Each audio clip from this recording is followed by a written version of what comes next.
do I get there? With a vengeance? Bust. Oh, heal.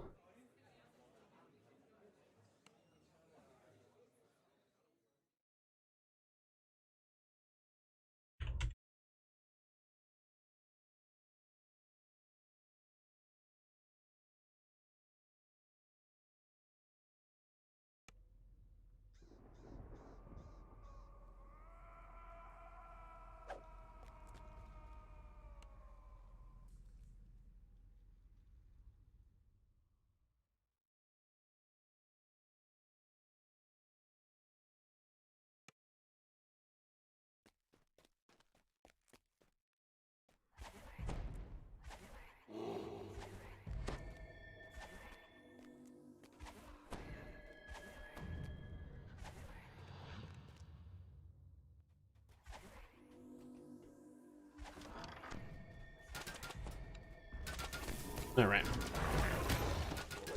Oh my, this is still live. Or not live, still loud. And also live, technically. Both things are the same, both things are true. Hello everybody, welcome to Stream. I'm your host, StreamTom, and today we are live as I look at some stuff, and I'm still kind of, maybe setting up in here on the Hardcore League. This will be good. Apparently I got enough XP to level up. 3 lives to lose. Ain't that the damn truth. Oh my god, and they already dispelled me. Whatever. I hate these things. But hello everybody, welcome to the Stream. I'm your host, StreamTom, and today we're going to be doing some Hardcore League for a couple of reasons. Reason number one is it's been a while since we did some Hardcore, so I figured it would be cool to like do some of that, so that's important. Reason number two... Ooh, jeez. Reason number two is, I don't know, just felt like changing it up a little bit. It's fun to do different things at different times. Sometimes it's fun to do hardcore, sometimes it's fun to do regular server and all these different things. And also Ninja Bay redeemed some hydrate, so we're going to do that. And I figure there's a lot of cool stuff to talk about. We got stuff to talk about for Lomania. We got stuff to talk about for, that's coming out new to the game. I kind of want to get people's feedback, actually, from some of you guys if you've played any more stuff from Lomania. I don't know, just generally have a good time. Only got a black screen. Audio is good. Huh. Is that better? Probably why that wasn't working. Probably specifically that.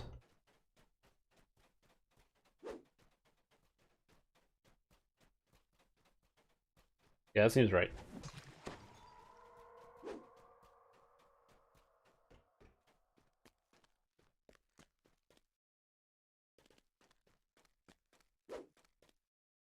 There it is. Yeah, hey everybody, what's up?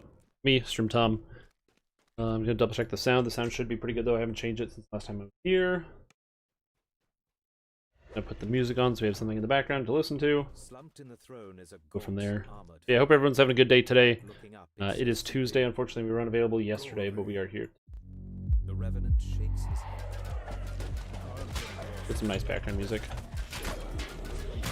Again, I like DDO, but one of the things that this game could do a little bit better is the music in a lot of regards, which is crazy because this isn't me making the assumption that like SSG can't make music. In fact, a lot of the music in DDO is ambient and really good, and especially your first time through, it sounds really good. One of the problems with DDO music is that you hear the same sounds over and over and over, and I feel like a lot of them aren't really designed for that sort of repetition that you get in this game, or at least not in the same way.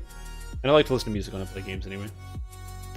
Okay, but that should be good. We got the multi-stream, everything is going, chat's going. Whew. Unless this still isn't reading YouTube chat, which I hope it is, but we're gonna find out. Yeah, welcome everybody. If you guys haven't seen this, this is the Bear Druid character that I've been playing, which has been pretty fun so far. Music is way too.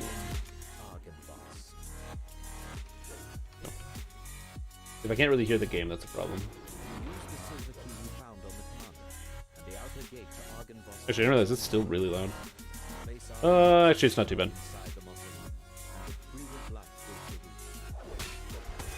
I'm getting really distracted. Yeah, so what's going on? Hardcore League is still going, and I'm trying to push way through to get that 5k favor because I really want to get that damn horse. Apparently it's really hot in here, and I am like starting to sweat all of a sudden, even though I wasn't really hot or sweating before, which is really strange. It's actually cold outside, and it's been cold the past few days. I don't even know what I'm talking about right now. Oh, yeah, I'm literally just sweating bullets right now. Weird. Oh.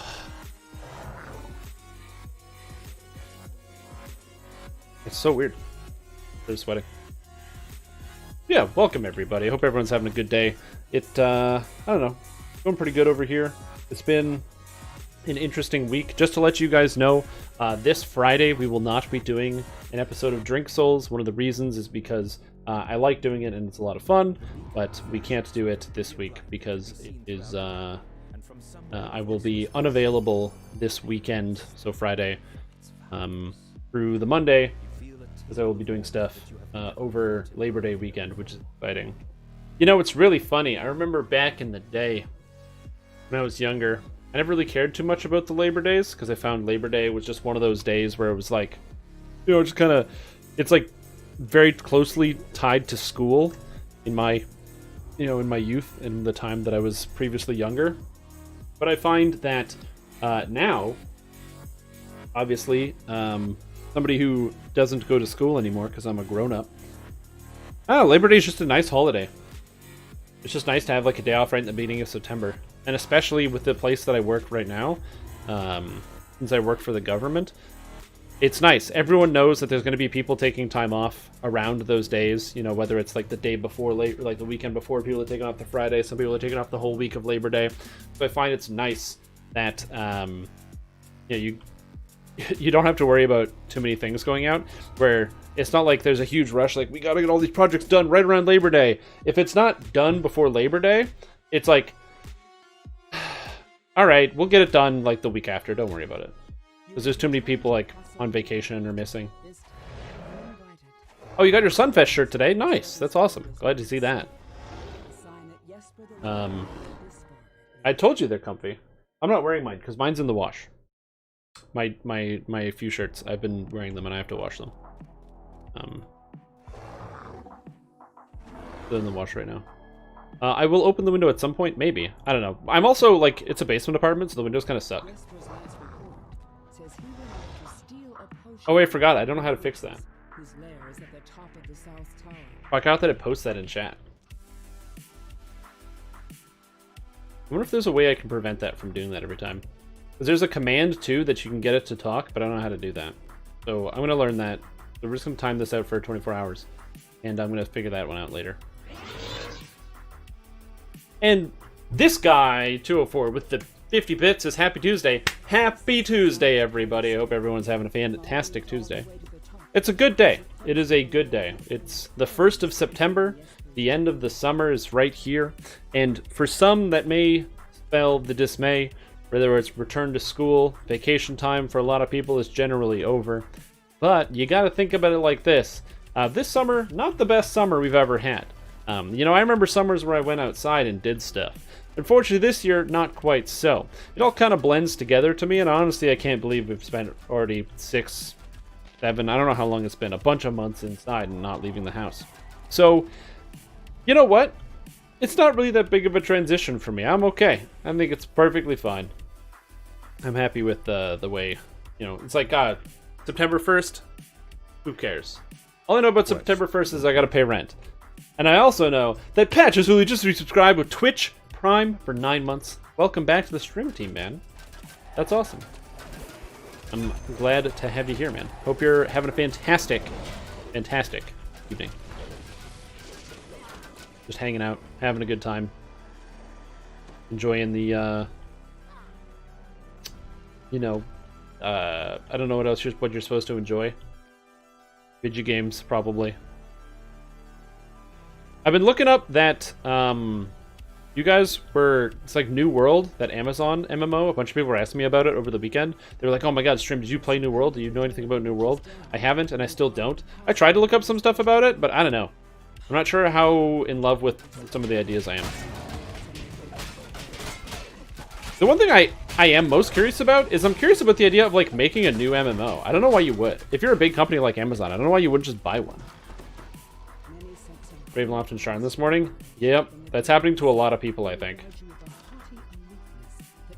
The realization that it's like, oh yeah, you have to purchase those accounts. Like I said, I'm not saying that the game looked bad by any margin. It's really clean. The graphics look really good and stuff.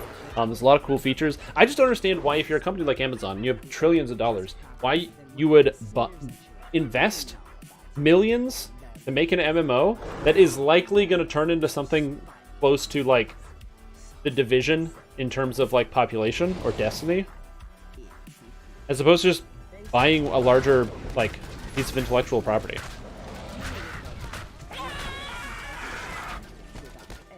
Like, I feel like buying a piece of intellectual property would make more sense. Launching the Litra one. I mean, yeah, that makes sense. Also, having the people with the experience who know what they're doing. That also probably matters a lot. Damn it, I do that every time.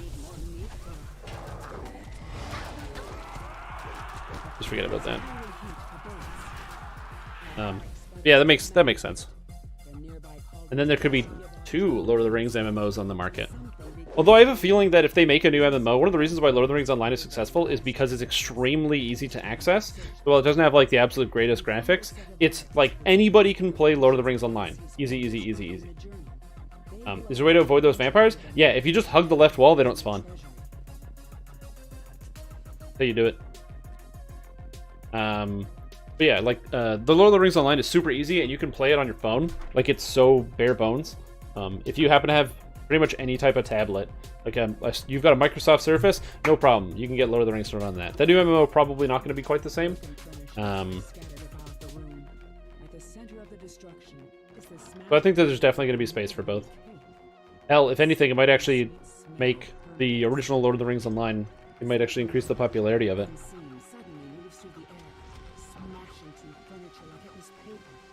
Yeah, a lot of people are having the realization that the free quests are gone now. So I hope all of you guys who hadn't redeemed the code yet, redeemed the code. I put a notice up last night in the Discord as like a reminder for both Lord of the Rings Online and Dungeons & Dragons Online. The first thing I did when I saw the code announced is I just logged in and put the code in, because I thought that was kind of important, but not as accessible. Yeah, the nice thing about making something like Second Age, as opposed to like the current style of content, is you kind of get almost the free license to make whatever you want, which is pretty neat. Because you can be like, they can add in almost any element of story that they wish. It's also kind of cool. This book's pages are brittle with age, and much of it is illegible. Hey, what's up, Lightning? How you doing? The author is none other than Strahd himself. What's happening? Perhaps your allies back in town can make sense of it. It's almost like they can write whatever story they want if they do it like Second Age. There's no scrutiny. I should move this. I want to move this microphone so it's like closer to my actual face. Is that loud when I'm creaking it? Probably is. And it's like kind of in the way, but it's gonna be a better sound. Legendary victory.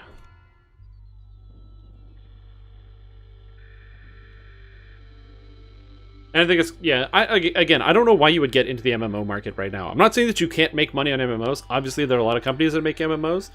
But these are companies that have, like, established products. Like, what was the last big MMO that did not come from an established product?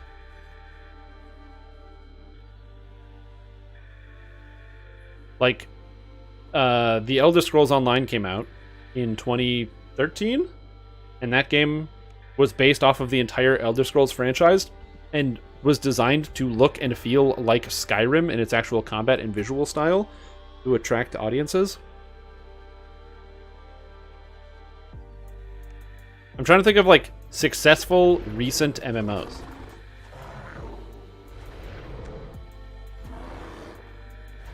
Because the amount of investment required just seems like huge for what the potential payoff could be by comparison. Unless you have a bunch of tie-in products. Obviously, one of the benefits of an MMO is it is an evolving product. So let's just say they have like a Lord of the Rings show, and they have a series of shows, they can work in all the shows. Then they can write books that accompany the same thing. And they can kind of all exist in the same universe, and you can just update one based on what happens in the other. Sort of like how Disney has Marvel with all their shows. They've got like, they have all their shows that they release, and they also have the movies, and what happens in the movies will also happen in the shows. Well, that's what I was just talking about. Also, Lightning, thanks for the bits, man. Is that 10 bits? Is that 1, 2, 3, 4, 5, 6, 7, 8, 9, 10 bits? Holy mackerel. Thank you so much. I hope you're having a fantastic evening and appreciate it. Look at that. It's floating there.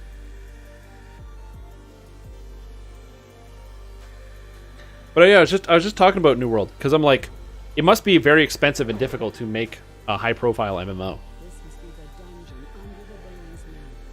Black Desert Online, and then WildStar. Yeah, WildStar's already closed. I don't know how popular Black Desert Online is.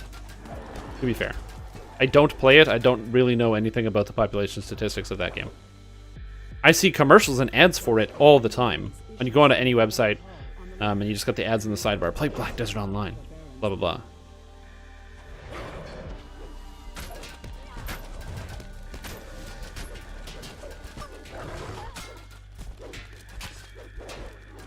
Yeah, and then WildStar, which is already gone. So I feel like, I don't know, it's a huge gamble trying to make your own MMO. Again, which isn't saying that companies shouldn't do it. I just find it interesting. Did I play Neverwinter? Very sparingly. I played Neverwinter Nights, but Neverwinter itself didn't really appeal to me too much. The leveling process was super samey. I found that some of the players that I ended up playing with in some like basic, trying to do some of the group content was not something I was in love with. I didn't love the class mechanics and just the overall feel of the game either. Neverwinter struck me as a game that was like very dark and had a very dark and oppressive atmosphere, at least in the time when I was playing. I don't even remember, but just like a lot of the quests, there's a lot of dark, faded, muddy colors going into destroyed areas and towns and stuff, and it just didn't feel that like bright vibrance. One of the cool things about MMOs is usually they take you on some kind of adventure. So like when you start in World of Warcraft, you start in a very like bright and colorful zone. When you start somewhere in Elder Scrolls, you start in a bright and colorful zone. Even in DDO, it starts you off in like Korthos on this island with some faded colors, but then once you get past the very basic beginning of Korthos, where you rescue all the villagers, it puts you on this beautiful, bright and sunny island. And then there's color everywhere. And you go to the harbor, and there's all sorts of color. Again, I feel like I just got turned off by some of the visuals and basic effects in Neverwinter. One of the things I did think that was really cool, I'm hydrating,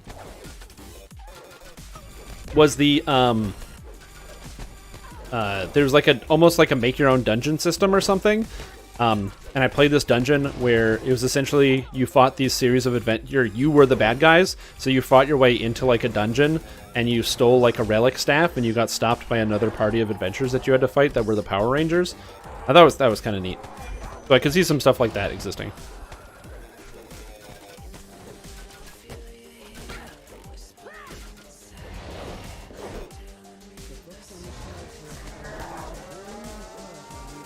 Different other mazes other than really good graphics. Oh, I'm coming. Yeah, and it's also hard to like come up with new ideas. You know what I mean? Like it's just difficult to come up with unique ways to implement the same concepts in like an MMO.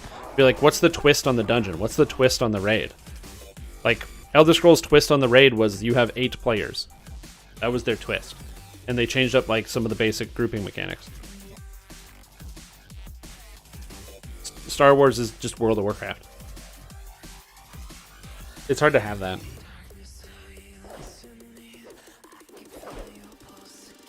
Yeah, the Foundry, I guess. Anyway, I thought that was a really cool idea, letting players kind of make some of their own stuff.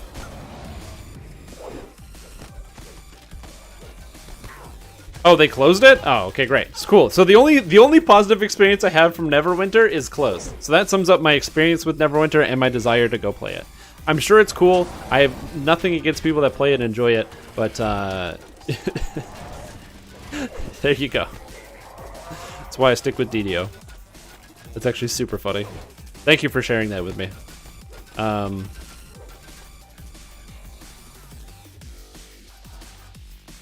One thing I will say that is cool about Neverwinter is that it's available, I think it's on Xbox. So you can play on Xbox or you can play on PC. And that's kind of cool. I feel bad for like console players because they don't even get the opportunity to play MMOs. Now granted, is playing MMOs one of the greatest things? Probably not. MMOs are soul destroying. They take all your time and, you know, Sure, they get to build like cool communities. You have awesome, wonderful experiences, but there's no denying that you spend more time playing a game like Elder Scrolls to do your PvP than something else. Like, I was looking at this. I've been playing a bunch of Dark Souls, and in that game, if you want to do the PvP, you got to level up a character, get some items, and then you go to an area where people do PvP, and you do the PvP.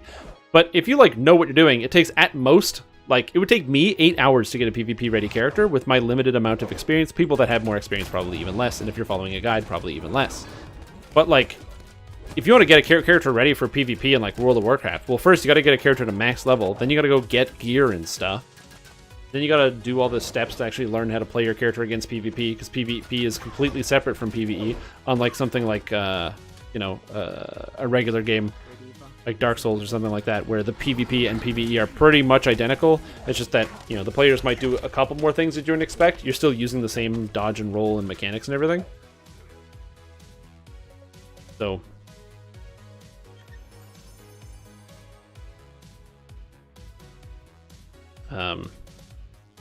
yeah, it's just the time investment in MMO is so much higher. So I guess it's like twofold. They're like, yeah, okay, if you have an MMO on consoles, then you're exposing an entire new generation to destroying all of their time to get their gear ready so they can go do the raid, which may or may not be a good thing.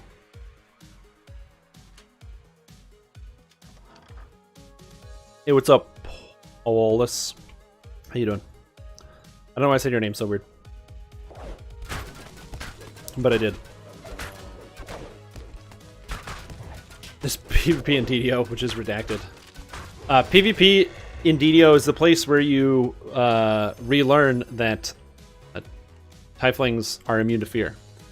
That's what PvP in DDO is for. It's time for Amber Temple. Amber Temple. Yeah, like I said, I don't want to say anything negative about like other MMOs other than World of Warcraft. Because they all have their different place. They all are for different things. And even if I talk bad about World of Warcraft, it's like the most popular thing. And if you have 10 different friends that all play video games, you can probably convince half of them to play World of Warcraft and keep the group together. So. Which is kind of nice. The fact that it's just something that everyone can do. Everyone has a little bit of experience. Everyone knows a little bit about it.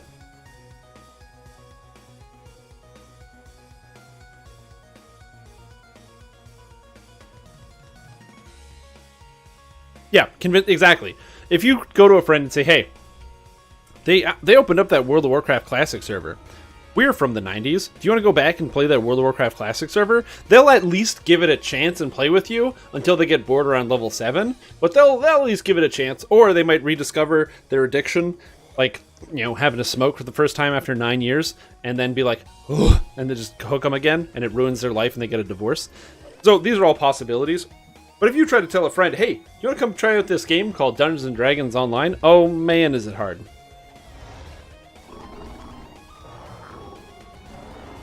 I did manage to convince a couple people to start playing DDO during the time when all the quests were free, though, which is sweet.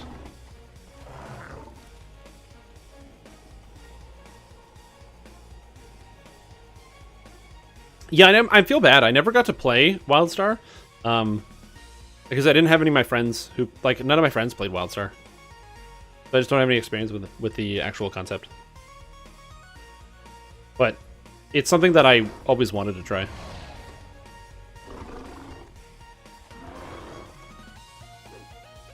It seemed like a really cool game. Also, you want to talk about hard raids? I've had conversations with people about, oh, which game has like really hard raids. You want to know what game has really hard raids? Friggin' WildStar. You want to lose your mind? Just go look up some of them on the hardest difficulties. Some of these things require inhuman levels of precision and complexity. Holy crap. The devs of that game were definitely like, had very high expectations for their players.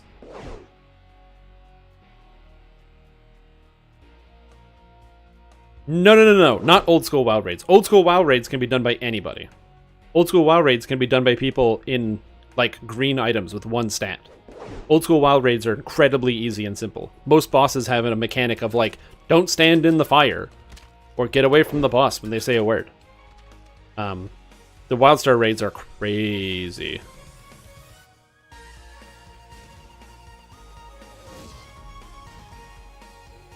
Like, I can't remember the name of it, but I watched this one raid where there's like these guys are fighting this large boss on a platform in the center of a room, and the platform breaks when the boss uses a large attack. It like slams the ground and smashes the platform and breaks off chunks of it. And it also puts bombs on players. And the players have like a grapple hook or something. So if you get a bomb placed on you, you have to run and jump off of the platform. And then right when the bomb goes off, you then explode, and then you use the grappling hook to get back up to the platform. And you have to carry all of this stuff. And you have to move the boss around before the platform entirely falls apart. And there's also like other mechanics that I didn't even have a chance to pay attention to and learn because there wasn't enough time watching all of this other shit happen. It was crazy. We talking about Vanilla WoW? Yeah, Vanilla WoW, level 60. Where almost every boss has one mechanic of like, don't stand in the fire.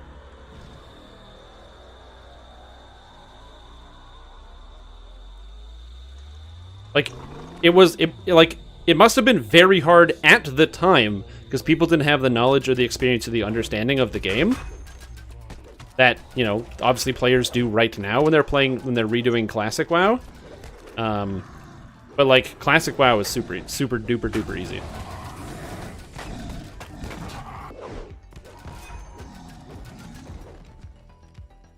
All the raids on Classic WoW were cleared, like, within seconds. And now people are doing, like, challenge mode raids to try to do them with as few people as possible. And as fast as possible. Where they're, like, trying to do speed runs of all these different raids. Hey, what's up, Dr. Dragon? I know that there's all this stuff for the original Naxxramas that is up in air. Because in WoW Classic, they're going to be adding in Naxxramas.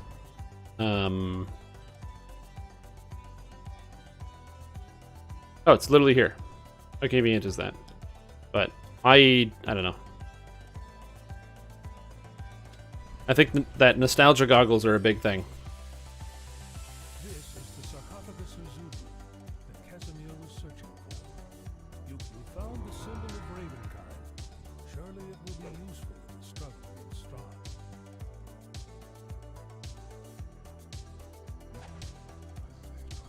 Yeah, exactly. Like, Classic WoW existed in a time called 2005. 2005, we had dial-up. 2005, you had people like these are people who were coming out of university or like early parents, so they're like dragging their kids around. They didn't realize that you were supposed to devote your life to this task and not anything else.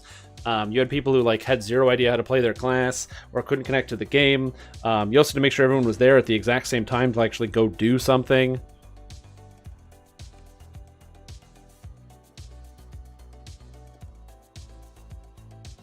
Like, there's videos, you can go watch videos of people doing Molten Core with 10 people on WoW Classic right now.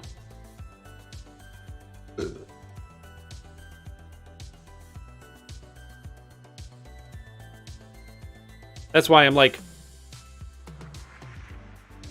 I don't know. I don't think people are going to get stressed about it. Maybe they will, but I'm not sure.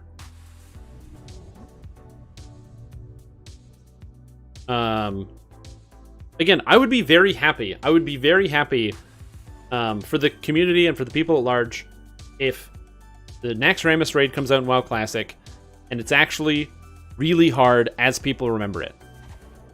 Right? That would be cool. If it comes out and it's like, this is it. This is the Classic challenge. But AQ or Ahn'Qiraj and Blackwing Lair and Molten Core are like complete. Like, you just stomp them through with a group of any people.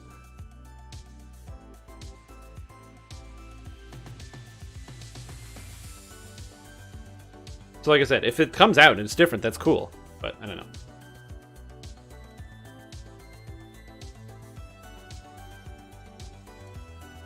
Well, yeah, it's because the final boss of Cthulhu, his hardest attack is an eye beam. That if you step in the beam, you instantly die. But it turns out they actually added that beam to the Shaw of Hate in Mists of Pandaria. And that was like a really hard mechanic back in the day. And now, and then in Mists of Pandaria, when they re-added it, it was just a simple boss mechanic that also had 5 other mechanics. And if you died to that, people made fun of you.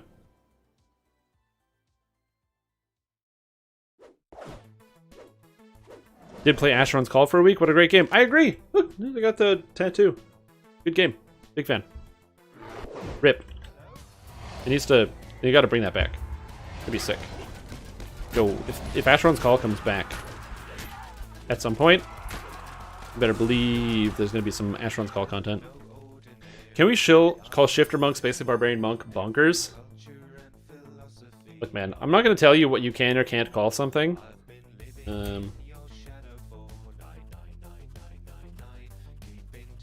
What's that called?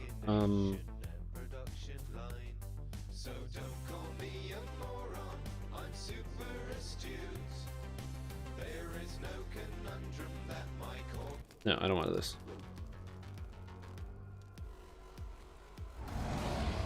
That'd be kind of neat. Jump on my bonker. I don't know about that. I don't think people are going to say that. It's also important to understand that the Shifter Monk is not quite a monk. It's more like Wolverine more than anything else. Like, I played around with the Shrifter. Also really good, by the way.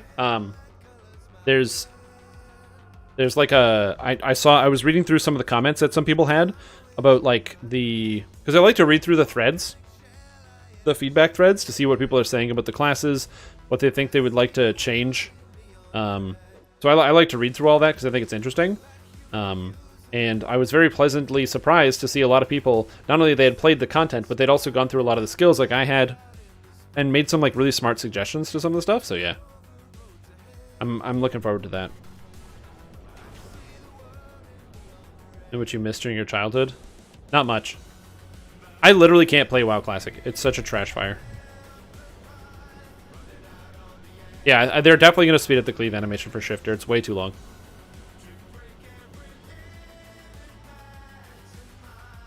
I've been playing a little bit of WoW Classic, and I can't stand it. It's the absolute worst. It's like... I talk about how MMOs, like, absorb your time. WoW Classic is like the ultimate absorb your time and not give a shit. And it's just full of bad ideas. And the reason it's full of bad ideas is because it was Blizzard's first attempt at an MMO, which was not a very well understood genre in general. And so they didn't get everything right. So what they did is they added another expansion.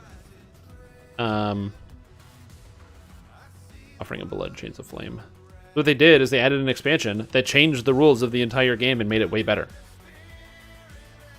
Automatically actually enable the shifter tree enhancements?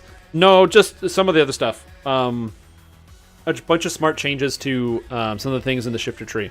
So for example, you know, a bunch of people noticed that the shifter tree enhancements in the Razor Claw shifter cost mana.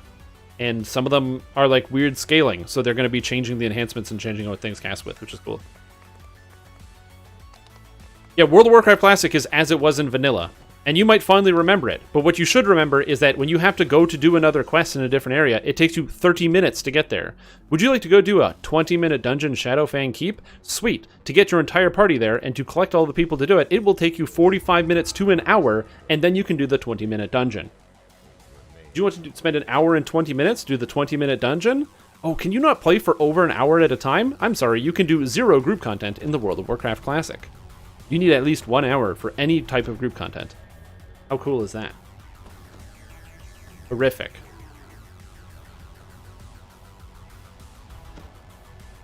What quest is this? This is Purge the Fallen Shrine. In Menec Terran. But yeah. The couple of things that I'm waiting for to come to WoW Classic before I will attempt to play it. One, dual spec. There's no dual spec in the original World of Warcraft. So if you decided to play as a priest and you decided to play as a healer, then the only spec you can have is your healing spec. Which means that when you try to landscape, you can't. You actually can't. You don't have the spells to be able to do it. You can't. You can't. You can't just have like a DPS spec for doing the landscape. You can only have the one. If you want to make any changes, you can't. You gotta go back to town. Like, that's really dumb and really stupid. Games that don't have any type of dual spec mechanic drive me insane. Because I don't know why they do that. Because that's just bad design. Unless you respec for 40 gold each time. Yeah, and no. You have to go to town, though. You have to go to town to respec. I don't even care about the 40 gold. Yeah, it's expensive, but you have to go to friggin' town. That's the worst. And it takes forever to walk anywhere. Man. Half the classes' stats don't actually work or do what they say they do. Something as simple as like, oh, if you're playing a spellcaster, then intellect is your most important stat. Except intellect doesn't scale your spell damage. Level scales your spell damage. So, are you level 16? Oh man, most of your spells are rank 2, so they don't hit very hard against the monsters. But once you hit level 18, now most of your spells, they're rank 3, and they hit really hard. So level 17 and 16 are really hard levels, and then level 18, back to easy street, baby. Because only if you're a melee or ranged does your damage scale off of your main stats. Get more strength, you hit harder. Cool. Get more intelligence, your spells hit the same amount. You just get more mana. How do you get your health and mana back? Well, you wait, or you eat food. Cool. You either prepare food ahead of time, which means there's less waiting, but then you have to wait anyway because you're preparing food. Or you don't prepare food. Or you don't prepare food, and you just wait while you're actually out there. No matter what, you have to wait. It's just like, ugh. Why do I have to wait? Why is so much of this game devoted to not playing the game? That's what always gets me. Yeah, 40 gold was hard to come by if you didn't have like a profession or something you can leverage to like make money off of. And if you didn't like do raids or anything. Like one of the things you can do if you play like warrior and other classes, you can just carry people through early game content. And by carrying people, you can just charge them. Because leveling is so tedious in that game.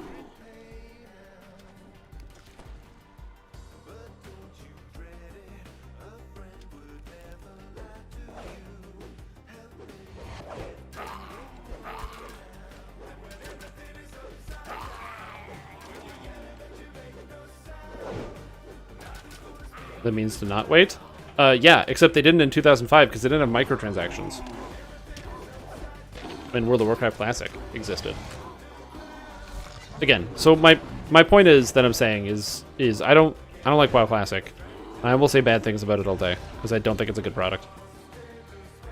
I am happy that people like it because I like things that aren't necessarily good.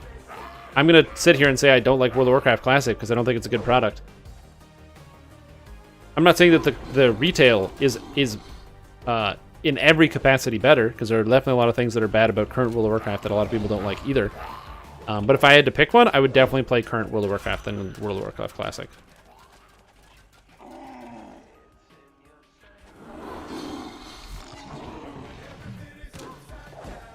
Because like in retail WoW, you do all of the fun things and then you run out of things to do. In WoW Classic, you don't do fun things. That's most of my issue. So it's like, you don't really run out of fun things to do because you never get there. Oh, do you want to do that cool dungeon? Oh, great. Let's wait an hour. Heaven forbid you play a class like Hunter or something. And like, also the classes are really basic. Which is really irritating. Like, I was playing some Warlock in Classic. In Warlock, it's like, it's, you know, it's not the worst.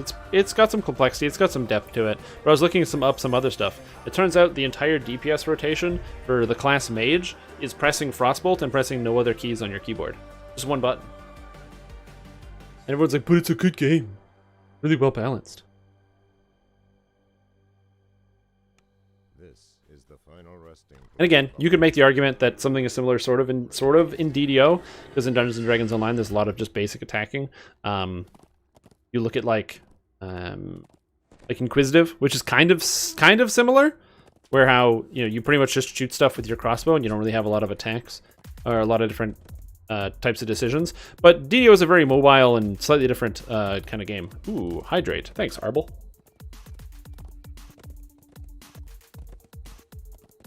Hey, what's going on, Hannah? How you doing? How is your day? Wait. Morning. How was your morning? Or you can Eldritch Cone to victory. That's true. Again, there technically is some level of decision making in terms of like, you know, you have to choose sometimes using defensive spells and stuff. But yeah, Eldritch Cone does kind of take out a lot of that more complicated level of decision making. And just says, hey, hold down the main mouse button. And when you do that, everything's gonna die. Maybe it takes a little while. I guess the wrong spell. Maybe it takes a little while. Maybe you gotta wait a little bit. But you know what? Everything will die eventually. And that's the best. You gotta love that.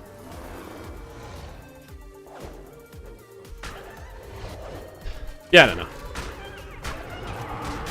Look, I just don't like WoW Classic. That's my point.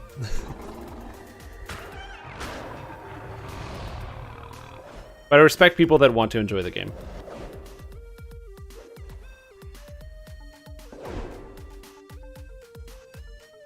Also, I think it's like also just quantifying something. Like, I don't want people to tell me like how great the game was. I think that's another issue.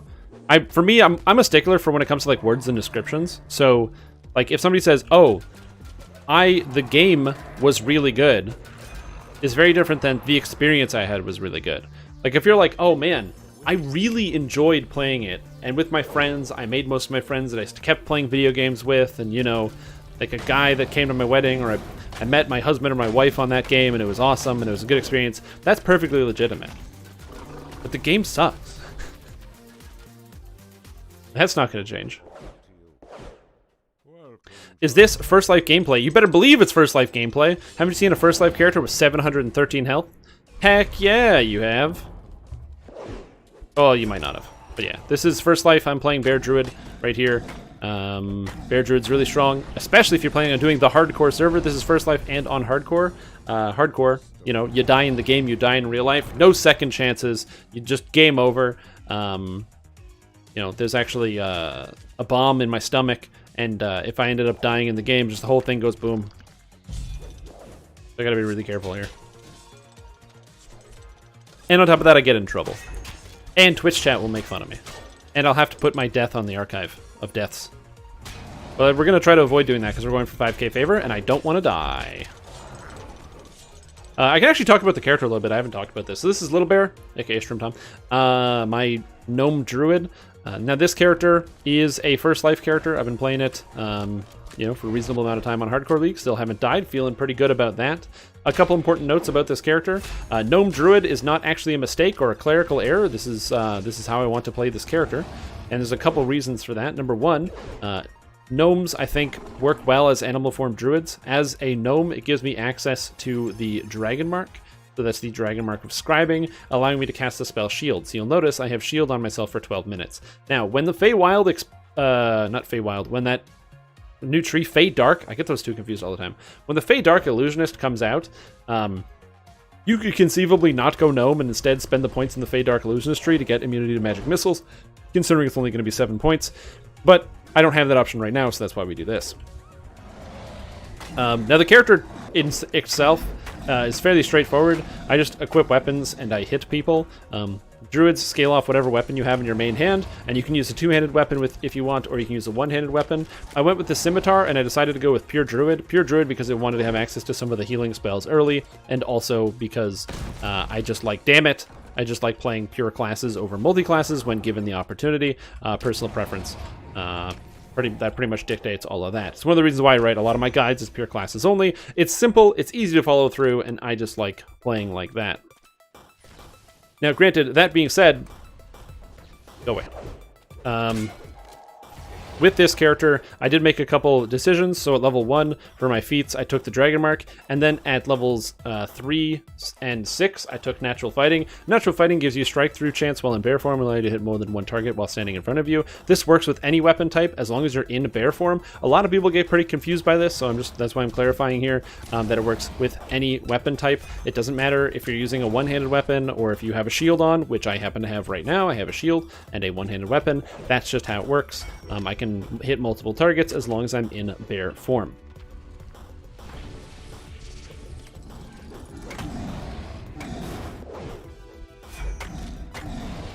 Skip the Dragon Mark and took Shield Mastery. Okay, good luck. Don't die to Magic Missile from Solar Cruelty. That's it. It's only because I don't want to die to Magic Missiles.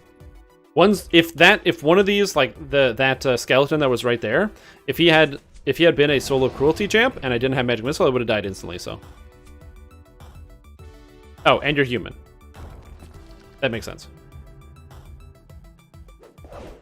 And yeah, so another thing that's important, I write the build guides sort of like as a recommendation. Obviously, make adjustments as you go. Think of a build guide kind of like a recipe. You ever like read a recipe and you're going through it and you're digging it and you're like, yeah, this is how you marinate the chicken, and this is what I'm gonna do with my greens. We're gonna like do a slow roast of the beans or something like that, and you're having a good time. And then you look at it and you see something in the recipe and you're like, I just don't like this. I'm supposed to cook this with this and I got to do this, and this is not how I would like to do this. So you make a little bit of an adjustment, or you get some inspiration, you find like an extra sauce or some spices and you just toss them onto your food that weren't supposed to be in the recipe. Thing calls for some coriander, but I want to add some cumin. Ooh. Oh.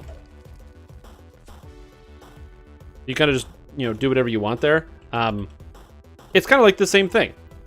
The guides are, they're outlines, they're ideas. You can have your own ideas and make different things and be like, you know what, this is the best way to do it, or this is how I would like to do it, for me personally. Because at the end of the day, you're the one that's playing the character. You're going to be the one eating the meal. And make sure you like it. I'm not doing R1, I'm just doing Elite. For favor, it's not worth it. I did 2 characters for a reason.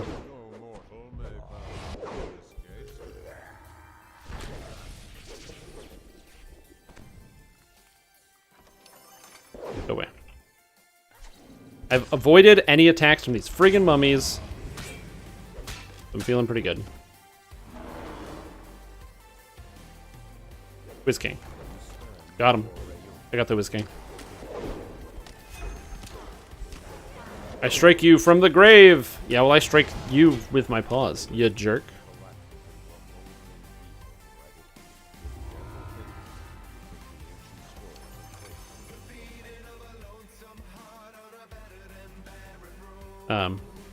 Yeah, so I took those feats. Then at level 9, I decided to take the feat Khopesh Proficiency. Khopeshes are better than scimitars, which is what I was using when I was leveling, because then at level 10 you pick up the Barovian Khopesh, which is going to be the weapon that I'm using till the end of the game.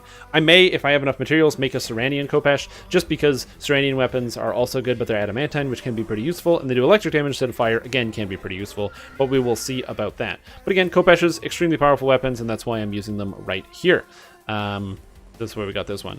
And then at level 12, picked up Improved Critical because it's really good. And then at level 15, instead of taking the last natural fighting feat, I picked up Tower Shield Proficiency, so I'd be able to easily use Tower Shields, which was my goal. And making a human. That's okay. Again, as long as you're careful and you are very mindful about those types of monsters. If you're mindful about that, you should be okay.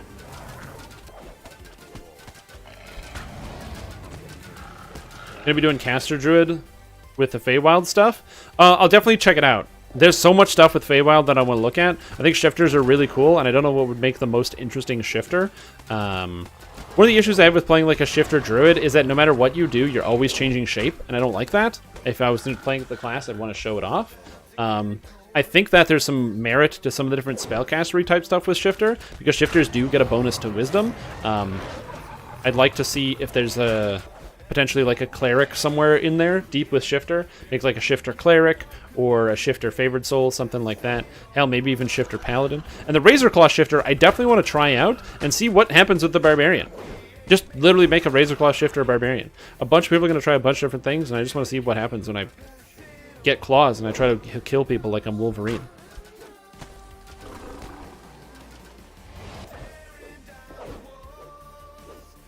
It's not the magic missile that kills you. What kills you is that if the monster has Soul of Cruelty on them, which is one of the different champion affixes, then it applies a stacking poison and acid damage dot every time you are struck. So if a monster casts magic missile, you get 5 stacks of that dot. Stack 1, stack 2, stack 3, stack 4, stack 5. It's basically double a monster's CR per stack. So if a monster, like these ones, are CR 12, then you're taking 24 damage per stack.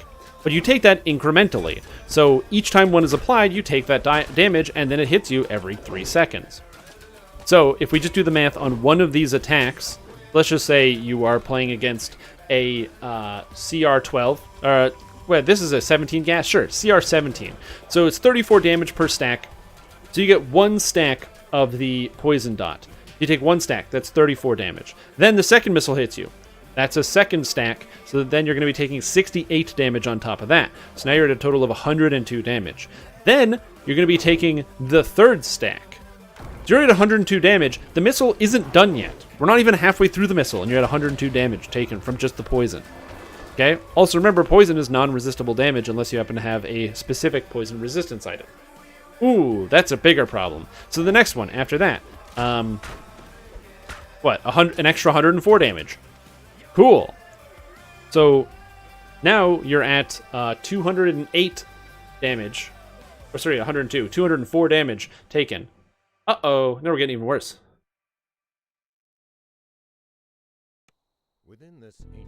No worries. I'm also following my Bear Druid build. And I haven't got die either. I'm hoping to get no die. I've got 3 life. Your soul is strong. Death feels far from you.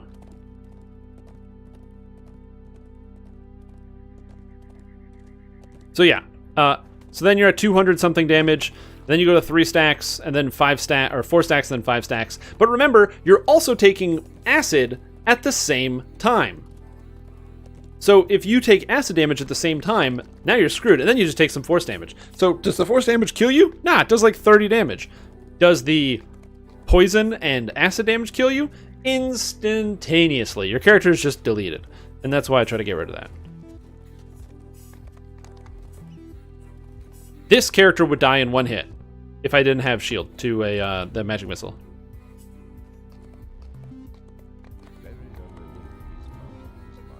So that's why we try to avoid that.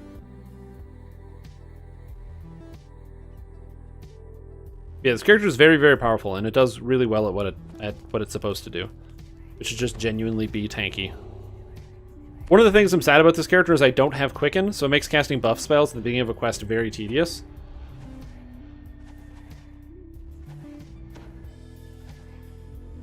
Armor with shield. Oh, are you not using a shield right now? Oh, like an armor that casts the spell shield? Unfortunately, there's only a few clickies in the game you can get. One of them you can get from a level 6 quest called Kind of a Big Deal, which is not a fun or easy quest, but that works. Has the effect with shield. Oh, to protect you from magic missiles? No armor in the game protects you from magic missiles.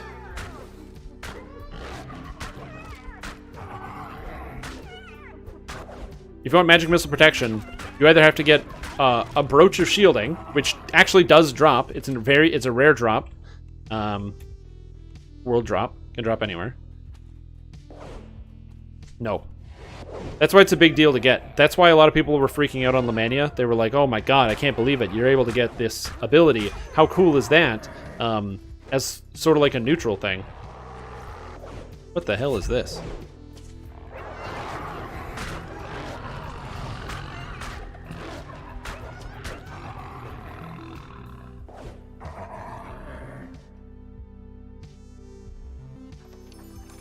You missed what I said about Quicken? Oh, it just makes it more convenient for buffing in the beginning of quests. Yeah, once you get Feydark. Although I don't think Feydark is coming before September 22nd, the last day of Hardcore League. Reminder, there is 21 days of Hardcore League left, which is why I'm kind of wanting to go faster and finish this off.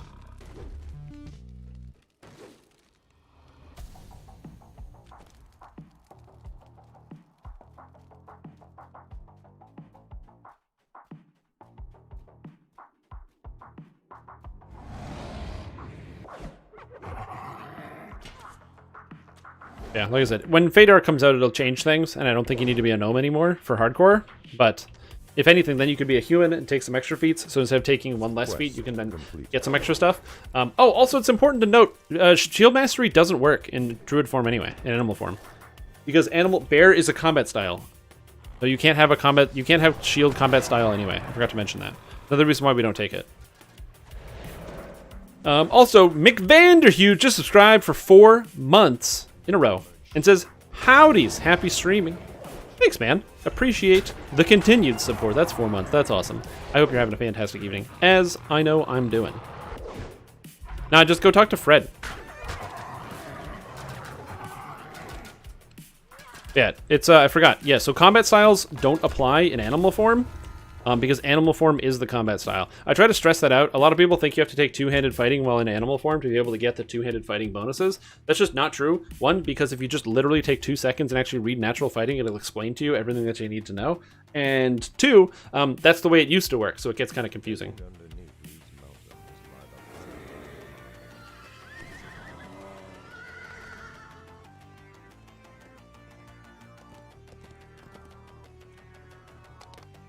Yeah, everybody starts with a Heart of Wood, though, so you should be fine. You have your Heart of Wood. Everybody gets one, so you can re-roll your character. So you can just redesign it. Change up some stuff. Then your Dwarf dual-wield War Cleric. That sounds cool. Yeah, I still haven't played Cleric since the domain changes. Gotta do that. Any reason for Bear over Wolf? Yeah, 700 hit points. I'm on Hardcore League. If I play Wolf Druid, I could die. Now, granted, I did, in Hardcore League 1, get a Wisdom-based Wolf Druid all the way to level cap on the first Hardcore League. Wolf Druid does work. It would be faster.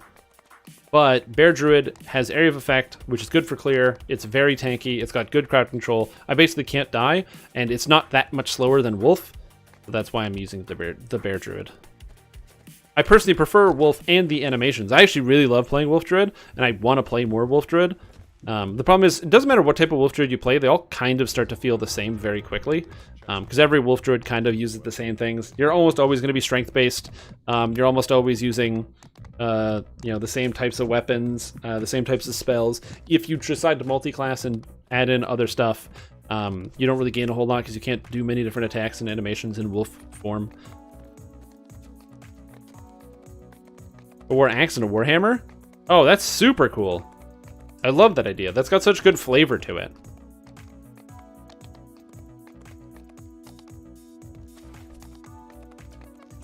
So the next thing you have to do to make sure it like fits with the character is you have to draw it.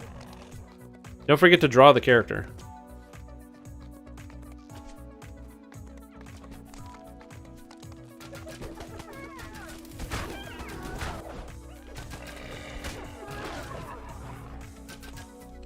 Is Path of Madness soloable? Path of Madness is soloable. But Zorian Cypher is not. You need 4 bodies. And you need to be able to command those bodies. You can do it with one other person, Zorian Cypher, which is the quest that follows up Path of Madness. Because you take Path of Madness to get to Zorian Cypher. But you need at least 2 people with a hireling each.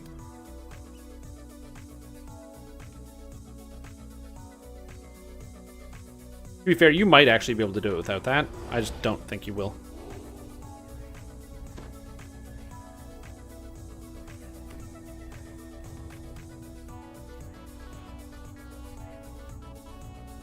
Because there's 2 doors that you need to open, and each door you open by having 2 people on each different side doing stuff.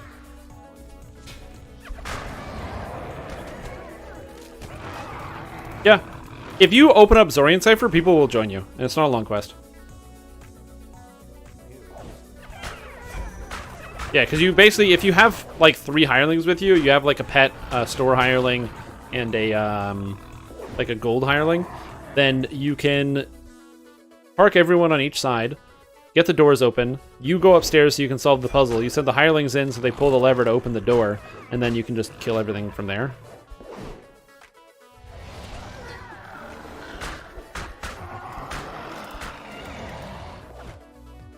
So that works.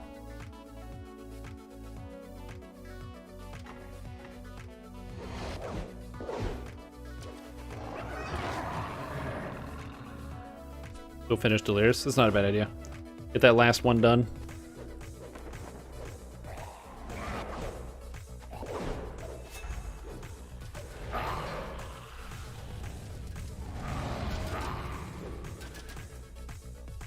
I like Spies. Spies isn't too bad.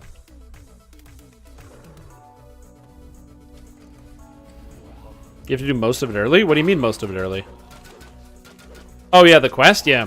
That's the thing about a lot of the old DDO quests is they were designed to be spanning across multiple levels because it was the kind of thing that you would go back at different levels. You would do Tangle Route 1 and then you level up and do Tangle Route 2 and then you level up and do Tangle Route 3. Like it was meant to be multi-stage and also progress. The idea was a good the idea is good. Just the problem with like it gives you the idea that, you know, the monsters are getting more powerful, you need to increase your power level to be able to do these quests, and it makes you understand that the scale of what you're trying to do is actually growing in severity.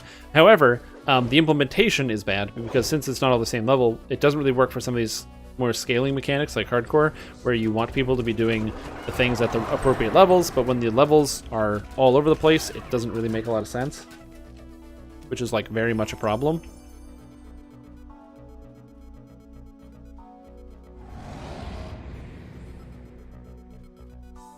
Oh, no. Oh, you mean just the quest to talk to her. No, the quest to talk to her, you can do it at any level.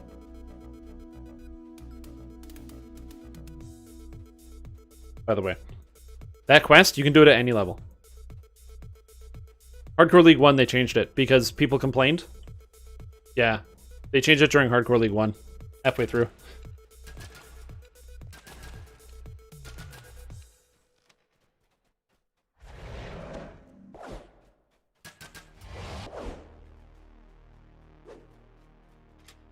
Also, after this quest, I gotta reset my client.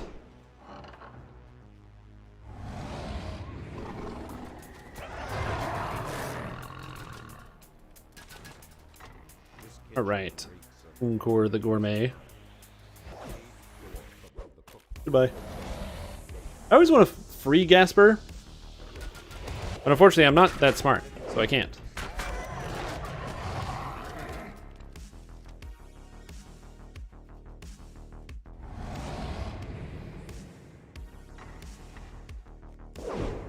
This quest I'm not in love with.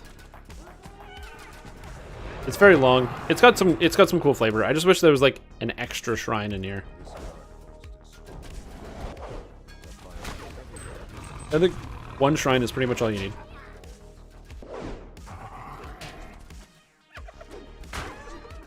Add a lot of value and excitement to this quest.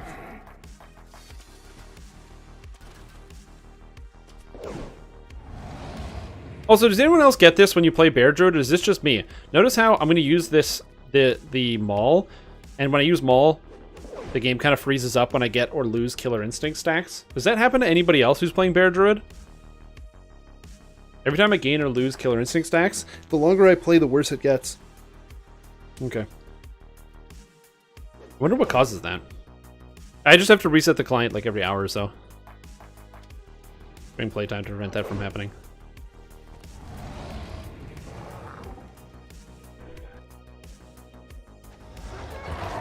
Yeah, that's my guess.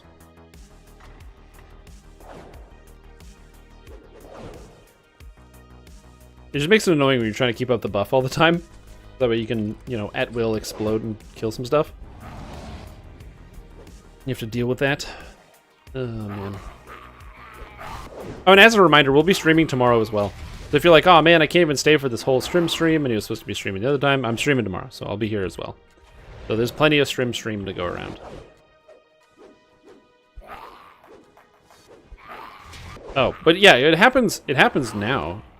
Like, even without Great Maul. Like, when I use Shred or I use Roar, it still freezes up.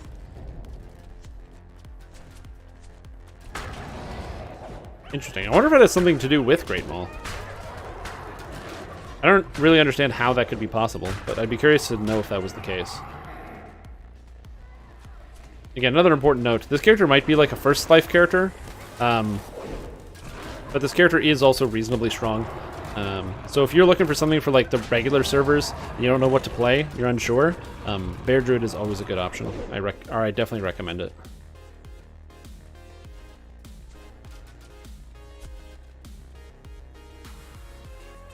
Yep, it's this buff. Killer Instinct.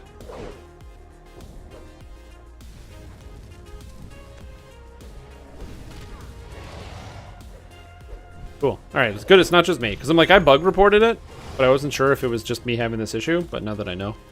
Because I don't remember this doing this. This seems like it's a new problem.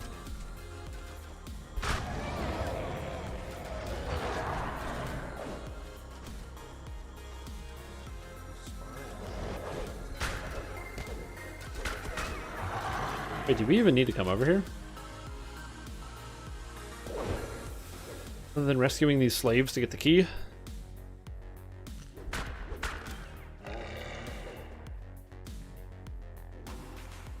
Yeah, like I said, character and the druid works pretty well. Pretty fun.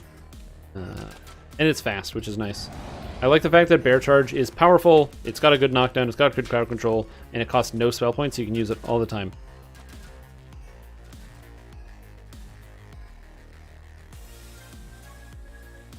Yeah, I find if I reset, it goes away. If I just reset the client, so that's what we're going to be doing here. In just a little bit. In just a wee bit. Ah! My reflex save sucks. Just get hit by everything. I don't know why that guy went behind me. What the hell is this?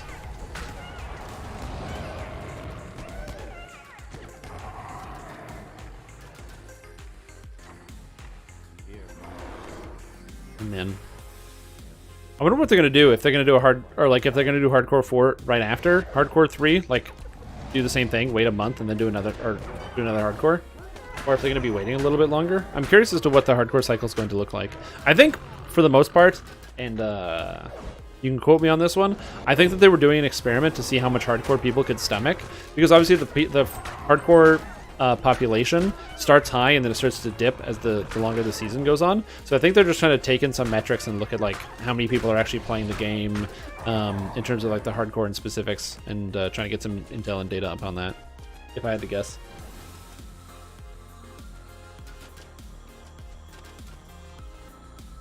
Obi-Wan Stremobi, you're my only hope. Yeah. You know, I'm gonna have to go ahead and ask you to wait for help until Saturday. Yeah, and actually, you know what? I'm gonna have to make you wait until Sunday instead. You see, we got a lot of stuff going on, and so I can't really get you right now. You know, can't really help you out right now. But I think Sunday is probably gonna be best. Do wound ring puncturing items have any use nowadays? The answer to that question is technically yes. Technically, that is a valuable stat, because it actually does a good amount of damage, and in heroics, you can do a lot to monsters. How did I fall into deep lava? I'm better than that. Apparently I am not better than that, because I fell in the lava, but still. So they do the stat damage, and the stat damage is effective, and it does work really well. But there are some major problems. One of the largest problems is the fact that monsters die really quickly now in game, and monsters on Reaper mode also heal stat damage faster than normal.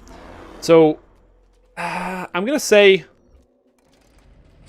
that the old wound ring puncturing items, if you happen to have any old ones kicking around, you could probably make some good use out of them pre-epics, but once you get into epics, monsters and epics regenerate, on epic elite or legendary elite, they regenerate 10 main stat a second, or every 2 seconds or something. So if you have wounding or puncturing, you could drain something to 0 con, but you're only draining one monster to 0 con, and you're sacrificing a lot of damage to do it, considering there aren't any epic items that do that.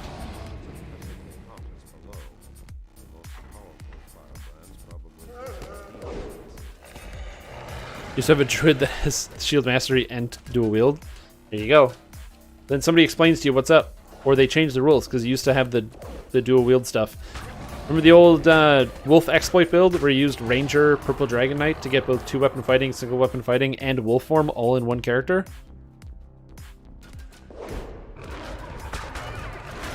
Those are good times, man.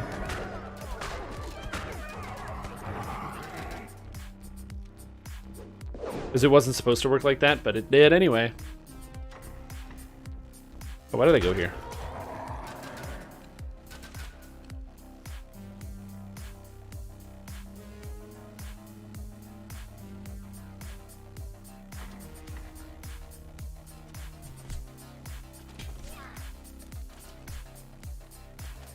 Hardcore League for a while after the new expansion, yeah.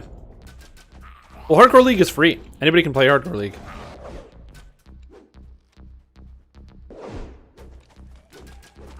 That I can't see. Are we boned? The answer was, we're boned.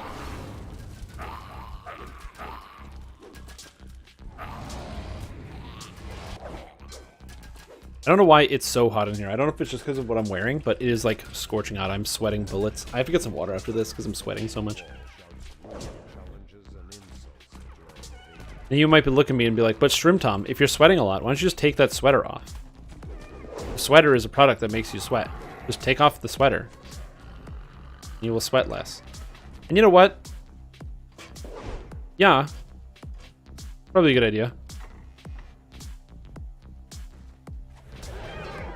Move farther north? Now there's an idea. Go up to the northern north. The old northern north. Are expansions still free on hardcore server? No. The content is no longer free. It is September 1st. Pay up. Empty your bank account for the great SSG. It's not really empty your bank account. You still have all the stuff you had before, so. Oh my god, it's so gummy now. Ugh. Begin your Legends Villains Evil monologue by having them stop to thank their sponsor, Raid Shadow Legends.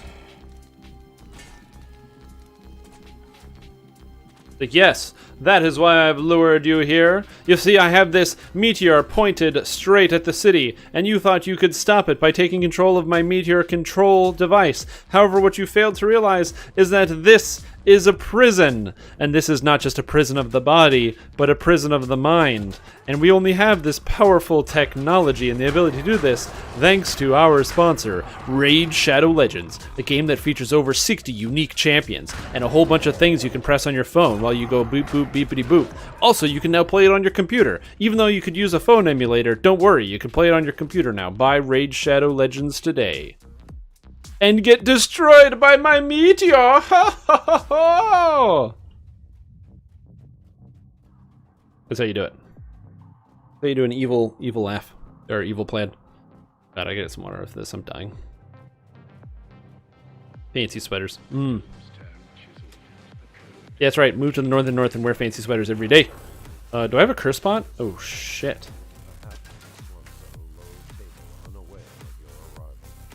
Curse. No curse spots. Oh, okay, cool.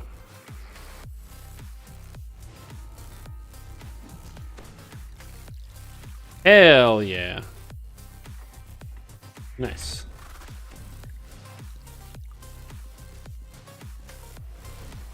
I like how this is an optional thing that you can do. It's like optional, destroy the Ogre Magi. Except it's not an optional because you have to do it, or else you can't free Gasper. Like one of the things you have to do is free him.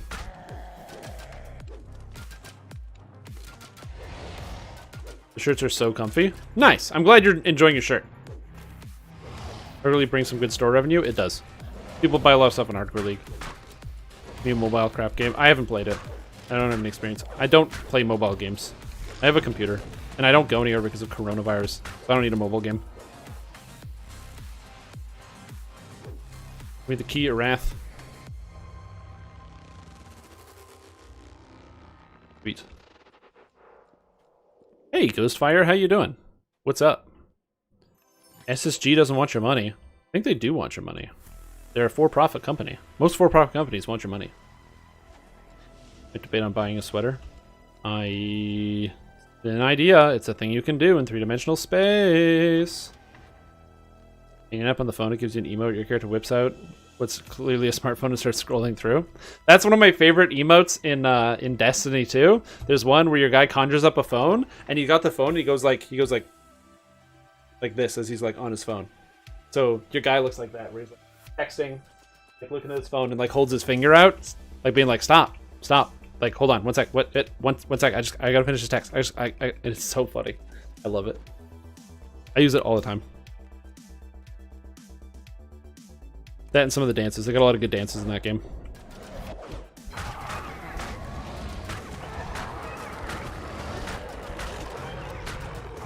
Heard about it. Turn on this fancy device. It makes it hotter outside and cool inside. Wait. You could change the temperature inside and outside? That's crazy, dude. I gotta find out about this revolutionary new product. Is it Raid Shadow Legends? Is it? Is it? Could be anything. I don't know why that's so funny to me. I just find it very entertaining. Because you just see it everywhere. You see regular commercials for the product. You see all these like streamers talking about it. You'll like, or like YouTube personalities will make like videos about it. People will make jokes about it on their own individual live stream. I guess that must be the thing. Like they must be in with the joke. Like they don't like. I guess for them, any press is good press. Because some of you are like making the joke and be like, haha, that game is dumb, and I would never want to play Raid Shadow Legends, that's dumb. And then at some point you're going to be bored flipping through your phone and you're like, you know what? I need a game. Okay, I'll try it. I'll try the Raid Shadow Legends. And then it's game over, man.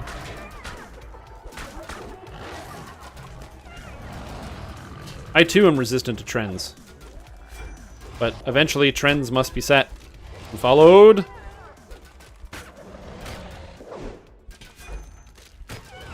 The Hungry Box Campbell's soup ad. I like the Campbell soup Logan. Good. Good old Campbell soup. Never tried Tempest Ranger with some variations because you're a noob, don't have a clue what you're doing. Don't worry, with Tempest Ranger, you just hold down attack and hit people. Very easy.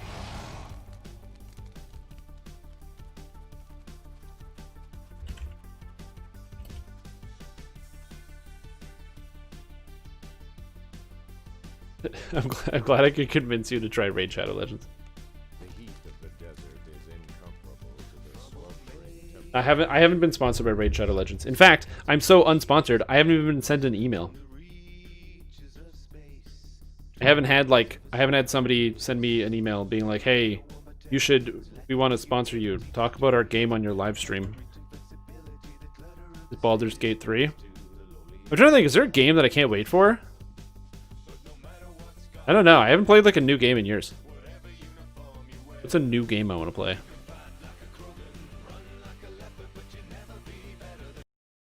Nope.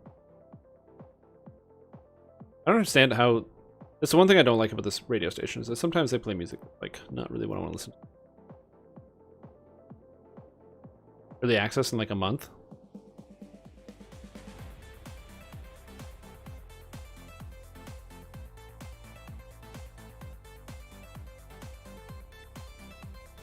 Yeah, again, I haven't been playing a lot of single-player games. Or, like, I don't usually, so this summer I've been playing a whole bunch, and I've been really enjoying it.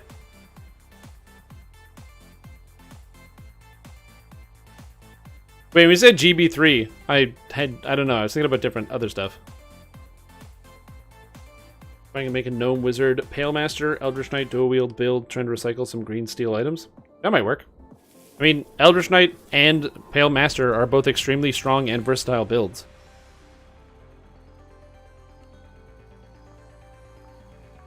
So you can pretty much make anything work out of it. But yeah, the thing about Tempest Ranger is really easy. If you want to learn how to play it, most of the time you play the game, you're just going to be attacking monsters, and that's pretty much it. Then once you get Dance of Death, you'll notice your Tempest Ranger will pick up in single target damage and do a lot of damage all the way through. Up to like it'll start out kind of slow, but then once you hit level 6, you start doing really high amounts of damage, and it feels really good. And then you pick up Dance of Death, and you realize, wow, it's way better than hitting one monster, hitting 3 monsters at a time, and you start chopping down packs like it's nothing. Tempest Ranger is so good and so absurd. It's super fun. It's powerful for leveling. The only downside about Tempest Ranger is some of the shell of Ranger, which is that they don't get like powerful healing magic. Which if they did, it would be very cool, but unfortunately they do not. That would be nice, though. If they got some cool healing magic. They get, like, cure light wounds and stuff. Paladin got, like, a spell rework. I'd love to see one done for Ranger as well. I'm trying to think of what other games I'd be excited for. Beyond Light for Destiny 2 comes out in November. I'm gonna play the crap out of that, for sure. But again, that's just MMO crap. Destiny's just an MMO.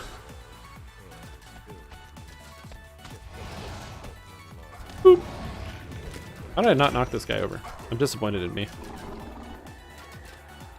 Oh, Lesser Vigor, yeah. The powerhouse that is healing 1d2 every few seconds. Yeah. What are you doing on hardcore? I'm killing monsters. Mostly. It's currently my jam. Son of a bitch! He dispelled literally all my magic. Whatever, I don't need magic. God, I hate dispel magic. You know what sucks and is a bad spell? Dispel magic. I hate it. It's the worst. God damn it. Dispel magic. No fun. Oh, what am I doing? Level range? Currently we're doing level 11s, so we're doing up to 15. Yeah, I will do it again. It's a bad... I hate it. I hate it. I want it removed from the game. It's like the worst part. One of the things I'm very happy about is that the game designers have understood that they shouldn't add Dispel Magic into anything that is at all serious or remotely supposed to be like challenging. So there's no Dispel Magic in like raids and stuff, which is really nice. Why am I doing this? This is optional. I don't have to go this way.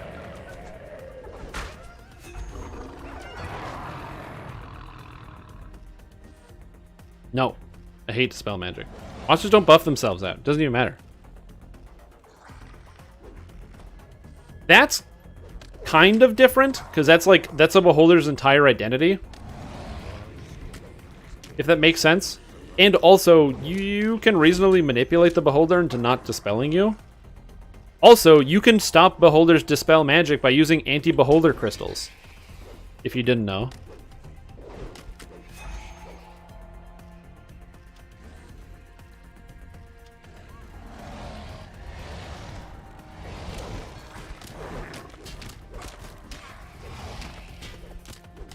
Not saying you should do that, just you can. You physically could do that. Did I kill the scorpion? No, I did not.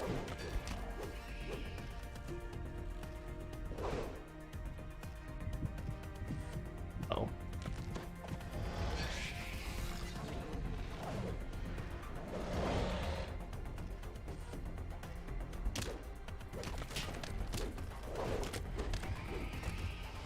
Okay, there we go. Oh no, Dr. Death was slain by its seething fire method. Poor Dr. Death.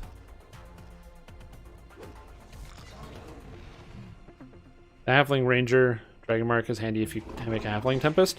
Yep. You can make a Halfling Tempest. I did an Azamar one. Azamar Scourge. I really like Azamar Scourge, by the way. I think it's so cool. The whole mace mechanic and some of the other stuff. It's really good. I like it a lot. Way more than I originally thought I was going to like Azamar Scourge. Usually I'm not big on iconics, but the Azamar Scourge just spoke to me. Also, I like using maces. Maces are a really cool weapon. I remember when I first started playing Dungeons & Dragons, like pen and paper, one of the first characters I played a lot was a sorcerer. And I would always run out of magic spells, because you run out of magic spells when you play sorcerer. However, sorcerer happens to be proficient in simple weapons. And one of those simple weapons that you can use is heavy mace. And so I remember I was like, well, that's a D8 damage. And I would use the heavy mace all the time.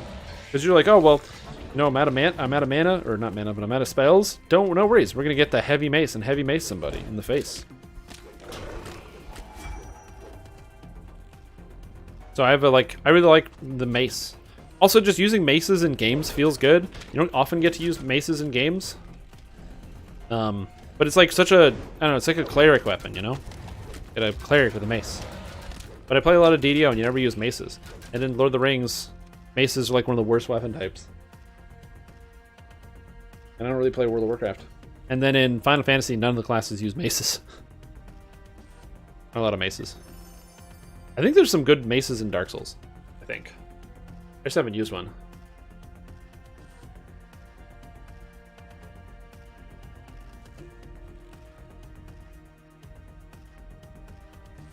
Casters are hard to play in pen and paper. Kind of. They are kind of hard to play. They have a sliding scale. They start out pretty hard to play because you don't have a lot of spells, especially in 3.5. 5th edition casters are pretty easy to play because you have cantrips that never run out and do tremendous amounts of damage.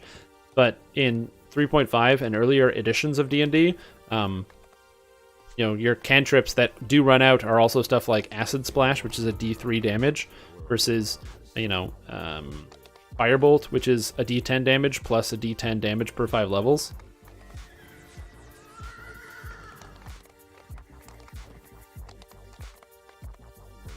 There's like a scale. But yeah, casters are definitely, especially in like 3.5 and earlier, they're very complicated early. But then as you get later on, man, casters become so good. You can do all sorts of crazy stuff. Oh man, I don't like this situation. Cool, I'm going to teleport the whole party to another place. Okay, cool. I'm going to cast an Earthquake. Okay, cool. I'm going to do this. I'm going to do any amount of impossible magic. Like, oh, I cast Prismatic Sphere. Oh, what does that do? Well, it puts a prismatic wall locked directly around an enemy, and if they touch it, a million horrible things happen to them, and they can't move, and they're basically trapped in place forever. It doesn't matter how much health they have. Like, oh, okay, cool. Or, as you said, you hate DMing against wizards. That's definitely something that was always a problem. Okay, well, I cast Invisibility. Invisibility in rules. Yeah, I have the Drang Hammers in Dark Souls 3. I think I have those.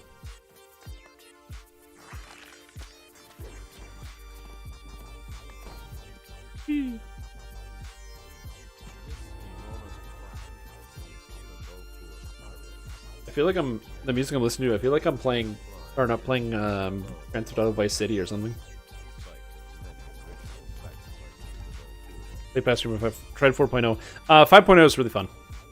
It's very simplistic. It strips out a ton of rules and character complexity and depth. However, it gives you the opportunity to focus more on like the story and the roleplay than a lot of the gameplay elements. It's really good for groups and people that just don't want to have the patience to learn the whole system of rules, because there's so many opportunities to just fudge the rules, or the game just doesn't have one, so you kind of make it up yourself and just be like, well, this is what happens. However, just like any D&D, there's always the ability for insane power gamers to do insane things and to come up with like, I'm combining this set of abilities with this set of abilities with this item, and now I can attack 10 times in the turn.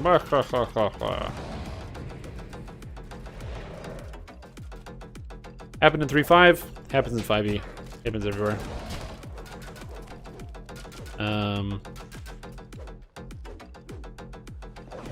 More of a flail guy. Super old text use flood flails, nothing better than spiked mace on a chain. Yeah, flails are pretty good too, but I never used a lot of flails. But it's definitely a good weapon. I mean, to be honest, I think the only weapon I ever consistently used a flail in was probably Diablo 3 with the Crusader, because Crusaders use flails. That too. So like I said, there are definitely some good redeeming qualities of 5th edition. If I was to play in a game, I would rather play in a 3.5 edition game than a 5th edition game. But if I'm running a campaign, man, campaign is way easier to run in 5th edition.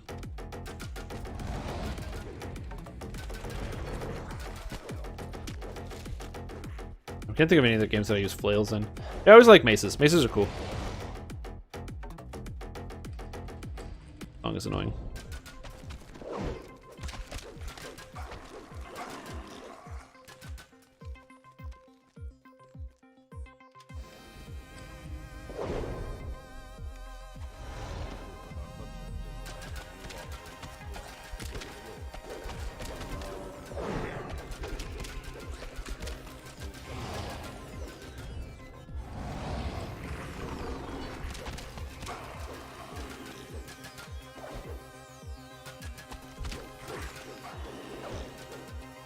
I don't think of like other weapon types.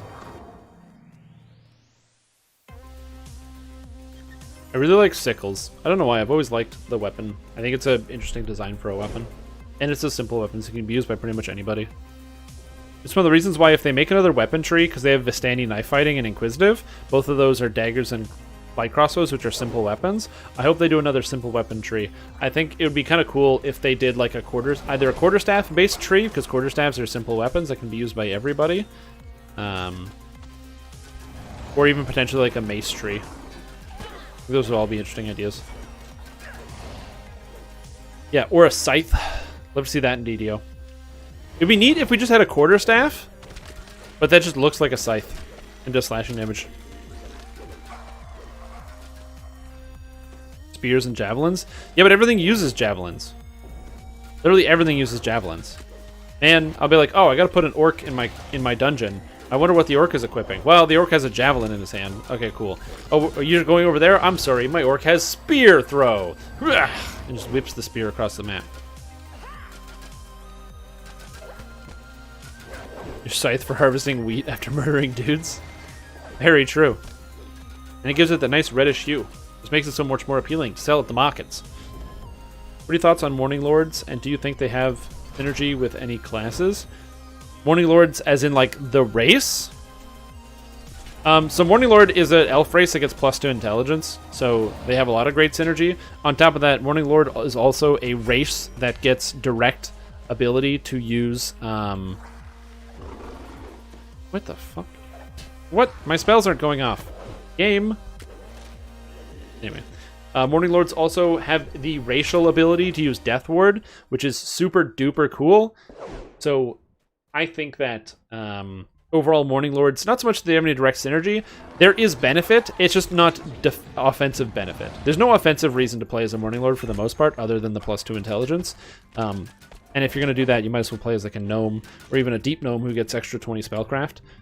The offensive benefit is one of the reasons why people usually choose races in the first place, other than the fact that they think that they're cool. So I would say that if you're looking for defensive bonuses, there's a lot of good defensive passives and actives in the Morning Lord, as well as just getting the Amenitor bonus of the shield for being part of that religion if you're playing any type of religious class. So I think there's a lot of good things about the Morning Lord elves, but they're just not offensive things, so you can't really... They're not build around. Like, you don't build around defenses, you build around offenses.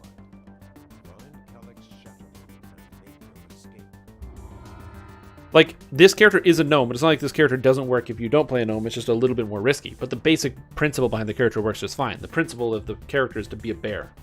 Go roar. Bear go roar.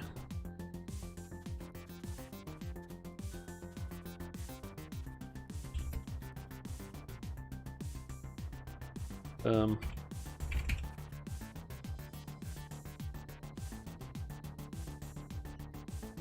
just gonna grab water real quick. Bears go roar.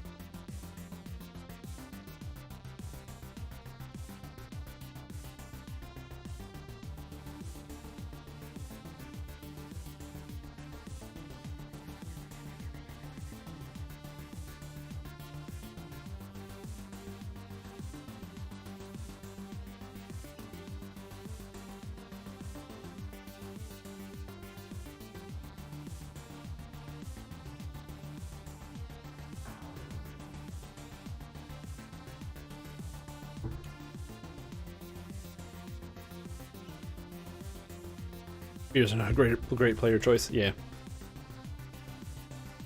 That's true. Spears are not a great player choice.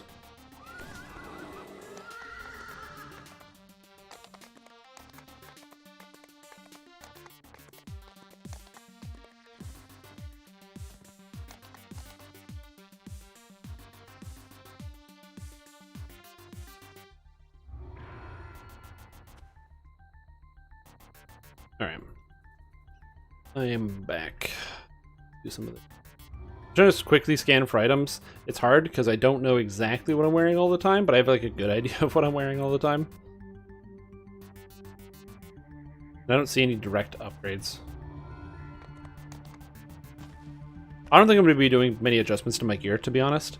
The only thing I might do is I'm looking for a shield. That's it. Plagued Cloak. Disease Guard. DC 20. Dude, that's level 15 item. Get out of here. That item sucks.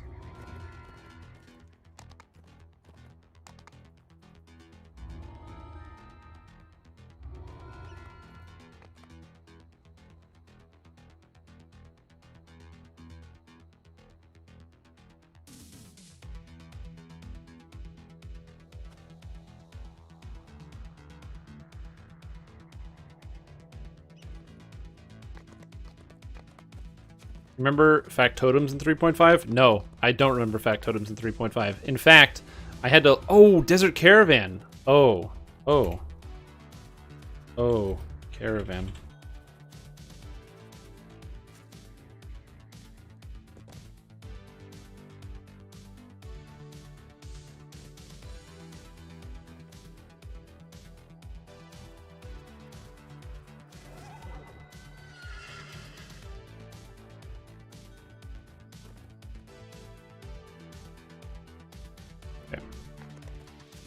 Go to Desert Caravan first. Yes, inside of Slave Lords, there's factotums. Ashes of Creation. We're not here. Here bears go. Where's my honey? That's funny. No, I have not played or done anything to do with Ashes of Creation. I actually don't know much about it. I could.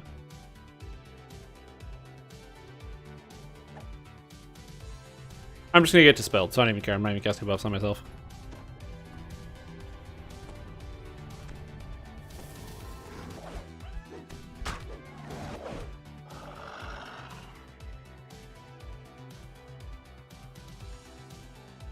But it seems like the kind of thing that doesn't interest me. I don't know.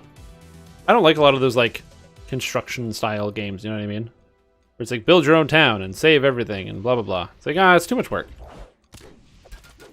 I get bored with The Sims. I don't need that.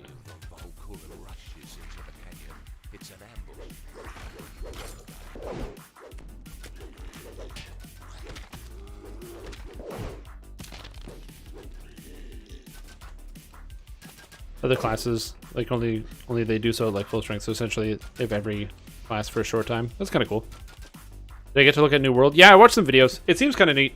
But again, it seems, for me, it's like anything else. So number one, I hope you guys understand. When New World comes out, it is not going to be the best MMO on the market. It can be at some point, but it's not going to be when it comes out. That's just not how MMOs work. I've been playing a lot of MMOs. I've been watching a lot of MMOs. MMOs, when they come out, have some type of misguided problem with them. Always. There's always something that it was an early design that they weren't able to iron out and they have to fix it. Or they come out and they just don't have, they have good design, but they don't have the level of content. Or they have both problems. I'll think of two MMOs as an example. Number one, Elder Scrolls Online. Elder Scrolls Online came out, good game, good concepts, so many bad designs all over the place. The leveling was a huge problem. Some of the different like class designs were an issue because you could technically play whatever you wanted, but not really because there was a lot of limiting factors. The way a lot of the stats were balanced, not a great idea. So they had a lot of issues with a lot of their core designs. On top of that, it made it difficult to play with other people because the levels, the areas were gated by different levels, and there were so many different requirements for everything you had to do. They made a bunch of adjustments, and now it's a really strong, really fun game. Another great example is like Destiny 2. Destiny 2 came out, and not only did they scrap most of the interesting elements from Destiny 1 in terms of character customization with the different stats, on top of that, they also had barely any content. So if you played the game, you know, for like 6 hours a week, in 2 months you ran out of content. So that means like, you know, you play like 2 hours on Tuesday and maybe like 2 hours on Saturday and 2 hours on Sunday, which is like not a lot of video game time in a week, then you're gonna run out of content real fast. And especially since it like was billing itself as like an MMO style game. Did they fix that? Yeah, they reintroduced a lot of the classic MMO style concepts. They added the different stats, the stat variations. They made more adjustments to different character classes to make them more interesting. They added tons more content and increased the content scale, so there's more things to do, so there's more fun things to play. But again, it took a while for the game to figure it out. I'm sure that when New World comes out, it's going to have some type of dramatic and huge problem that is not going to be easily fixable, and it will probably be good by the time like in about a year after the game comes out. If you want to save yourself money and time, don't pre-order MMOs. Just wait a year and then play the MMO. Because in a year, it's probably going to be really good.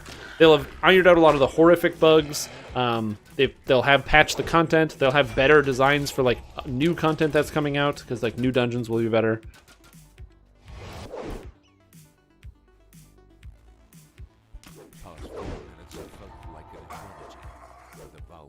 Your whole multiple as soon as they get paid the right god for the right situation. Yeah, D&D is also another thing that's really weird. Like, it's when it comes to religion, religion's really funny because in like Dungeons and Dragons and even other worlds, like if you play any of the Elder Scrolls games, there's all the different gods and Daedric princes and what have you, and like you have a reason to worship these gods because like there's no reason not to worship any god because they physically exist. They move the earth. They attack stuff. When they get pissed off, they smite people. They do all sorts of crazy things. So there's a lot of stuff there. It's kind of neat. You don't find a lot of atheists in in the world of Dungeons and Dragons, where the gods literally intervene because that's one of the cleric spells.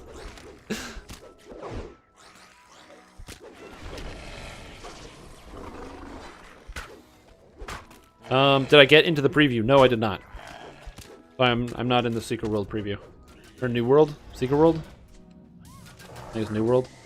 Again, I don't really care that much. New MMOs don't interest me because, one, I'm an old man trapped inside a young person's body that is slowly aging. And I don't like change.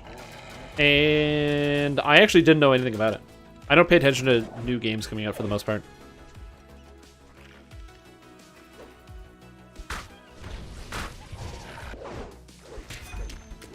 Absolutely, and yet he's somehow one of the most worshipped. That's what I call good marketing. All that matters is you have a good campaign. Hey, when is the new expansion coming out? I don't know. My guess was December.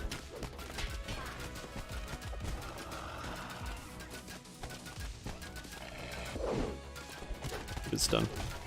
6 minutes of so past. Sure, the Valkyrie forces must be.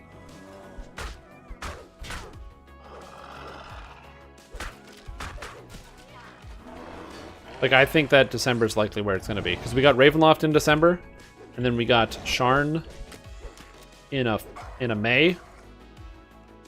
And I think, which is 18 months later. And now 18 months after that, I think we're going to get another expansion.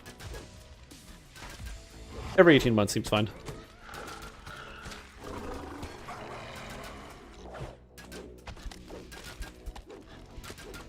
Deemed as almost devil worship? Absolutely.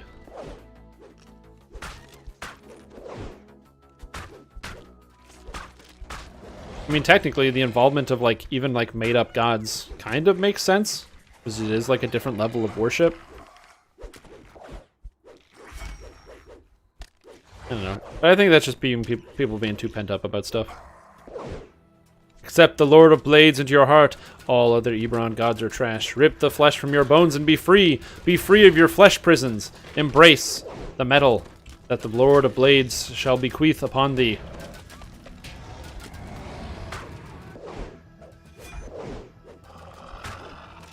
I do like the Lord of Blades. Neat character. He wants what's best for Warforged kind, and is not afraid to smash a few rib cages to get it.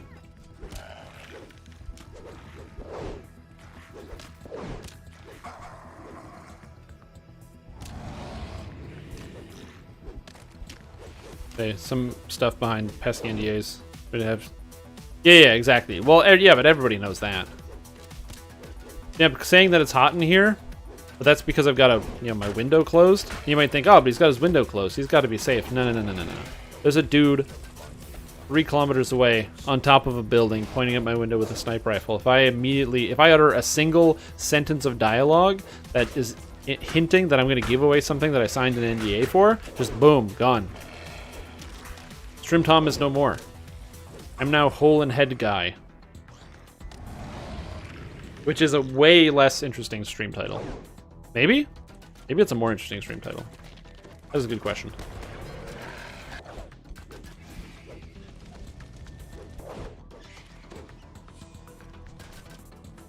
Yeah. So I can't tell you when the expansion is coming out. I'd love to announce that. I'd love to be like, hey guys, it's me, StreamTom. Just so you know, the new expansion comes out on February 33rd. And then you're like, whoa, February 33rd? That's my birthday. All right.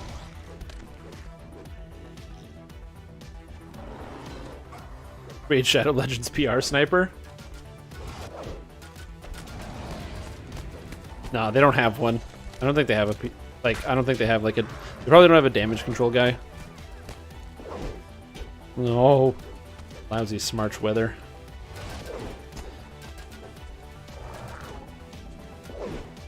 Yeah, I don't know. I don't reveal any of that information. You can even watch the streams that I do where we do the drink souls, where I get like blackout drunk. Man, I had so much to drink on Friday. Holy mackerel. I was barely functional. I can't believe I was actually playing that game still. Oh, because I turned off the stream and the computer, and then I was like, whoa. And I was very, very, I was feeling it the following day. That was a fun evening. Good times. For those of you that missed out on some of the content on the last time on StreamTom Plays Dark Souls, we finished the game. So we beat the final boss, the Soul of Cinder, and also finished the entire Ashes of Ariandel DLC. Now I'm working on the next one, the Ringed City. All while very intoxicated, which was super fun.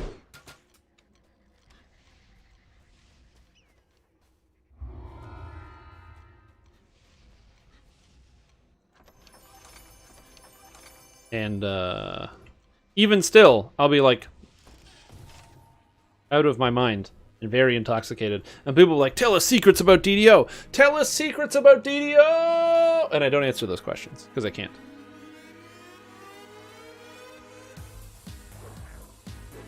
You get no DDO secrets. You gotta wait.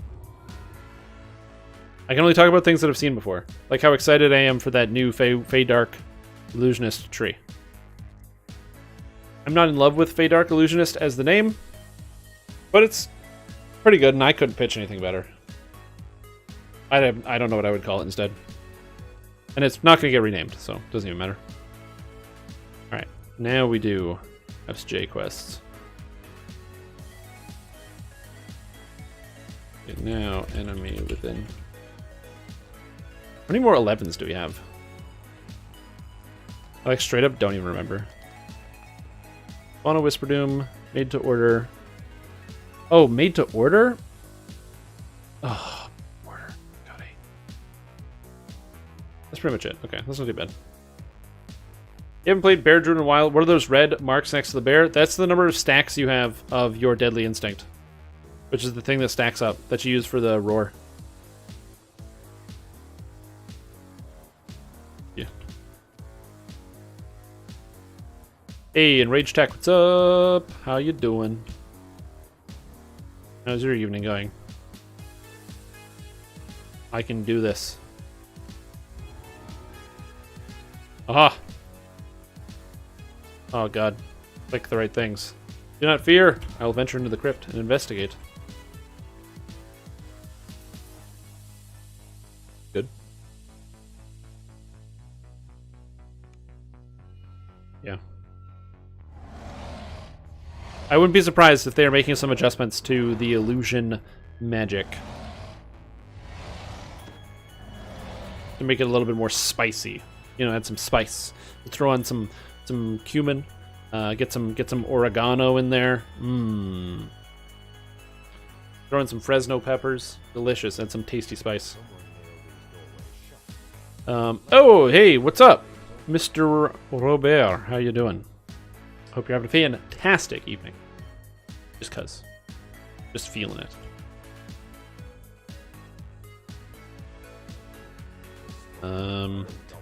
You're looking forward to the new tree. What builds would I use for the Final Core or for the T5? That's complicated. That's complicated. There's a lot of different good options with that new tree. Let's see, what do we got here? So one, Fey Dark Illusionist. It scales with intelligence, wisdom, or charisma. This means if you want to play as a melee build, it has the charisma melee option. However, it's... What the hell is this? I've never seen that little bit of brabble of dialogue. Never. Not even once. I've never seen that before. Huh. Neat. I've always just gone in there and there's been monsters. Interesting. Yeah, so since you can use intelligence, wisdom, or charisma for all of the spells, all the spell casting, and all the different effects, it means that there's such a wide variety of the different types of characters you can make. It's almost astounding how many different options you have. And since a lot of the stuff just scales off of illusion magic, during the leveling process, you get access to some cool and reasonably powerful different abilities, which is nice. And at endgame, it just has a lot of good passives.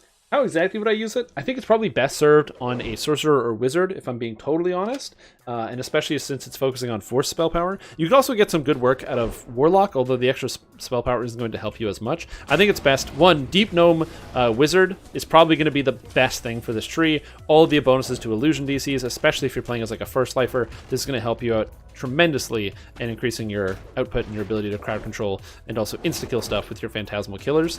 However, outside of that, I think it's going to provide a lot of good, interesting options for different type of hybrid characters. And if I'm being totally honest, I'm not convinced that this tree, and by not convinced, I don't think that this tree is going to be a competitive endgame tree.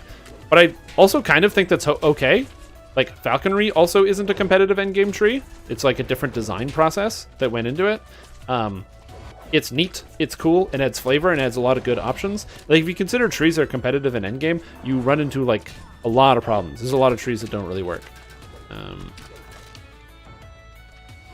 Also, it's entirely possible that there may be some adjustments to the tree between now and when the tree finally comes out. So, you know, obviously, reserve judgment. There are a bunch of things that I feel like could or should change in that tree in general, just from, like, actually getting my chance to play with them and go through them. So I posted my feedback if you want to see that on the website there. But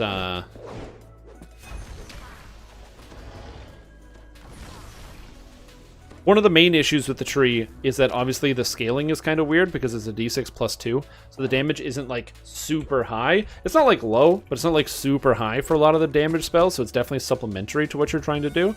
And also you can't cast those spells all the time, so your character still needs to function. Again, one of the reasons why I think Warlock could do a reasonable job with that tree, since you already have your Eldritch Blast plus the additional spells you can stack on top of there, and Warlocks themselves do want to get force damage because it's powerful for them. Another option that's something interesting to consider is Sharadi Garbage build could actually make heavy use of it too. So that's an interesting concept. The Sharadi Garbage build is where you basically stack force spell power and use Sharadi Champion to proc a bunch of effects by casting magic missiles. You think it's going to be a good build with Flameblade? No. But I do think that Flameblade is going to be a really fun and really interesting build. I think the Flameblade is going to be straight up super duper fun to play with. Weapons that are based off of fire that do exclusively fire damage are really cool. It scales off of wisdom. I love Flameblade and it's really awesome, but no, it's not going to be good. Flameblades can't use sentience, so that makes it problematic. Sentient weapons are insanely strong. Sentient jewels add such a power level to your character that it's like having an entire extra enhancement tree with how strong it is. Because you get 11 slots right now. So you can get 2 full 5 sets. And 5 sets are no joke.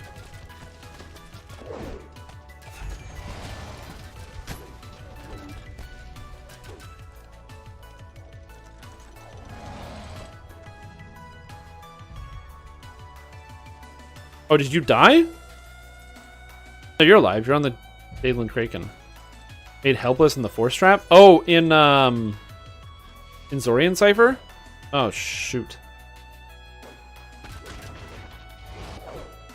Oh, rip. But you're still alive. Thank you, Softcore League. I thought they fixed that by changing the Sharadi to only spell off of range power. Yeah, but it still works. And some of the procs still scale off of spell power. Like double rainbow and stuff. The Sharadi Garbage build still functions. It's just now you incorporate Ruin and Greater Ruin into your build as well for the actual single target damage. And with the extra force crit that you can get, it's actually... you used to take the Favored Soul for the force crit, and spend a whole bunch of points to get all the extra force crit, but you actually don't need to get the force crit from Favorite Soul anymore, since you can get it from the other tree, the Fade Dark Illusionist. So instead of using that, and you can go 41 Fade Dark Illusionist as well.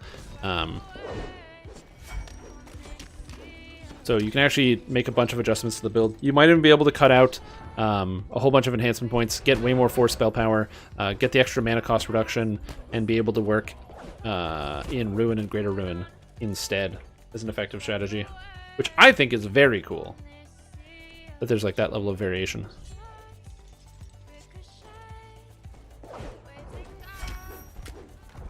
Possibly. I don't know. I think it's okay that it doesn't exist. I think that Flameblade not being good enough to make a whole... Oh.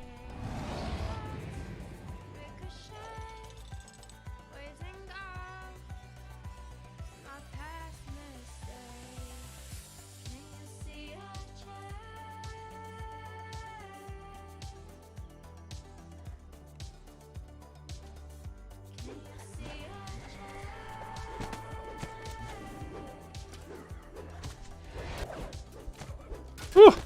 Grasco Nobles.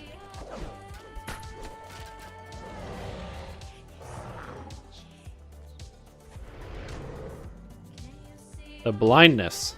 The blindness into the sphere of dancing. Holy crap. But yeah, I think it's okay that those weapons can't use sentience because you conjure them.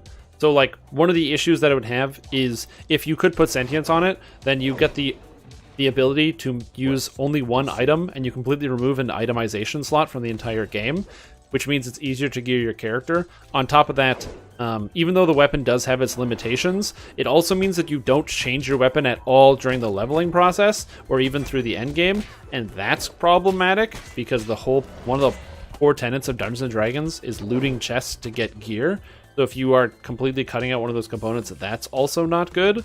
I think from a design standpoint, it's better to not let Flameblade be a viable endgame option in terms of it will do perfectly fine in Elite difficulty, and I'm going to be honest, that Flameblade will probably rock people's socks off all the way up through like Reaper 3, Reaper 4.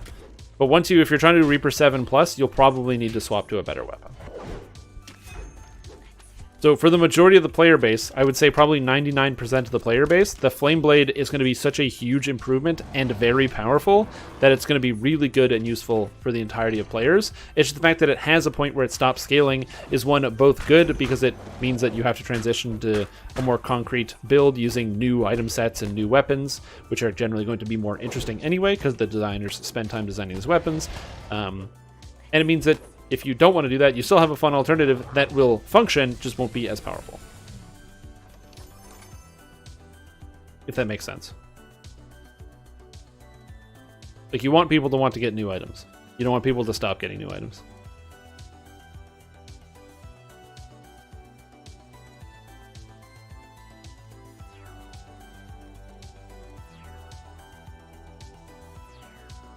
If they stop scaling at 20. Why is it a problem, though? Big follow because your builds and videos help you a lot. Thanks, Yanis1991. I hope my builds have helped you out quite a bit, and they keep helping you out in the future. We're going to make more, and make more, and then make more. And then you have to watch them, and you have to read them. And then every day, you're consumed by reading and watching my builds. And then all of a sudden, your days just turn into watching and rewatching old videos that I put out in the past. And you lose weeks, and years go by. And then all of a sudden, nuclear winter sets in, and you're still just sitting in your bunker watching old StreamTom videos. How it is, man. How it is. This looks like World of Warcraft. It's very much not World of Warcraft.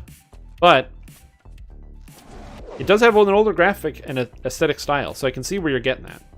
Oh, are we done? Yeah, we're done. Also, how we doing? Just gifted a subscription to Yanis1991.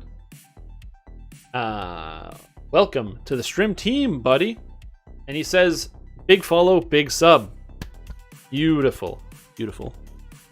You mean the hot bars and stuff? So yeah, thanks, man. I really appreciate that. That is such a kind gift. I hope you're having a fantastic day, Mr.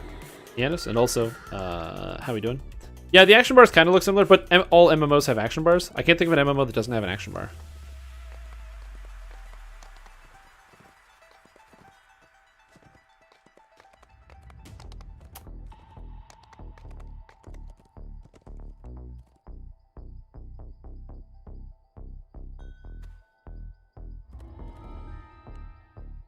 Like, pretty much every MMO is going to have an action bar, because you have to have stuff that you put on. Final Fantasy 14 has action bar. WoW. Lotro. But MMOs don't have them. Why does it say I'm playing D&D? This is Dungeons & Dragons Online, the online video game for Dungeons & Dragons. So if you're looking for pen and paper Dungeons & Dragons, and you would like to see someone play that, that's under the category Dungeons & Dragons. However, this is Dungeons & Dragons Online, the category for the game Dungeons & Dragons Online, produced by Standing Stone Games ever since the year 2016, and before that it was Turbine, but it's technically all the same people, they just rebranded. It's complicated and messy, but anyway, yeah, so this is a video game version of Dungeons & Dragons. This game is based off of Dungeons & Dragons 3.5, so as you can see, you got the similar stats: strength, dex, constitution, blah, blah, blah, fortitude, reflex, and will saves, base attack bonus, you got your hit chance, and all these other things. There's a couple extra numbers that they throw in here, because the game is, in fact, a video game that had to develop over time, and you can't keep everything pen and paper true, and also make it real time, and keep all the rules the same. You have to come up and make a couple different rules. And yes, I am in fact playing as a bear druid, a gnome bear druid. Why am I casting spells? I'm going to get debuffed. Here, have some buffs, and don't run into beholders. If you've never played Dungeons & Dragons Online, you'll notice that there's this yellow text here. I have it muted because I've just listened to this a million times, but that yellow text is the Dungeon Master, so you'll see stuff like spot. That's because my spot check is high enough, and the Dungeon Master tells me information. This door can only be unlocked by using the proper crest. Stuff like that. So unlike World of Warcraft, in which you go to a town and a guy says, hey, I need you to kill 20 rats and pick up their heads. I need 20 rat heads. So you're like, okay, no problem. So you go out and you start killing rats, at which point you very, very quickly realize that if you need 20 rat heads, well, it looks like every 4 rats actually gives you a head. So you kill 80 rats, and eventually you get your total of the rat heads that you need. You go back to town, and he says, okay, that's great. Go help my friend Joey. And you talk to Joey, and he says, hey, I need 30 bear paws. Can you go kill 30 bears? And you go do that, and you come back, and you're slamming your face along the keyboard, and you're like, I don't understand why I'm playing this video game right now. Dungeons & Dragons Online is a game in which a guy in town will say, hey, I need you to get something out of my basement. Can you get something out of my basement? It's just right over there, and it's really easy. It's heavy. I just can't lift it. Please go to my basement and pick up this item. And then you go to the door of the basement, and it's the entrance to the quest. And the quest says, getting item from guy's basement. And then it says, long quest. And you're like, long? Dude, I'm just going into a quest. I don't understand. What do you mean long quest? And then when you get into the basement, you find out that when you pick up whatever he's asking you to pick up, like the door locks behind you, and it opens up like a secret passageway. At which point you then dig your way through some ancient catacomb under this guy's house, and he's actually a necromancer or something who was luring you in the whole time. And the whole game is voice acted, so all the voiceovers and stuff. This beholder is currently not doing anything, and I do not know why. Anyway, it died. My intelligence is too low. Yeah, it's pretty neat. It's also free to play, and if you've never played before, you can download it at www.ddo.com for free and give it a shot. I have deep and involved conversation about Dark Souls 3. Yeah, unfortunately, this Friday we will not be doing a Drink Souls. I would like to, but I will not be available. Try quest on hardcore, some beholders and chaos dogs. Yeah, but I'm a bear druid. I'm invincible. Rawr. Also, for point of reference, we're playing on the hardcore difficulty. Hardcore is a difficulty setting in which if you die in the game, you die in real life. So you got to be really, really careful about that one. There's you swallow a little bomb, and then if you die in the game, the bomb just goes boop, and you're done. You gotta be careful about that. It adds a layer of intensity to the game, but it is extra scary, I tell you what. Also, Thunderbolt was slain by Greater Arcane Skeleton. Also, when you die, it tells everybody what killed you. They can all laugh at you and be like, ho, ho, ho, look at that guy. Also, there's a competitive leaderboard and all that stuff. I'm gonna ask about DDO. You explained the Delirium questline. Oh yeah, the Delirium questline is one of my favorites. Where they're like, hey, there's a problem inside the bar. Can you go help? And you're like, okay. And then you go up, and the first thing you see is a bartender shaking in his boots and shitting his pants because he is surrounded by several beholders. And the beholders are like, barkeep, yes, more alcohol, barkeep. And you're like, huh? And then the beholders, instead of killing you, challenge you to a drinking contest. So you have to drink more alcohol than the beholders, and if you win, then they free the bartender who you're trying to rescue. It is a great concept for a quest.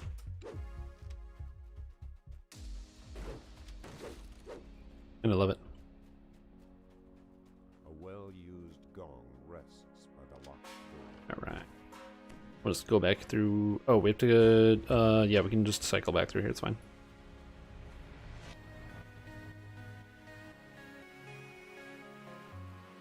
Yesterday, you did the first time the quest in the flesh from the harbor. Oh, in the flesh is awesome.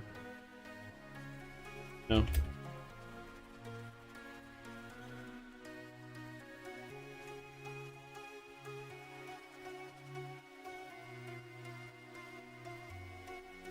I love it. It's fully voice acted. The Yolthun over time describing to you what he's doing and how he's got all the flesh statues of all the people, and he gets all mad at you. I love it.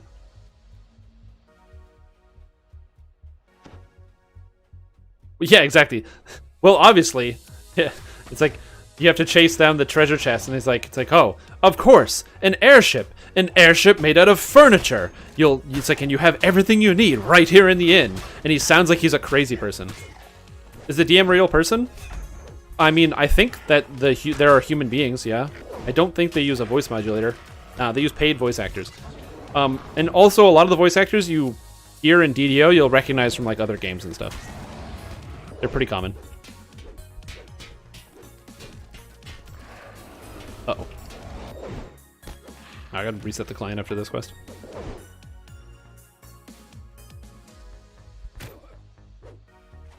Yeah, well, it's also because Terminal Delirium is a quest I'm skipping on hardcore. I will do regular Delirium on this game because regular Delirium is awesome. Where you have to fight the Hambies and the Clambies, and you have to solve the puzzle against the Beholder.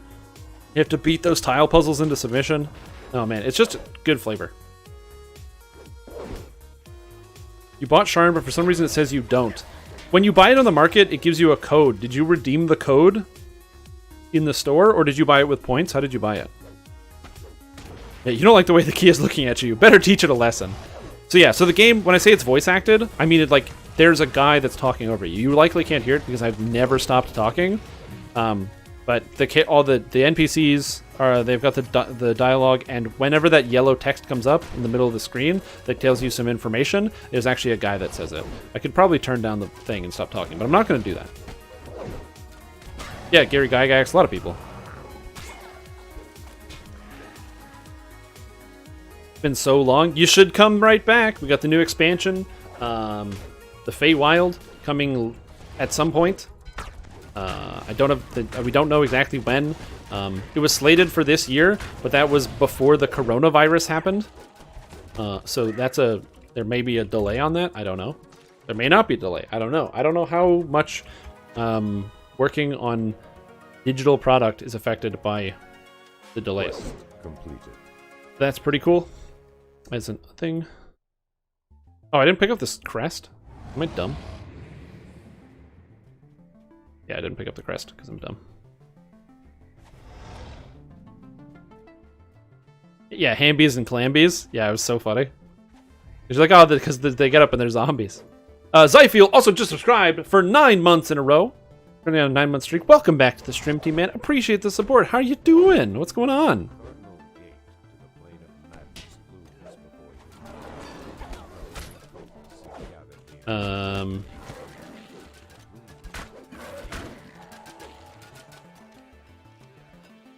Hope you're having a good day. Response teaching a lesson shames you for how harshly you treated the key. Yeah, it's a great quest. Ooh, bit of lag there. What class would you recommend since you come back? Been 4 years since you played. Oh, so since you've played, the only class that we've gotten since is the Alchemist. Check out the Alchemist. Give it a shot. Completed. What other types of quests you have besides 10 mages slain? DDO doesn't have those quests, so I apologize. There are very few quests that will tell you just to kill monsters. This quest, we have to close a gateway. So, as you can see here, I'm perilously... I don't have enough intelligence. I can't do this. I guess I'm tanking beholders.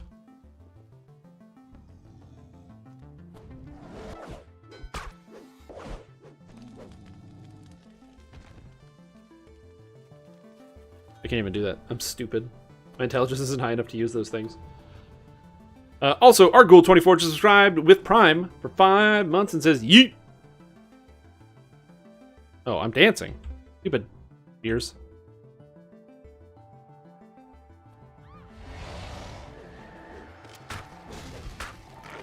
Every quest in MMORPGs? I don't understand what you mean, Artrius.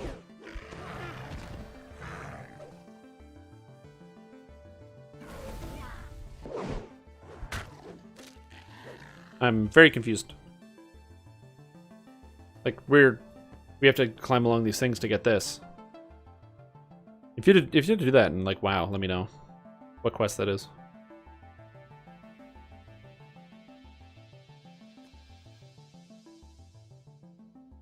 There's a live stream. You can watch it. This is the difference. I mean, obviously I'm standing here because I'm too dumb to do this puzzle. Yeah.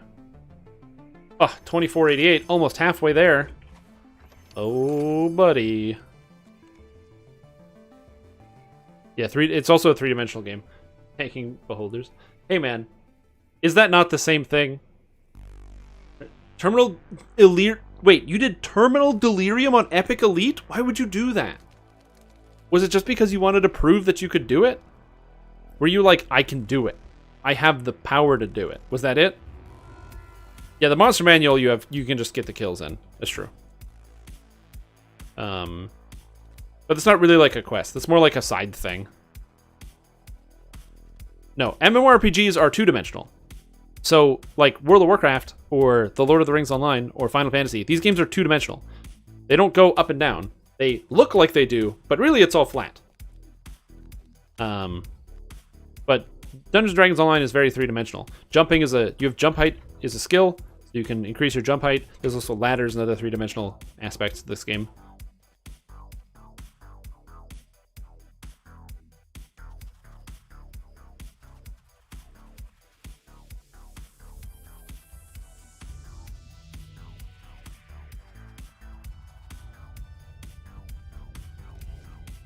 You did 5k favor at 15 for this hardcore? Nice! That's impressive. At level 15, I'm definitely impressed. I'm not going to do that.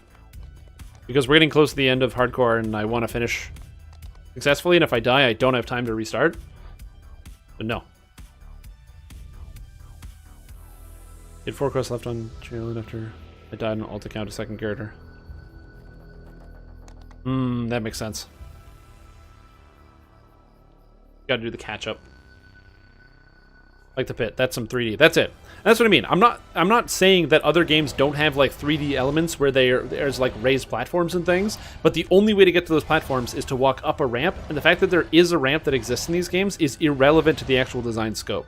There's almost no quests or fights that are designed with the intent for you to have to go up and down. It's mostly that's just the progression. You are going through a castle, and the castle is going up, but you could allay the whole castle in a straight hallway, if that makes sense.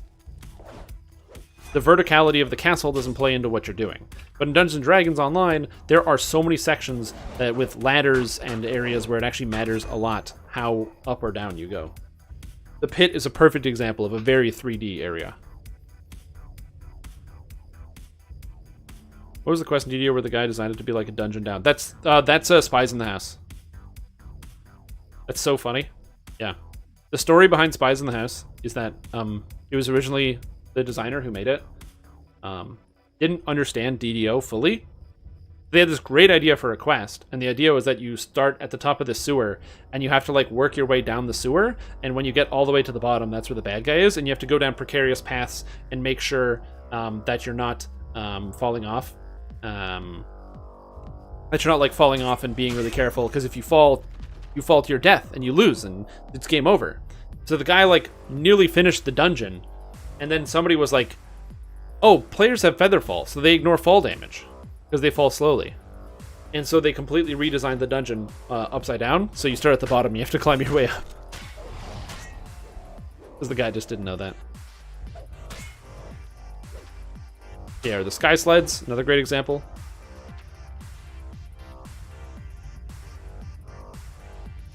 Like I said, I'm not really going to argue with you, because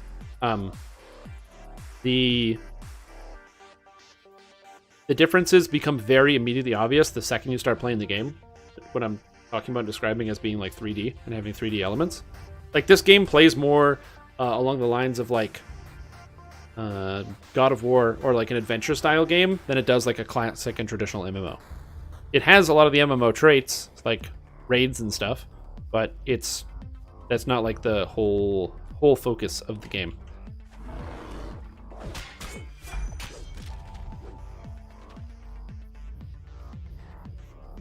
It reminds me of 3D Daggerfall dungeon maps.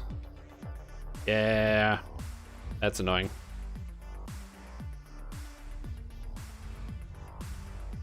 Going out and having adventures. It's Dungeons and Dragons.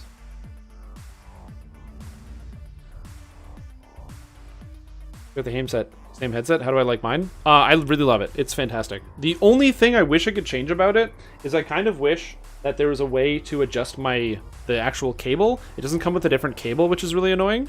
No, that doesn't make sense. Every MMORPG is not the same. What are you talking about?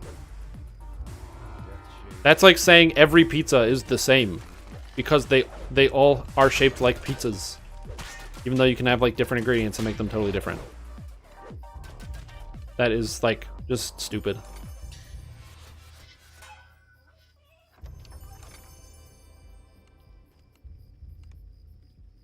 Shielding a scarecrow could take a ton in the mirror room. Yeah. I can believe that. That's really funny. But no. That's like saying, oh, but every video game is exactly the same. Hell, why don't we just keep going back? Every game is the same. Chess is completely identical to soccer. They're the same game, basically.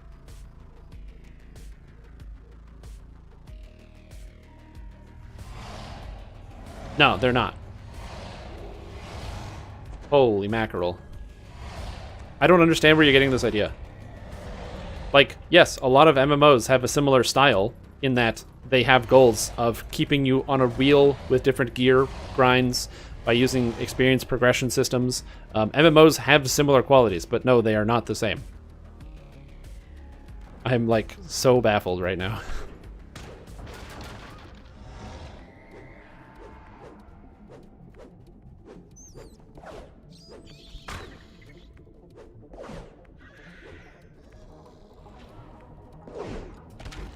That's true.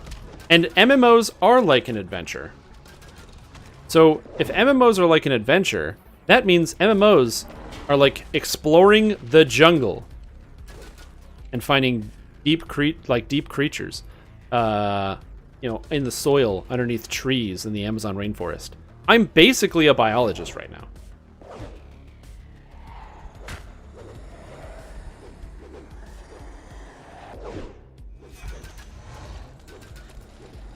Yeah. So again, to make the claim that every MMO is the same, I kind of liken it to like, being similar to like every sport is the same. Yeah, like sports are similar. They all have similar types of goals. There's usually a ball involved. Some sports don't have balls, confusingly. I don't know what to think about that. Some of them have like, you have to like wrestle or run fast as opposed to using a ball. Also a different thing.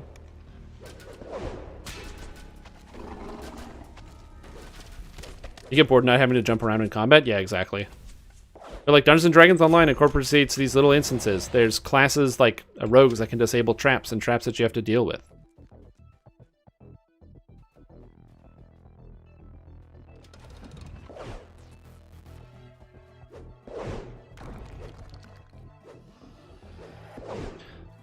It's like you wouldn't say Call of Duty is the same as Rainbow Six Siege. Yeah, exactly. Or like,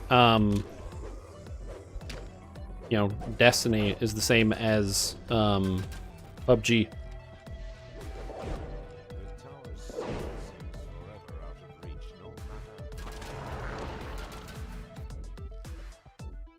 Like, oh man, but that Fortnite. Every game is just Fortnite. I wonder what a DDO Battle Royale would look like. How would you make that? What would you do? Because it wouldn't make sense to do something where you grab individual items and leveling up, because that wouldn't make sense. How would you make that? Does everyone spawn on the same map with like a similar amount of items? And then you can find different skill sets? Maybe you pick a class before you go in, and they restrict the classes, and then they break down the items like that? I don't know. I have no idea how that would work.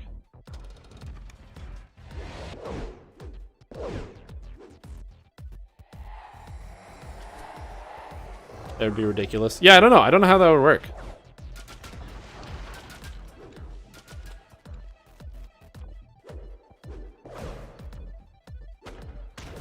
Hey, what's up, Amoth? How you doing? Call of Duty is exactly like Tetris? I know. It's crazy. Can't believe people think those things are different games. Baffles me.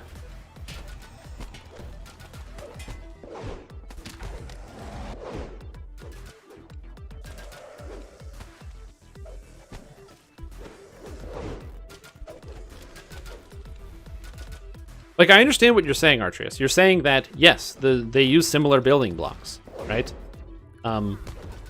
You're saying that, like, if we were to use a different example, imagine we're talking about art right now. If we have two different statues, both of the statues may in fact be made out of clay. Clay is the building block that brings them together. MMOs are designed by having item systems and stats and things that you have to acquire. But you wouldn't say that, like, the Venus de Milo is the same as, like, the Statue of Liberty, even if they're made of the same material.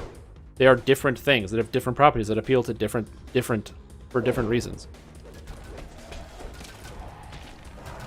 Like, if you're unable to understand that concept, I don't know what to tell you. That's like a very basic... This is a very basic concept. You can make different things from the same type of ingredients.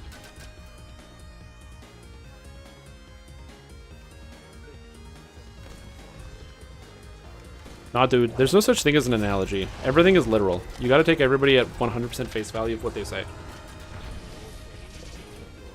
Anyone try New World? I haven't. I've watched videos about it. It seems pretty cool, but again, I haven't had the chance to. I didn't know it was a thing coming out. I don't really pay attention to new games, which is probably like a problem on my on my end. I could probably pay attention to more things like that.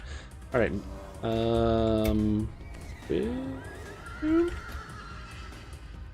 Got a client that got a client reset too.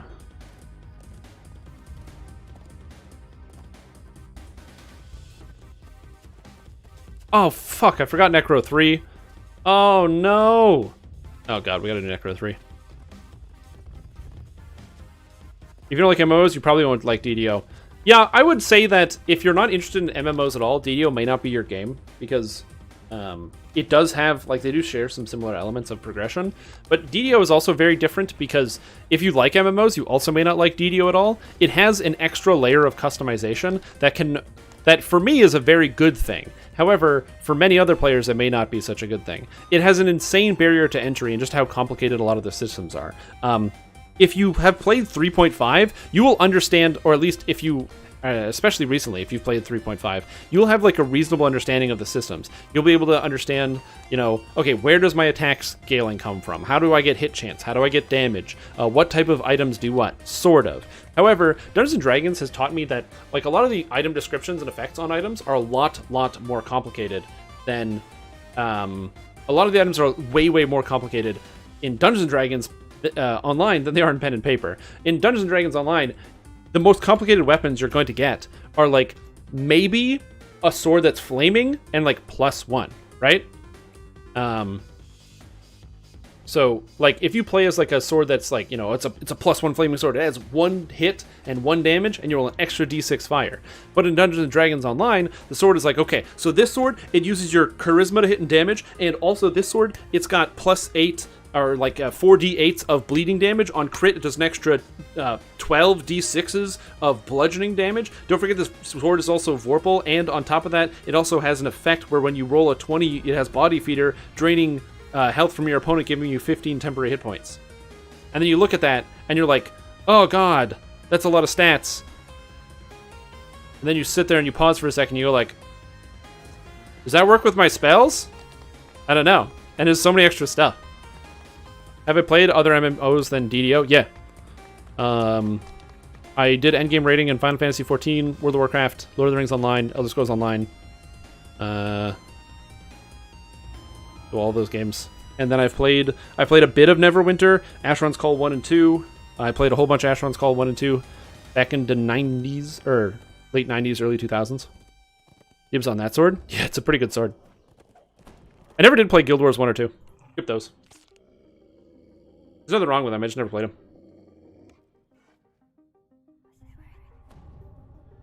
I don't know. It's really weird. Again, DDO is a weird game, and then I think that it appeals to a very specific crowd. I can see, like, one of the reasons why DDO will never be the most successful game, and Lord of the Rings Online will always be a more successful game than Dungeons & Dragons Online, is because it's more accessible. Yeah, a lot of people like Dungeons & Dragons, and they want to play Dungeons & Dragons Online because they will literally Google Dungeons & Dragons Online and then find this game and be like, oh, kind of neat. Because they want to play, like, online with their friends on Roll20 or something. Oh, deadly. Heck yeah. You still play Guild Wars 1 and 2? That's not bad. You can do that. Can't use two weapons just because they don't stack with each other. Yeah, exactly. Oh, man. And stats not stacking? The number of people that don't realize when they play this game that the stats work different so they don't stack? Oh, God. Yeah, like, it's just ease of access. DDO has a barrier to entry of just straight up knowledge. It takes time to learn the systems because they're not always directly intuitive. And DDO performs a lot more like a traditional sport in some cases, where it helps you out immensely to kind of teach you how to play. Like if somebody sits you in front of like a baseball diamond and gives you a bat and a ball, you won't be able to inherently come up with the rules. You kind of need to have some guiding to figure that one out, even if you have a few nudges or you're like sort of familiar. And DDO is kind of the same way. Having someone kind of explain some of the basics to you is incredibly helpful versus a lot of regular MMOs, Lord of the Rings Online or Elder Scrolls, any of these games are a great example. They're super easy to get into, so you can play the majority of the game without actually needing any assistance or nudges. It only becomes apparent when you try to do group content where you like need to learn to play, and once you're at that point, you have that's where you need that potentially help from other people. You know, when you're trying to maximize your DPS in World of Warcraft, you want to ask the mage expert who's already pulling, 99th percentile or something like that. So and that's where the barrier to entry starts to open up. But the majority of the game is pretty accessible. DDO, on the other hand, the quests, like if you don't know where you're going in these quests, they take forever. It just takes you a really long time to get through the game. It's not a boring time because you're exploring. This is a new zone in a new area. There's new monsters. They have different outfits and costumes. There's different treasure all around every corner. There's traps. The dialogue is interesting. The story is interesting, and you can easily get sucked into the world. Whereas this ogre. But,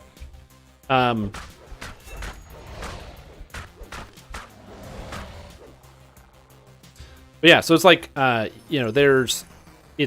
a different experience. So you have to grapple. Oh, my inventory's full. You have to grapple with the different systems as well as understanding the differences of just like I said, the straight up game, right? Like your health doesn't come back, your mana doesn't come back, so that's like a problem. So if you are playing as a spellcaster and you've played World of Warcraft, you're like, oh, I cast my spells, and then when I'm done, I sit and I wait, and my mana comes back. And then you play DDO, and you cast your spells, and you run out of mana, and your mana doesn't come back. And you realize, oh, I have to manage my resources, because I can't get my resources back all the time, just like in Dungeons & Dragons, pen and paper. You have a limited amount of spells you can cast per day. The same basic concept. And same thing with health. Your health just does not regenerate. You gotta figure that one out. You gotta work your way around that. Traps, things you can't see. My character has an ability called Spot. I can only see things that my character is physically able to spot. So my spot is 30. If my character's spot is too low, then I won't notice a trap before it hits me, and then I get sliced in half by a blade. Guess who's starting this quest over? Knowing there's a blade trap there. Off of DDO because you didn't have a teacher? Oh yeah, absolutely. Having somebody who can just kind of hold your hand and give you a lot of the information is really, really nice. And it's also very fortunate that the wiki is incredibly up to date.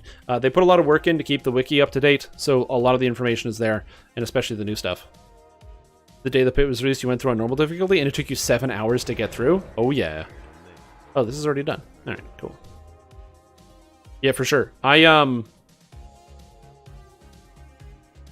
Is that how the game usually looks? Like, you don't use add-ons? There are no add-ons for DDO. Isn't that fun? There technically are some UI skins, that you can get that people are making right now because they just added that feature to make UI skins. But no, there's no add-ons. There's no DPS calculators. There's nothing like that. The math takes a long time. Hey, Yan, what's up? Love to start over the DDO with a mind wipe. Yeah, exploring everything for the first time and realizing things that do or don't work, or when you find like little secrets where you're exploring something and you find a secret door, and then you follows you to like an extra optional boss or whatever, and you find like and there's like extra treasure, and then after you doing that, you get like an item out of a chest. I think one of my favorites for that is the Tear of Deccan, where it's a pretty straightforward adventure. Go kill the boss, but then it's this super long dungeon with windy tunnels and all sorts of different passageways that require different levels of strength and dexterity, or strength, wisdom, intelligence to get through, and traps. And each tier is guarded by a different lieutenant who drops a special weapon. And it's so cool.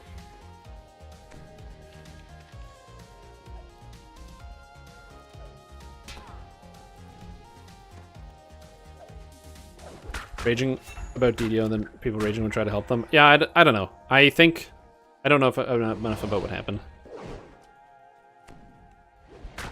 Do they allow, though, if they were to make an add-on? You can't make an add-on right now. Most of the add-ons, the information in DDO isn't scrapable. Wasn't everyone who showed up was trying to tell them how to play? Oh. Yeah, we talked about that before. Like I said, I don't really remember most about that. A DPS calculator would be great. All we need to do is have the ability to dump the combat log to a text file, and then you can do it. Why am I looting chests? My backpack is full. If you can dump the combat log to a text file, that would be sweet. But we can't do that currently. It's not a feature we can do. I know it's something that the staff are working on. They want to have the ability to pull some information.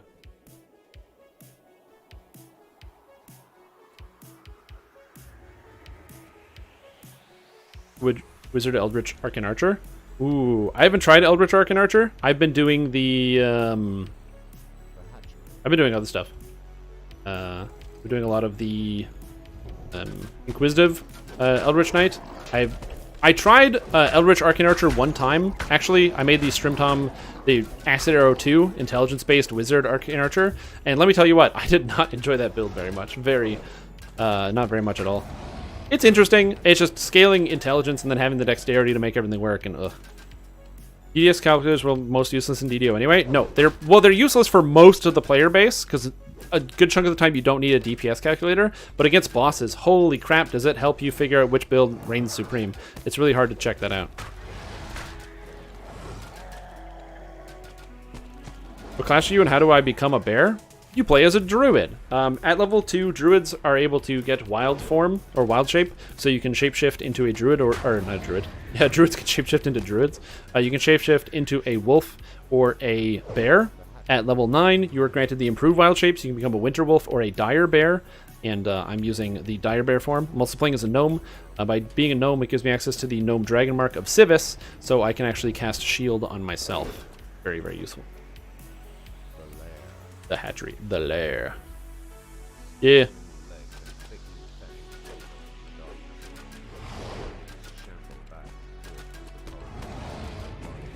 You doing your Reaper character? I am working on hardcore as much as I can before the league is over, so we'll see. I'm going to try to get in as much of the Reaper XP as I can.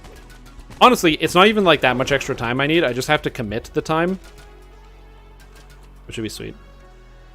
Yeah, DDO is real old. This game came out in 2006. It takes a long time. Works better for int-based Inquisitor than Arcane Archer. 100%. Inquisitive is way better. First of all, Inquisitive is better than Arcane Archer just in general. And then also, yeah, it would work way better. You're trying to combine like the Elf Arcane Archer tree with Inquisitive, or not with Inquisitive, with the Eldritch Knight tree, and Eldritch Knight is more melee focused. It's like, ew.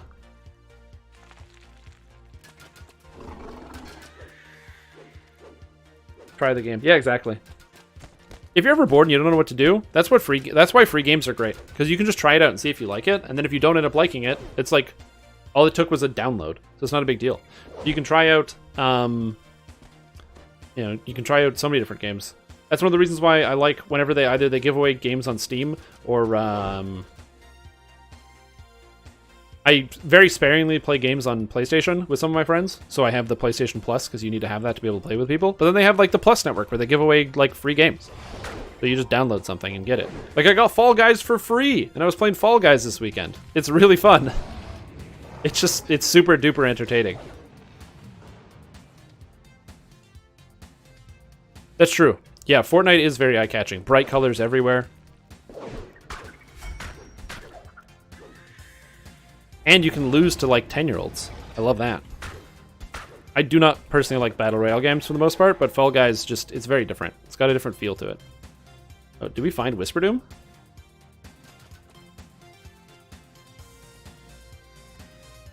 I don't see Whisper Doom.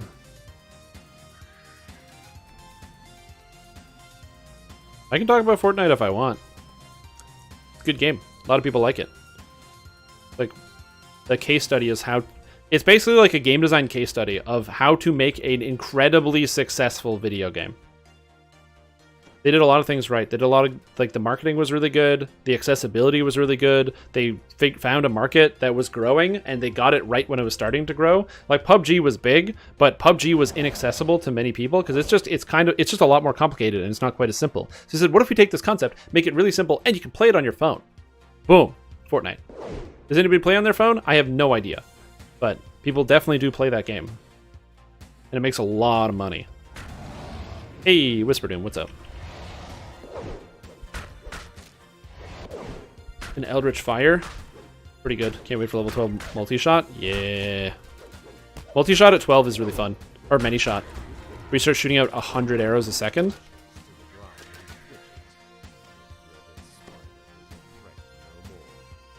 Into order.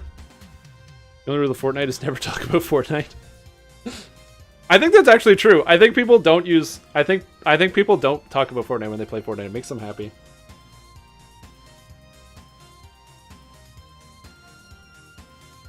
Receiving end of Horde Wilting. Horde Wilting is a dangerous spell. Especially if you don't have to.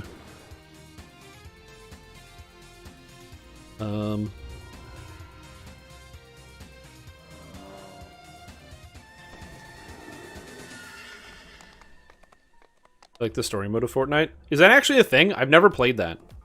Like I said, I find, for me, Battle Royale games are like... I don't have the patience to become good at them, because you have to become good if you want to win.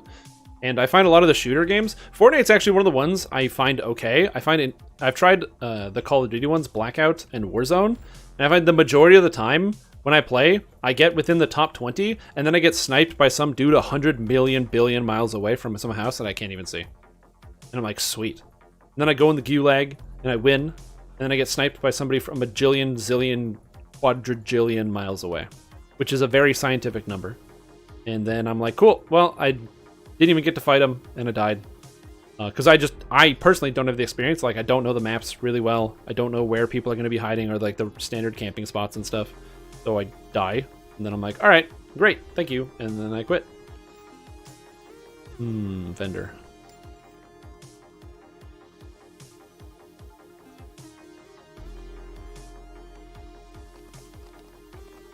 There was a co-op tower defense game? Wow, I didn't even know that. I had no idea. Yeah, so I don't do like a lot of the battle royales. That's why I was playing Fall Guys with a friend over the weekend. It was like fun. We played it for like 2 hours, and then I made dinner, and we finished watching the Sharknado movies, which I don't recommend. We did a marathon and we watched all of the Sharknado movies 1 to 6 because what else are you supposed to do when you're locked in your house and you can't go outside because the coronavirus is going to get you? So we watched all the movies. And I will give you my Sharknado guide.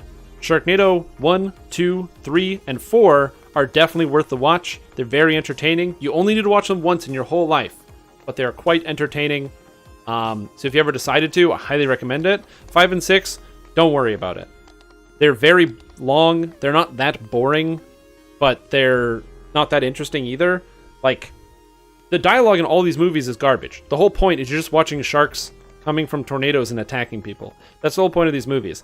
And there's very few Sharknadoes in numbers 5 and 6, so I wouldn't really bother watching that one. My spells are great, yeah, because these spells are only available in bear form. As a druid, I have certain abilities that are only available in animal form, so the ones that are grayed out is because I'm not as a druid or in my animal form. Never got to win in any battle royale? Yeah. Me either. Well, I guess you're bound to win eventually. It is very entertaining. I like Fall Guys quite a bit.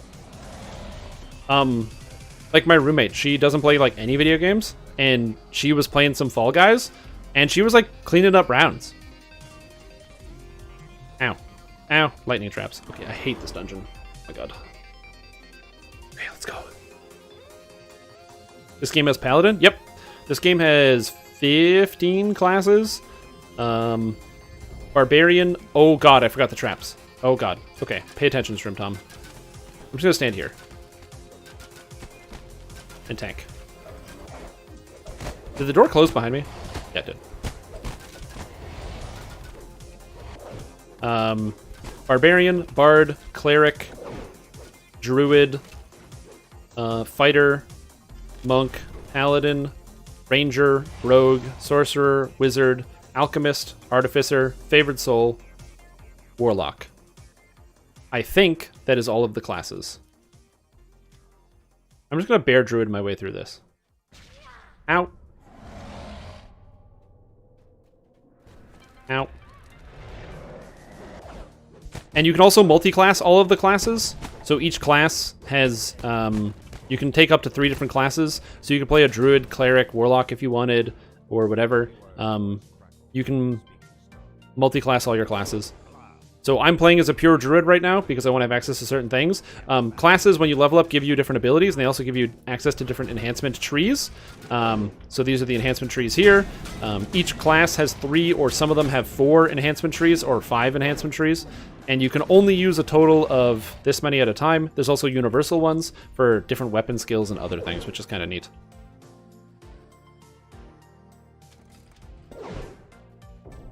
I do so much damage. Yeah, man. Bear Druid First Life. Give it a shot.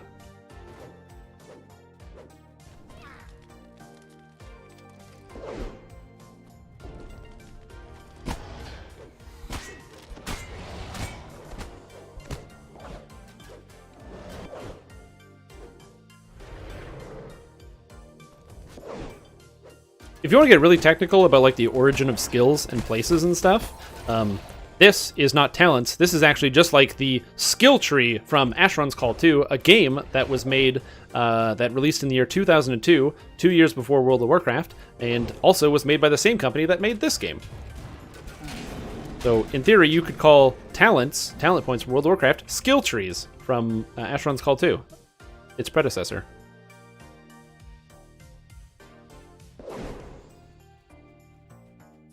Also, yeah, reusing good ideas is good. Oh yeah, you can't also multi-class everything. Same Bastard Sword, Vanguard, Paladin not having as much success, though. What? You're not having success with Bastard Sword, Vanguard, Paladin. Yo, Vanguard Paladin's so good. In fact, Vanguard Paladin's about to get even better with the standardization of shield damage dice throughout the entire game.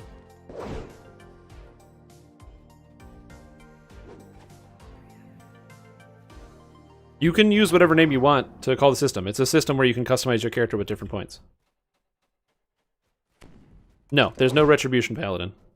Paladin in World of Warcraft is very different than Paladin in Dungeons & Dragons. In Dungeons & Dragons, Paladins are like holy warriors. In World of Warcraft, Paladins are kind of like half spellcasters, half warriors, so they're kind of different.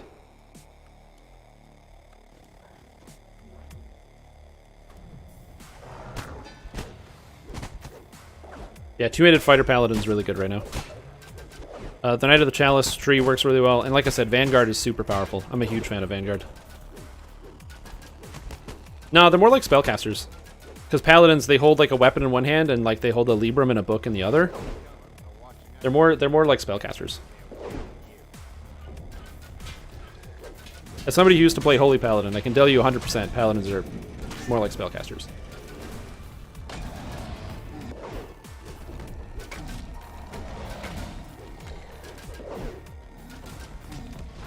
Yep. There's no healing Paladin or Holy Paladin in DDO. Only DPS and versions of tank. You can get... Yeah, it's true. You could play Wand Paladin if you wanted. And just use wands all the time.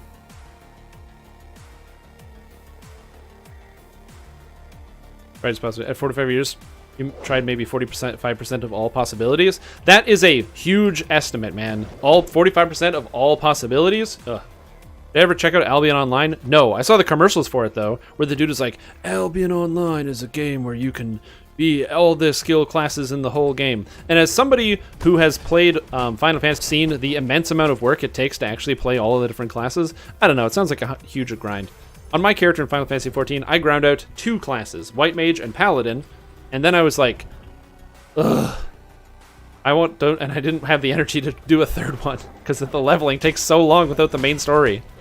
Because the main story gives so much XP. MSQ.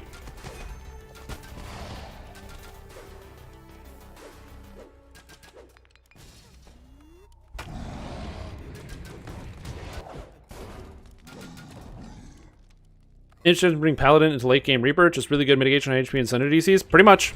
Paladin is extremely strong right now. The two-handed fighting Paladin using Knight of the Chalice, very, very good. Missing the Phantasy Star. Yeah, I've been seeing that too. 14 or Final Fantasy 11. Don't worry. Final Fantasy 11 is not coming back to get you. Now it's depending on what weapon and armor you use. Yeah, it seems neat. Because it's an interesting idea for like having ways to customize your character. Don't explode.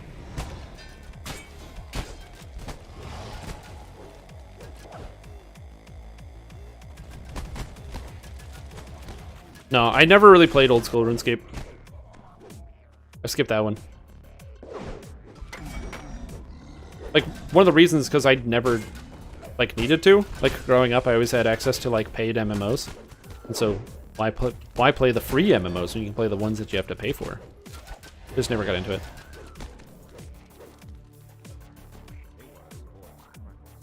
Did a finger on a paladin. 2 fighter for 2 feats.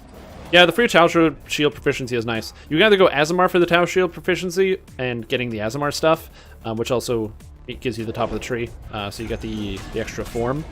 Or you go human and you get the feat, which is human and you get a feat. You have multiple feet. Don't seem to do enough damage. Might need to do an autopsy on that paladin and see what's wrong. I never played Phantasy Star Online. My understanding is it's an MMO, but also there's a lot of anime stuff. Which seems fine. Yeah, two-handed fighting is really versatile. Okay, I have a question. Is there anybody in chat who doesn't like two-handed fighting, the new two-handed fighting?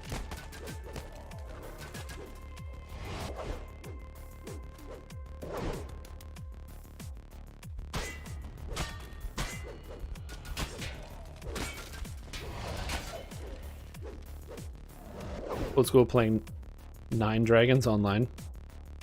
Biopsy unless he's a TR. That's true. You'd need to do the biopsy.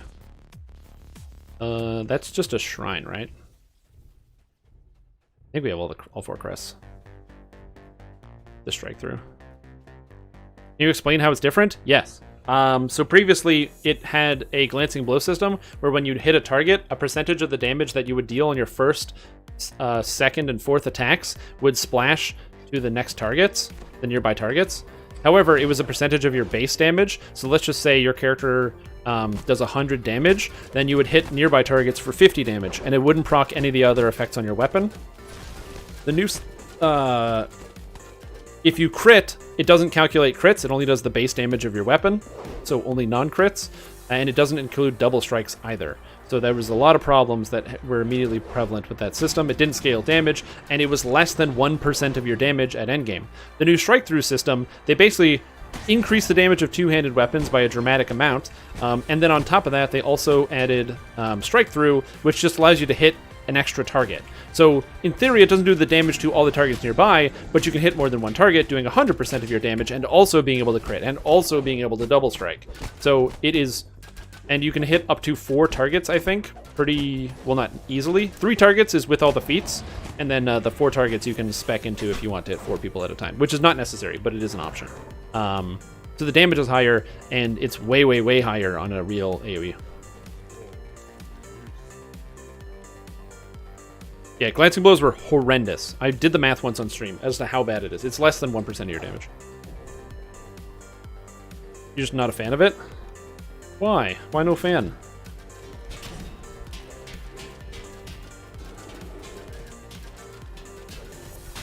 Even if you miss a percent chance. No. That's a grazing blow. Or grazing hits. Grazing hits is when you don't roll high enough, so you graze the enemy. Patches, that's grazing hits.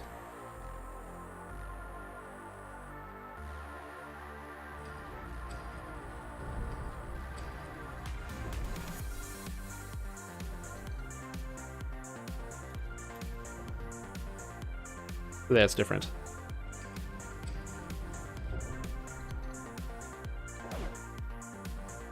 You don't like the 2-2-hand fighting when it first came out, but because of atrocious hitboxes? Yeah, they made adjustments to hitboxes, though. Also, I love this scene because it's just like Get Smart with all the doors rolling open to get to Haywire. So funny. Thanks, buddy.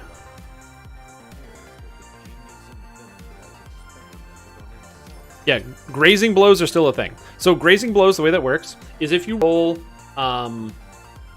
from a 6, if you strike a target, you strike a target. You have enough hit chance. So, your attack roll beats their armor class. But if you're proficient with a weapon, they made an adjustment to make it better, that grazing hits happen if you don't beat their armor class, but your roll was a 6 or higher, this is bounded accuracy, 16 or higher, you hit anyway. So rolls of 16 or higher with a weapon you're proficient with always hit, which means you always have a 25% hit chance against monsters if you're proficient with the weapon. They then made, if you're between 6 and 15 and proficient, you do a percentage of your damage that you would have dealt with no bonus effects on it, so no sneak attacks or anything, but you still do a little bit of the base damage on that actual hit. And anything 5 or lower is, if you miss the armor class, is an actual straight up miss. How to maximize spring attack damage so you can outshow casties? I'm not sure.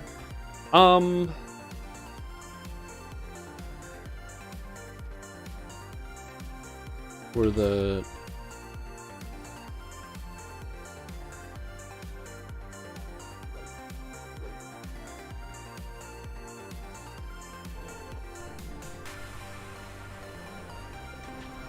as a standing desk, I love it. Trust me, this standing desk is really standing up to my expectations. Yeah, who doesn't play Diablo 2? Good game.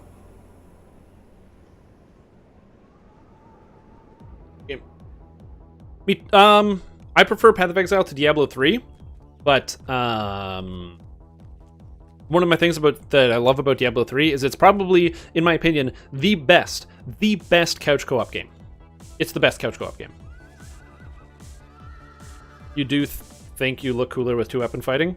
Yeah, 2-weapon fighting is also a cool style. But for playing, like, if you've got some friends over and you're sitting on the couch and you're leaning back and you're just like, want to hang out, Diablo 3 is an awesome couch co-op game. It's one of the best. Huge fan of that. And then Path of Exile. Oh, Path of Exile is so good.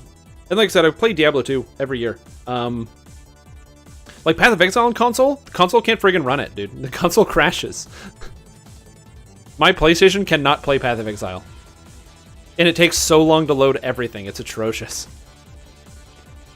Harvest League? Harvest League's almost over. Oh, did the new league get announced today? Oh. I didn't do Harvest at all. Announced today. I gotta check that out. Yeah. Got like some type of hard effect. Are we starting with that one? Oh my god, we're starting with that one? Alright. Let's do it. Alright, so this is the Rat Quest. For those of you that have not done this quest, you're going to see this for the first time. So this is Tomb of the Tormented. Each of the tombs has a gimmick, and this gimmick is that you are not fighting against monsters. You are instead actually leading rats through a maze, which we are about to do. I'm going to cast Death Ward on my friend here, and then we are going to get started on smashing things. So, there are rats. We have to lead them through a maze in the floor. How do we get the ability to lead the rats through the maze in the floor? We have to kill zombies to get meat. When the zombies die, they drop delicious, tasty meat that we can then use to feed to the rats and get them through the maze. So we go step by step through this, kill all the monsters in the room, then get the meat, then lead the rats through the maze. This is a multi-layered puzzle, and there's also 3 different sections that you have to do of varying difficulty. The first one that starts out is very simple. Lead the rat through the maze, and it introduces the concept. The second part is a little bit more complicated. There are monsters in the maze, and so you have to be able to deal either maneuvering the monsters through the maze by using the meat itself, or you have to kill the monsters using different types of magics if you want, which will work. well. You doing the rats?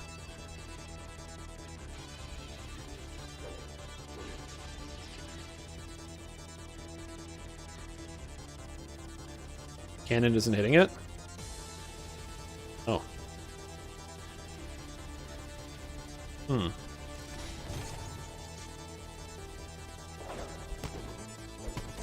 That's not good. I wonder if I can hit it.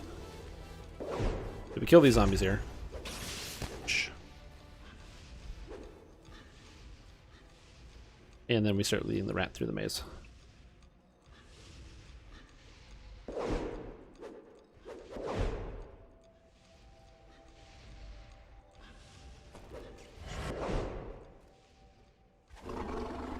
Yeah, the roar doesn't hit it either. That's unfortunate.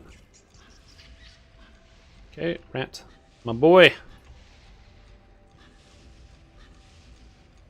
I think we're gonna run out of rats. No. The upside is that the rat actually does heal, but this is gonna take a little while.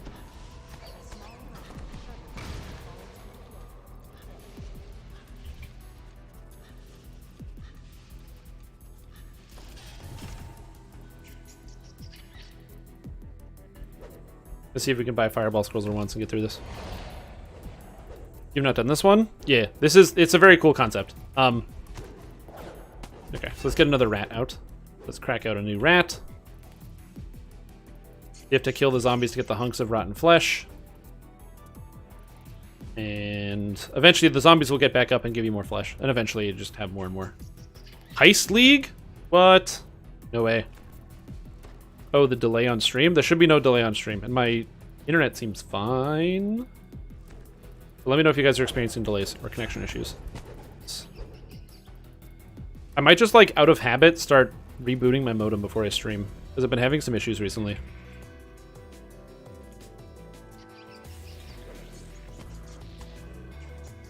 Go away. Stop attacking me.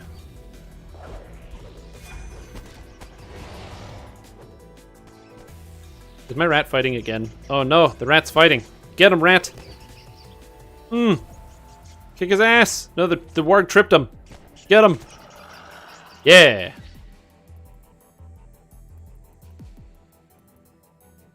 Alright, little buddy. Oh, baby. Alright, that's done. Now the rat's gonna follow through the maze, so I'm just gonna pick up meat here. That's kinda cool. Sorry, I wasn't paying attention. I missed some chat. Maybe the new consoles have SSDs? No, they don't. It was original D3 load limit. Oh yeah, 4-player co-op is amazing. Huge fan of that.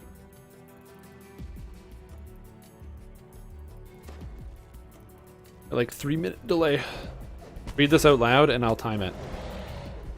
A 3-minute delay? That's way too much delay. Try reloading. If you reload the stream, it shouldn't have a delay. I don't have any delay programmed in.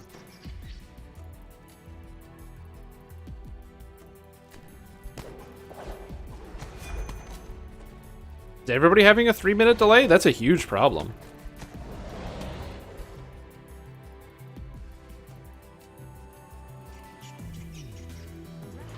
Alright, one rat down.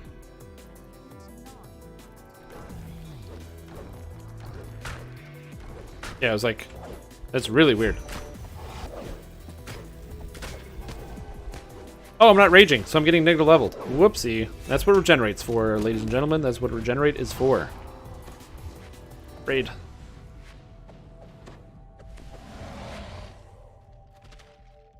Literally a heist movie.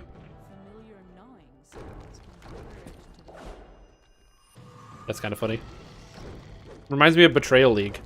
How Betrayal League is basically just like a crime movie. Figure some like 1930s New York detective or Chicago detective or whatever, trying to get the crime bosses and figure out what's going on.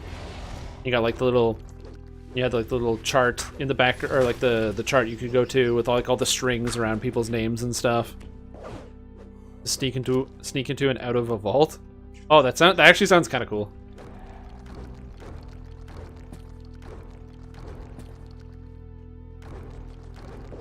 Mad delay with the internet? Okay.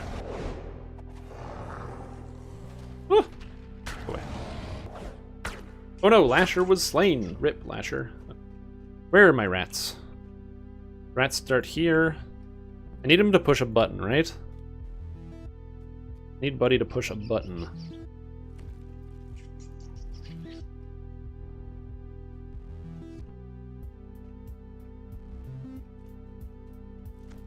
Rat is here.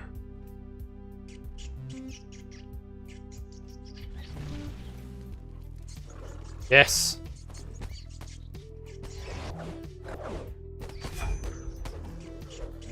Rotten flesh. More chunks.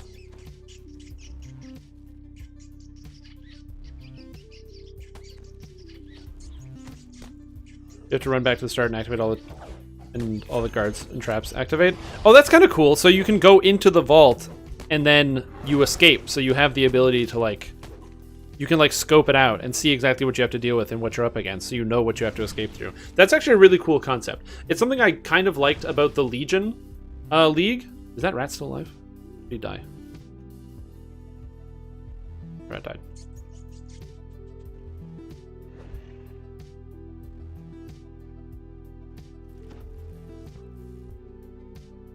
About Legion is that you can see things ahead of time, so you can plan what you actually want to break out. But realistically, because you have so little time when the Legion things pop open, you can't actually read affixes to see what's dangerous. And pass is important for builds out to 20 million DPS. Yeah, you mean all of my characters? Can you not lead the extra monsters to the buttons? Yes, you can. But it's just easier and faster if you use the single rat.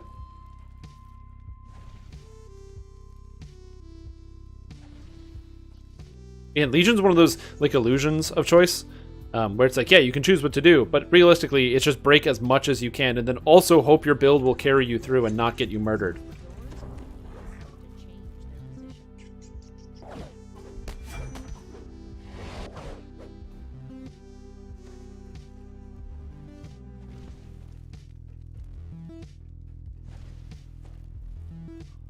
You go over here, here. Here, here.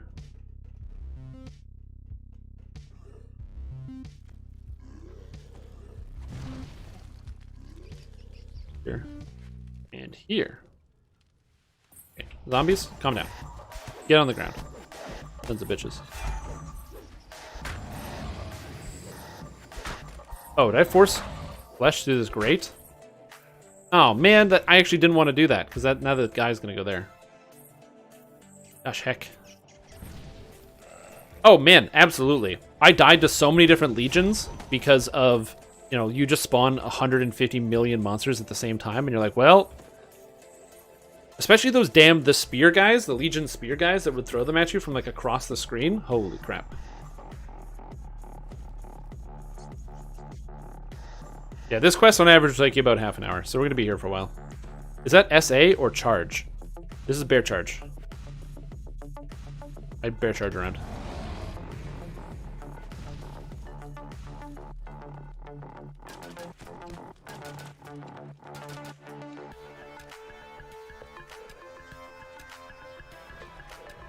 Yeah, they got lots of Damahe on those guys.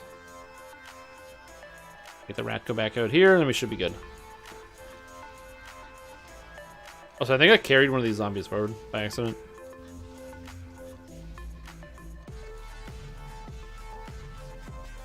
It is a very weird quest. I'm not upset the fact that this quest exists in DDO. I think, like, one of the things I love is that there are so many creative and unique quests in this game, but that somebody is like, you know, hey, what if we have a quest where you have to feed rats through a maze? And the next maze is even more complicated and requires some precision timing. Haunted Tower quests in the marketplace? I just noticed from playing hardcore. Haunted Tower? What Haunted Tower quest? In the marketplace?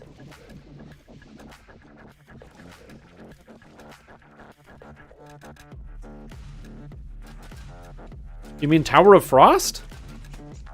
Oh, Catacombs. Okay, I'm like... Oh, Catacombs. Yeah. That was last patch, I think. I think that was last patch. They changed, they added Epic Catacombs and Epic Delirious.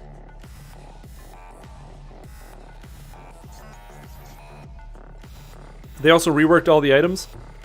So the items are all better, which is great. They also changed the acquisition of the items, so to get the items... Why isn't this rat going? Come on, buddy. So to get the item... So, like, it's streamlined. There's, like, Grey Light, who shepherds you between the different quests. You know, you don't have to go running up and down to talk to Dryden every time. It's a lot better than it used to be.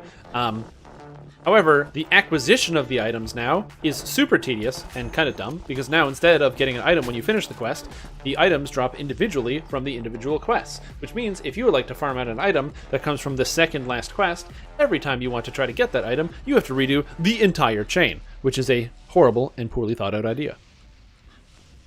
They should give because of that, I said that each chest should have a 100% drop rate on the items in the chests. It makes no sense for it not to be like.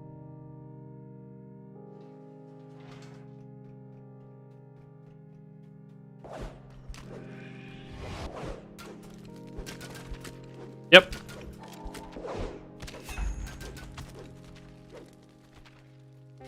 Is that Delirious got updated as well, so if you want to do Delirious, you're in the same boat. Now there's way more traps in this one. And there's traps that you can actually disable, and there's some you can't disable, so you kind of just have to get good. Like this one you can disable. Now you can time the rats if you don't have a trap guy.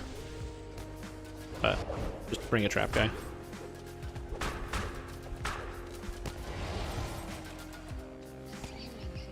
Oh, my rat didn't make it. Come on, buddy.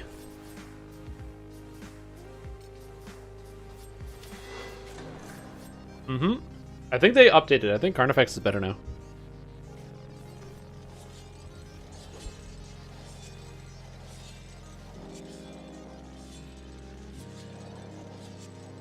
Carefully orchestrated party where all but one are red dooring it. Yes, that also works as well. If you want to talk about a quick, carefully orchestrated party, this is very often a thing where people come in and they do the traps and then kill the monsters, and you have one guy who just sits there and just shepherds this damn rat all the way around the dungeon.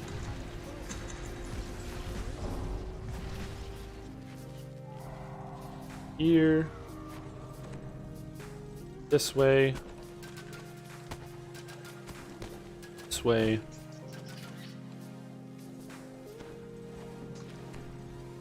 Rotten flesh.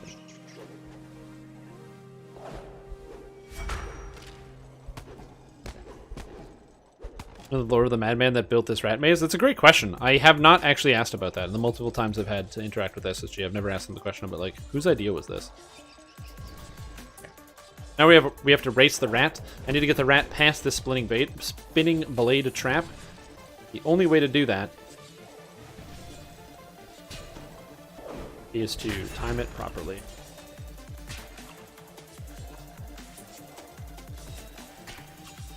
All right, all of the meat is in place. Oh no, the rat's getting attacked. Oh no, get him, buddy! Kick his ass!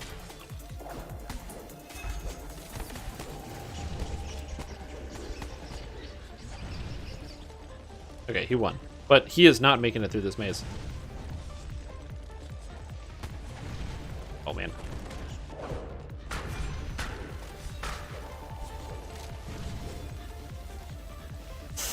Oh, there's not enough time. That blade traps are coming. Oh, there maybe is enough time. Oh, buddy, get out of the way. Go, my rat. Ah, beautiful.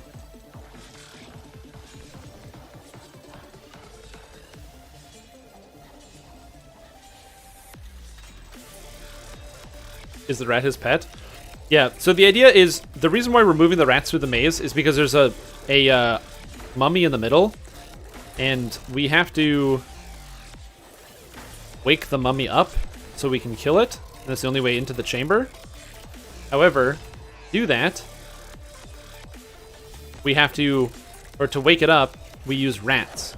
So the rats start going and they start gnawing at the mummy's flesh, and once enough rats are eating at it, it eventually wakes up.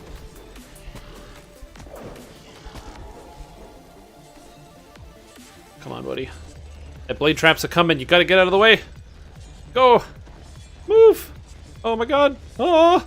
That was so close. Holy moly. go this way. Behind the blade trap. Escape your prison. Be free! I'm gonna leave you alone. Yeah, it's probably a good idea. Is it possible for Reapers to spawn in the maze? No, it's not possible for Reapers to spawn in the maze. That would be hilarious if it was, though.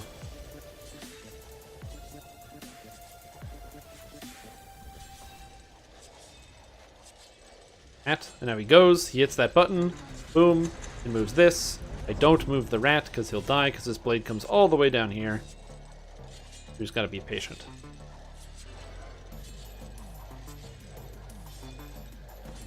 Once we're patient enough, then we just bring the rat back.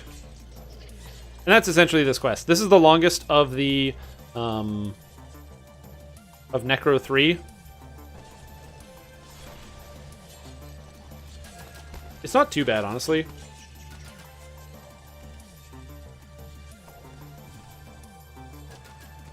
Very different person. So the rats do not actually do damage to the mummy. He makes it regardless. Just so that it looks like he was more not on. Oh yeah, that makes sense. So like, yeah, when you find him, he's at like whatever percentage HP. Where'd my rat go? Rat. He like didn't come this way. What the heck is this? Come on, buddy. Toxic Swamp? Oh, that quest is super duper easy. The only quest that I don't like that much is the forgettable one. The one where you're just in like a regular crypt with some traps. I don't like that one.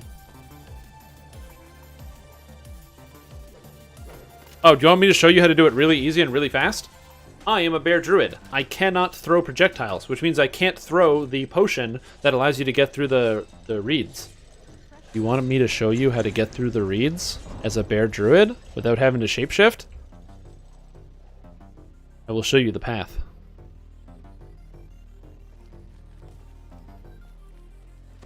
Alright, the rat's being guided. I'm gonna hit the washroom. I'll be back in a sec.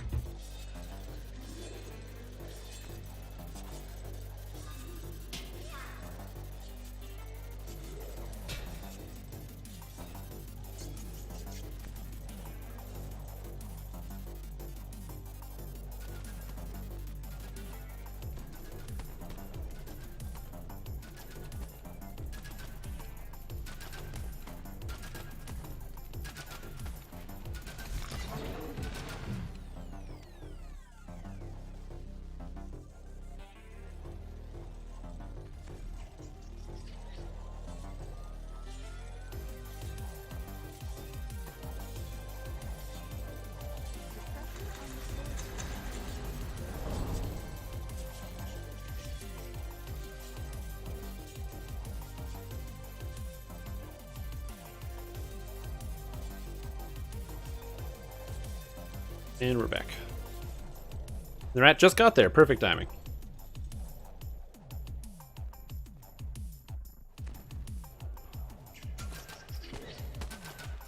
Headset back on. Ah. Press. Yeah, if the mobs maze AI works. Yeah, I couldn't get the mobs to move. That's the first thing I did. Fiddlesticks Tempest. I was thinking 16 Ranger for crit and 12 Ranger for crit and 6 Fighter for crit. Well, Tempest gives you crit multi, and you get threat range from, like, you don't need fighter for crit. It's the same crit. Whether you go fighter or pure ranger, you get the same crit profile. Because instead of, you just use the Deepwood Stalker tree for the threat range. Yeah, if you could do that, that'd be great. So anyway, so the rat goes up this little rat staircase that he has, and then they're already having a meal. They're having a good time. Nom nom nom nom nom.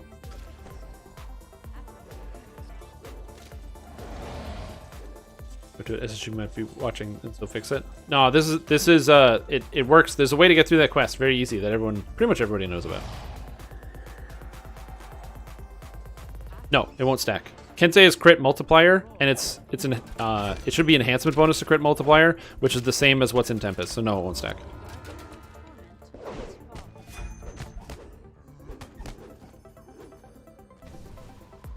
That was 20 minutes. Actually, not too bad. Not too bad. Not as bad as I thought.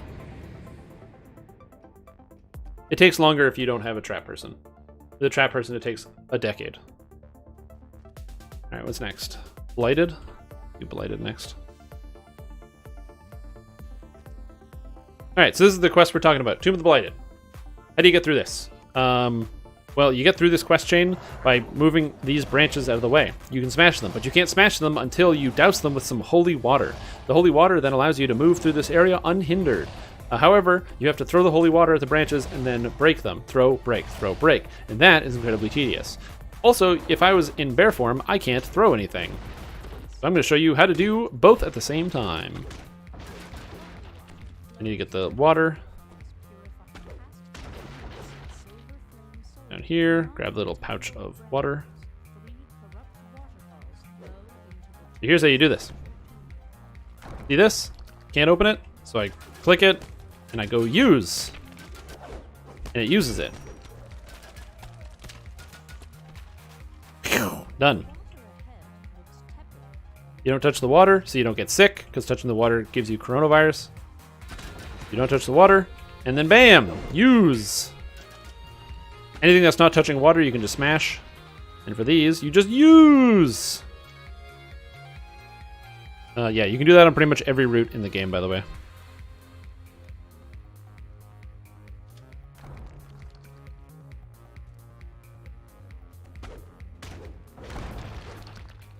And that's it. Have the stat debuff, but I don't care about that.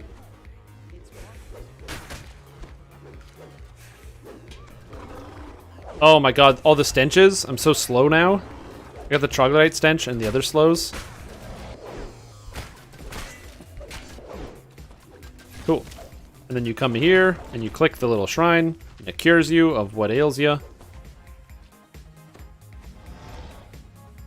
All set. Oh my god, do I have remove poison? Yeah, I do. Oh, I don't have the spell component. No, I have troglodyte stench for a minute. God damn it. Ugh. That's how you do that. Yep. And that's the fast and easy way to do it. So then you don't have to manage the water usages. You don't have to worry about throwing too many at the wall, or if you get a double shot and it accidentally throws two, then you're like, oh god, what do I do?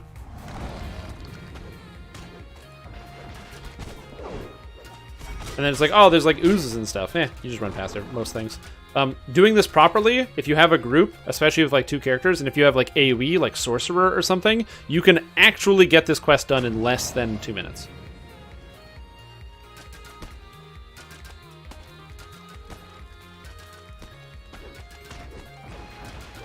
And that's how you do it.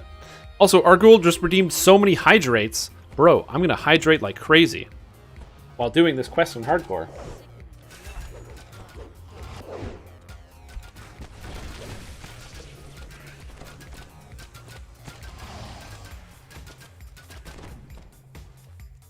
God, I feel hydrated.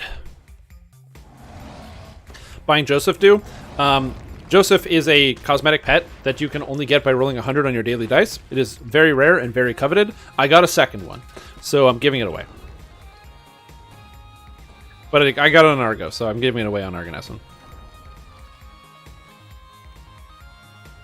Away.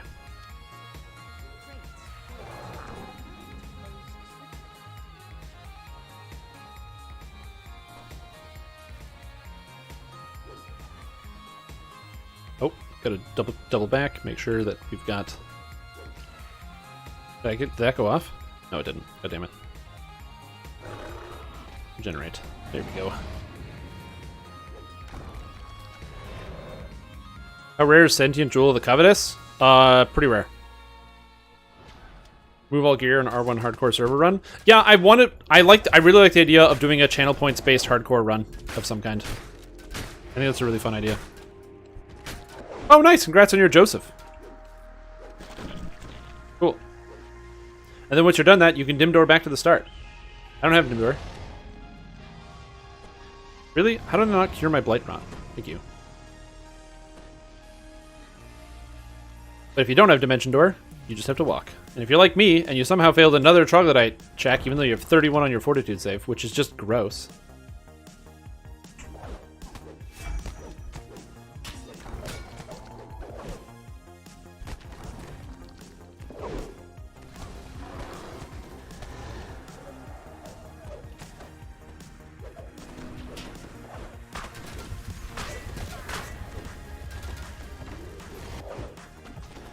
Ugh. Everything dies. Perfect. Yeah, I love that idea.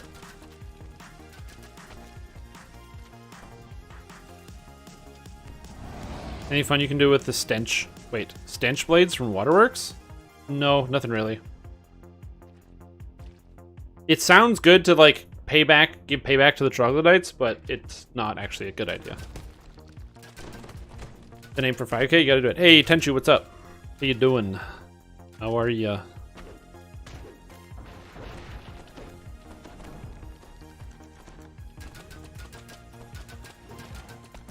Oh, what am I doing? I have to kill this boss. I'm like trying to loot the chest.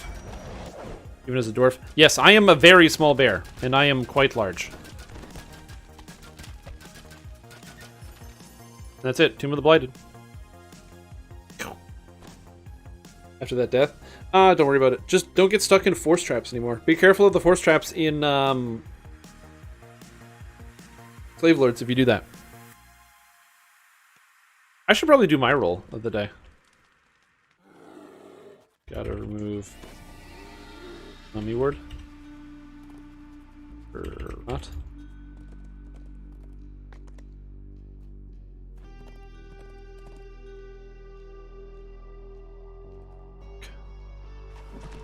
Oh yeah, the disease. Oh, the curse. It's gone. Silver roll. I got 91 for an XP potion. Yes. Gold roll. I got 23 for 101 remnants. Yes. First and second parts on Elite. Yeah, I did Slave Lords on Hard this league. Or no, we did Slave Lords on Elite. We did Temple of Elemental Evil on Hard. Because again, it wasn't like we couldn't do it. It was I wasn't willing to put in the time and the effort to remember exactly what all the mechanics are, and I just wanted to beat the thing.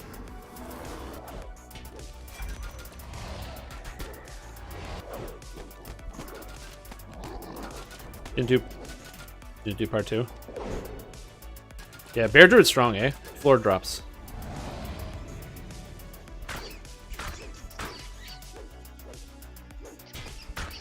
I straight up don't remember any of the traps near. Got a Mirror of Glamoring today? Nice! I've been getting a lot of Mirror of Glamorings. I should update my cosmetic cache. You've yet to do Temple of Elemental Evil? It's a long adventure. My two options to you would be go in like 10 levels higher, and it will still likely provide a challenge. Or get a group of people that are willing to commit 3 hours and then that have never done it and go do it. Very fun. Glamdring? No, not Glamdring. Different weapon.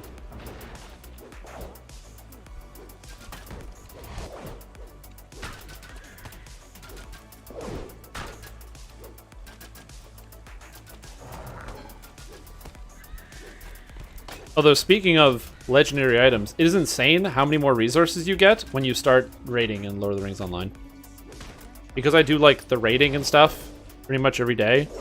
And, not every day, but, like, multiple times a week and all the different grinds and everything else. I was like, man, the legendary weapon grind really sucks. But I can make, like, 3 max legendary weapons in a second now. Okay, so this is cool. So you unlock this with a gear, so I have to unlock it. Then you go up to this door here. I trade the gear through these barriers, because you can trade the gear through the bars. And then he takes the gear, and then he can unlock his. And we both pull at the same time. And that's it. Isn't that such a cool concept in this dungeon? Later, McVanderhuge. In a barbarian. Oh, barbarian and bear honestly mix really well together.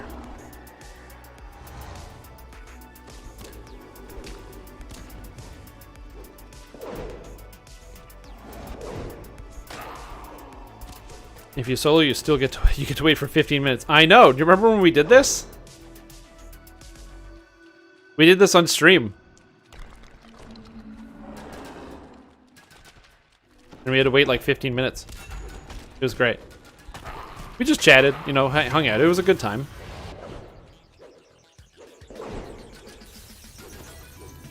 Yeah, that new shifter is definitely looking pretty neat. I'm excited for shifter.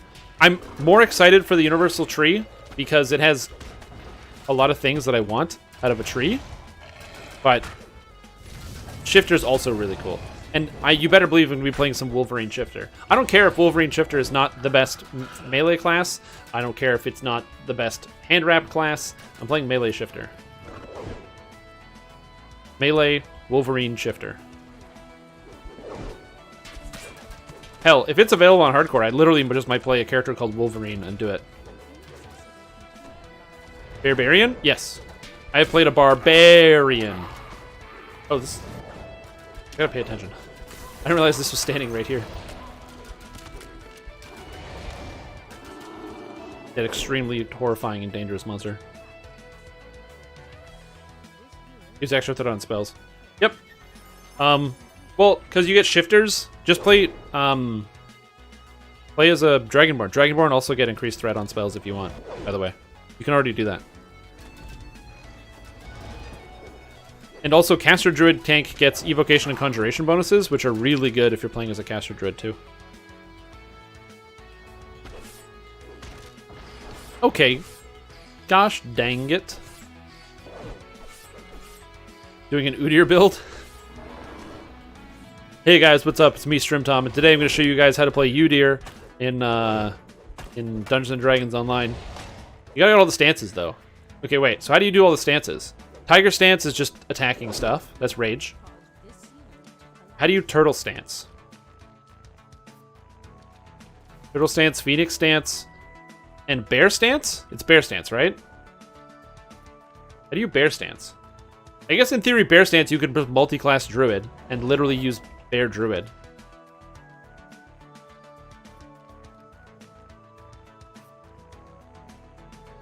How do you make turtle stance, though?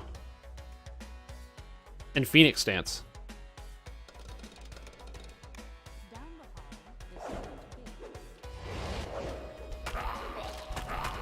Do slimes rust monsters affect your stuff if you're animal form? Yep. Because it's just like you have weapons. So you gotta be mindful when attacking oozes.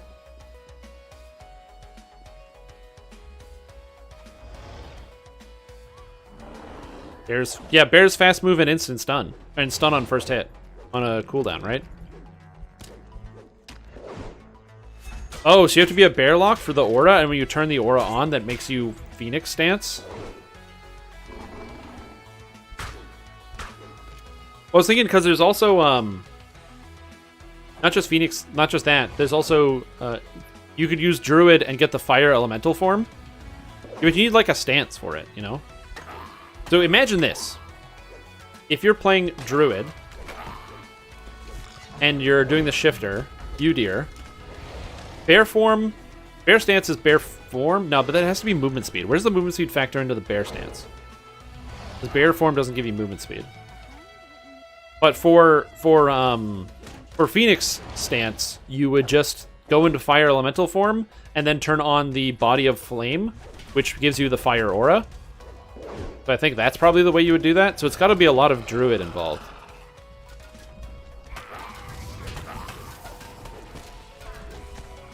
And, oh yeah, and Tiger Form gets the bleed. I forgot about that. Sorry, I haven't played League of Legends since 2015 or 2014 or something. I'm trying to remember. All your Dragonborn racials are done? Oh, rip. That's the worst part about racials, is that when you do all the racials in the races that you really like, you're like, oh, I don't play these races for a while now, until I'm finished all my racials.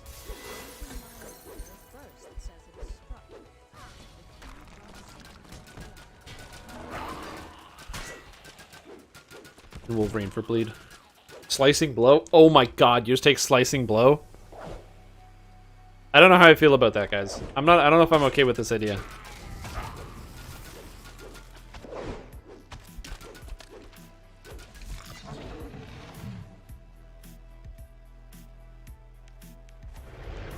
The slicing blow build, where you have to take it so you can be Udyr? No! I don't want to have that. Oh no. Why is that in the game? Is Sap bear build? Dude, wait a second. Do you just take Sap so you can use bear form? Is that it? Holy crap.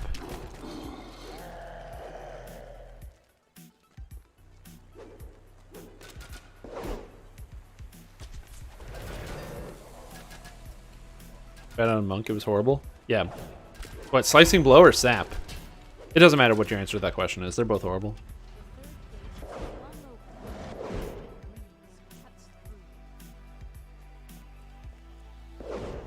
Didn't they change Slicing Blow recently? I was pretty sure we're talking about it because there was a Slicing Blow update.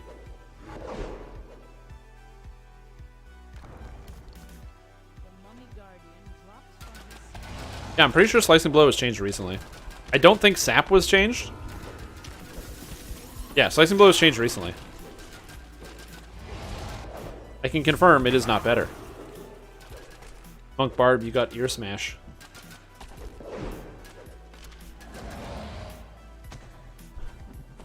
Ear Smash doesn't stun like it used to. Now stacks. Oh yeah, right, it stacks, but it's still not good.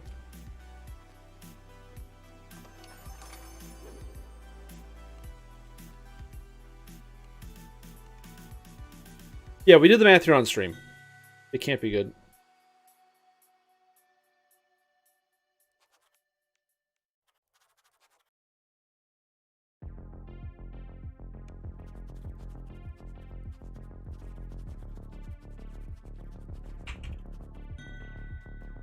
Alright.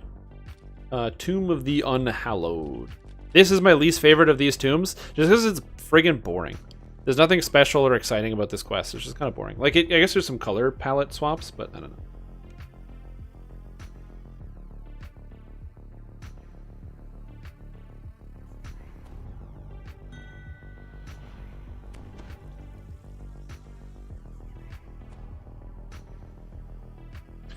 Ear Smash changes. Yeah, Ear Smash used to, when you would cast Ear Smash, it would hit the monsters and cause them to fall asleep when you had Knockout equipped.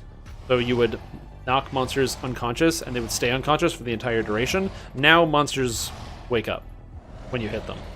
So it does what it's actually supposed to do. It puts them to sleep and then they wake up. God damn it.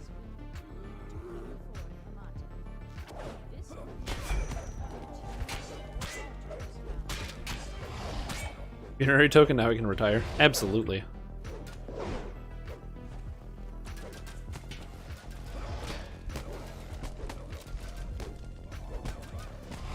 We should make a build together. Alright, what type of build do you want to make? Also, do you want a good build or a bad build? Because like I said, I'm already working on the Udyr shifter build, apparently, that I've been tasked with putting together. I do think the idea that I am certain that we can come up with a way to make Udyr work with different stances. I just don't know exactly what that is.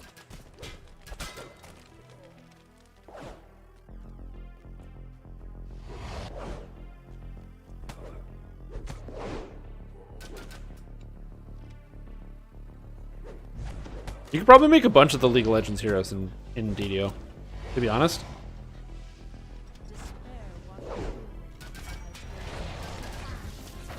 Yeah, we gotta revisit chains at some point. That's a good call. There will need to be a revisitation of chains. I'm curious as to what the limitations of that really are. Again, the fact that the skill only allows you to deal damage once every 20 seconds, and they're in very small increments that aren't very good. Old Generalist Sork? Oh, do you mean like having lots of different spells, different AoE spells, and all sorts of cool shit? I like Old Sorcerer, where you used to cast lots of crowd control, and where you used to have like 4 spells and taking repair spells and stuff.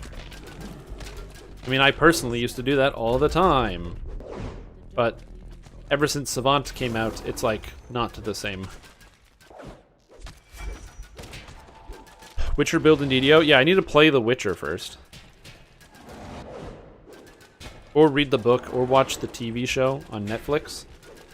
I have The Witcher 3. I own it. I just haven't played it yet, because I don't have time. And Disintegrate, yeah. Disintegrate's a really cool spell. The problem with Disintegrate is its transmutation, which is just such a problem. That is such a problem. If it wasn't transmutation, I think you could do something with Disintegrate, but holy mackerel.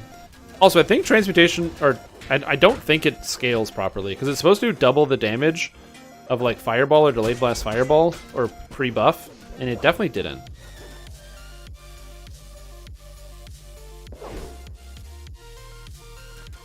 You get to a reward tier and then die, do you still get rewards? If you claim them. Only if you claim them. If you get to 1750 favor, you have to go in and claim them from the vendor, or like the angel or whatever. You talk to the angel and you say, hello, I'm here for my reward. And then once you claim it, then it's accessible on all your characters on your account forever. You have to claim it. If you get the level and then you do another quest and die in the next quest, or you get the favor reward and then you do another quest and die before you talk to the guy, you do not get your reward. It's one of the reasons why I always duck out to get my reward during quest. Because I don't care if it takes an extra second. I'd rather take an extra second than take an extra 10 hours to regrind. You know what I mean?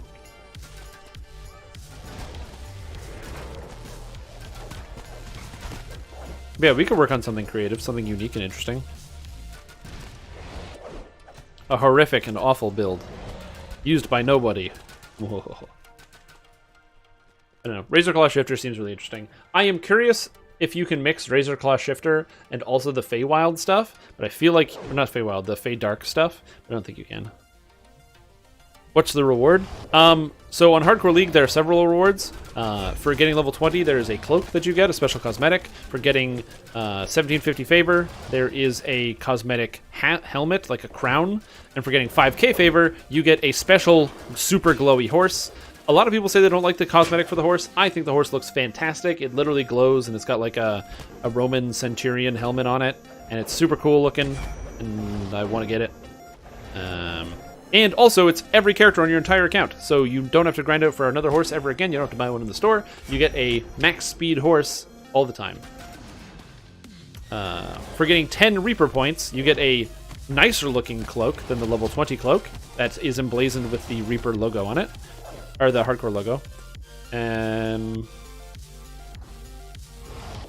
for 20 Reaper points, you get an Archon cosmetic pet.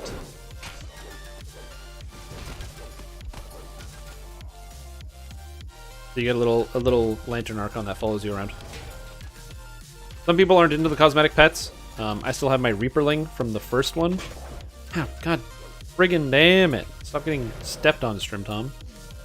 One, the Blood Wraith. This is what we got for Hardcore 1. This little Blood Wraith dude. We're getting the 20 Reaper points. Is there a way to make yourself perma-blind in DDO? If you unplug your monitor, that would probably work. You could also wear a blindfold, or just poison yourself and make yourself go blind. And the Bloody Footprints. Yeah, the Bloody Footprints are awesome. I should have them on this character. I just have to go get them. I'm lazy. Wait, do I have them? No, I don't. I don't have them.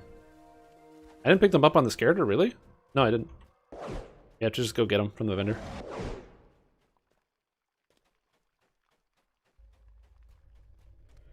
I'm sure there are like eye-specific poisons that you can use that will blind you pretty quick. I hate marks a lot. They always make me nervous every time I see them. What about those stupid masks you always see on characters? Which masks? There's two masks you might see all the time. There's the spider mask. And those are not from Hardcore. That was from a pre-order bonus for the Menace of the Underdark. Build would be for that. Barbarian two-handed fighting. That would be the build. If, again, DDO Blind League I would love to make as a weekend event, but we'll see. Black with red. Looks like they are crying. That would probably be the mask from... what you call it? The pre-order?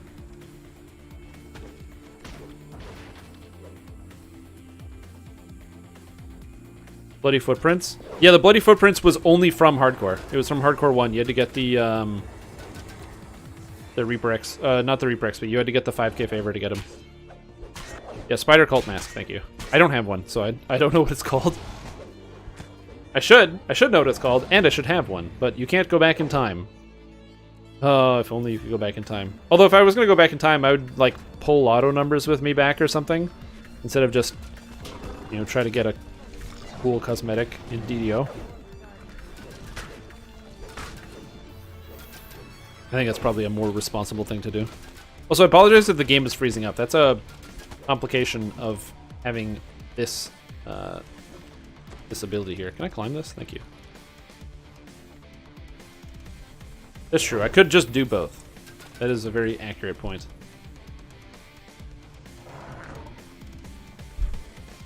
Yeah, just travel forward in time. Not a bad idea. Yeah, you can go real fast, get closer to the speed of light, which slows at which the rate you perceive time. You could freeze yourself. That one's not necessarily effective.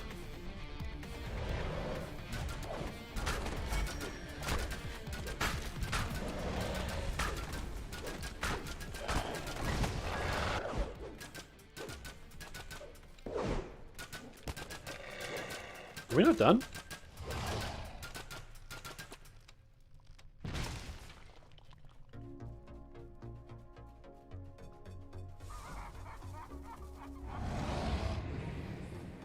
Oh, there he is. I'm like, what the hell? Okay, there we go. Game was like bugging out. The guy like disappeared and didn't come back. Yeah, the reason why I don't like this quest is because it's just hallways with monsters when all the other ones are very unique. It feels like either they ran out of ideas or something. Like there's some cool visuals, I guess. It's like that swirly portal or something, but again, not in love.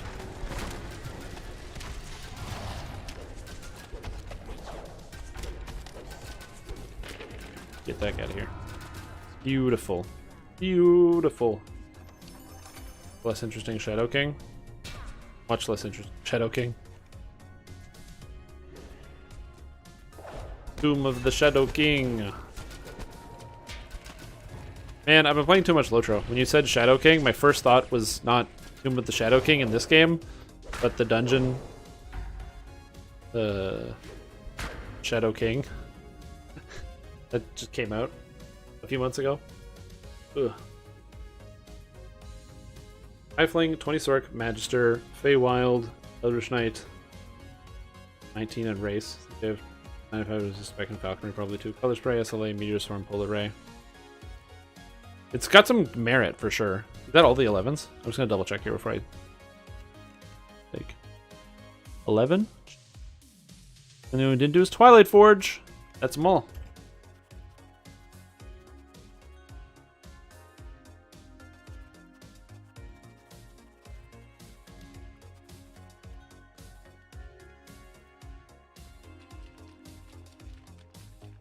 And hey, 2611 favor? Nice. Over the hump. Halfway there. 20 Tiefling. So, the whole point of the Sorcerer, or the Tiefling, is that you get the ability to bypass damage immunity, right?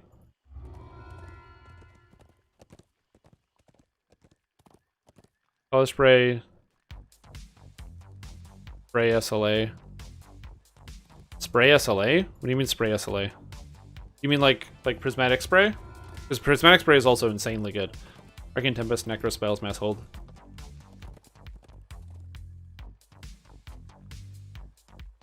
Assuming you can land all the DCs there, it'll probably be fine.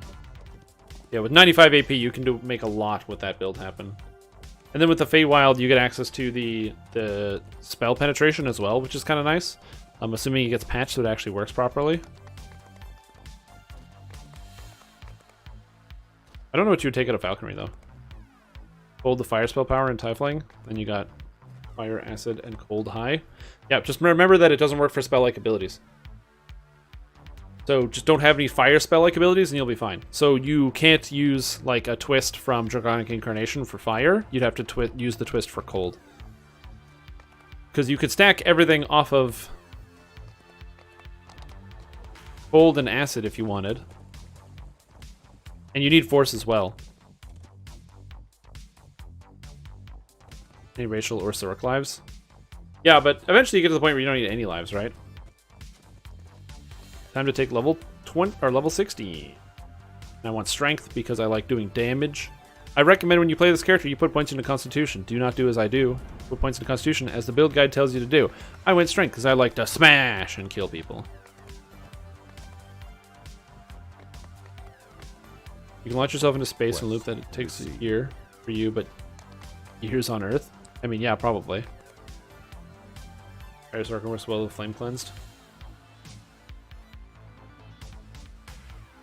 Yeah, it's the downside is that there's no real good force sets. You kind of have to just work on individual force items. However, there are some really good force items coming out in the next expansion, like that staff, that beautiful staff.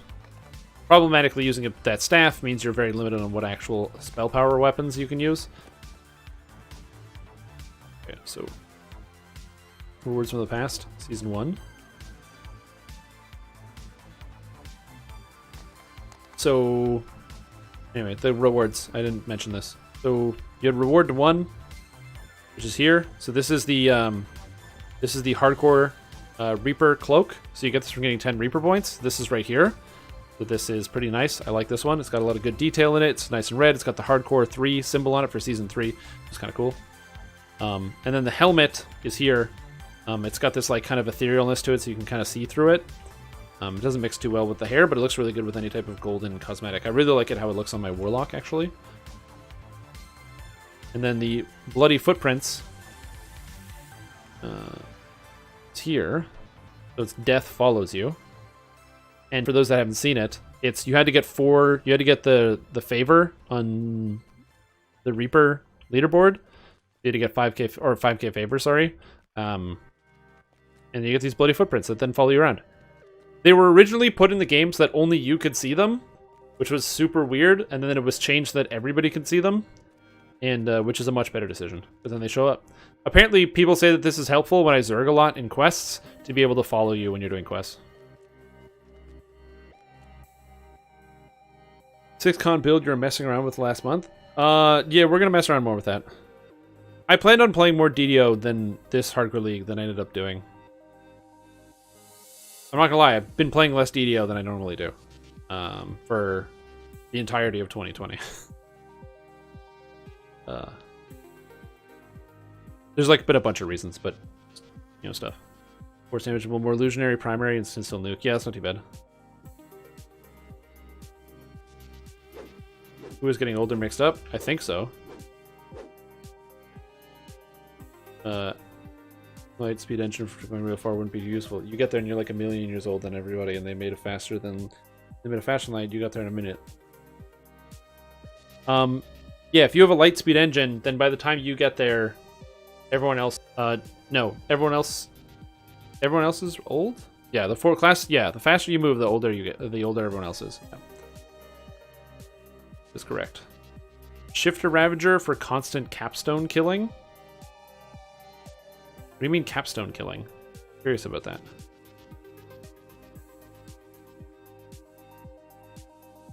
Yeah, these footprints are pretty cool. Unfortunately, you can't get these anymore. These were only available for Hardcore Season 1.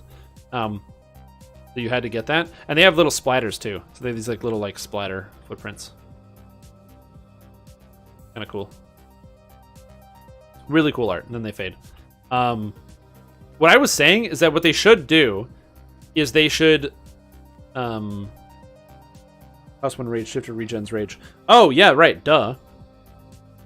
Oh, right, I forgot that you regenerate rage. Oh, and shifters are con-based. You can have the con shift instead of the strength shift. That's also very interesting. And shifters get +3 con. You could be a straight-up con shifter. That's an interesting idea. Like a shifter tank who's a barbarian who uses the PK to kill stuff, and then other than that, it's just a tank because it's all constitution based. Oh, this is an idea. But I pitched to them. I said, hey, what you guys should do is they should sell in the store different colored footprints. Just have like, and with different spell effects on them. So imagine you had like a pure white footprint that glowed like one of these angels or something, or like a light spell, and it had like a little corona around it when you walked, and they're like angelic footprints, you know, $9.99, or whatever they wanted to sell it for. Or what if they had a footprint that was like rainbow colored, so each footprint would be a different color, and they just sell it in the store, make it a cosmetic, and sell it for like however many points. And when you buy it, it puts an item in your inventory and you use it. It goes as skill, and you have the cool cosmetic for your character. I'd love to see something like that. But I don't think they're doing that. Anyways.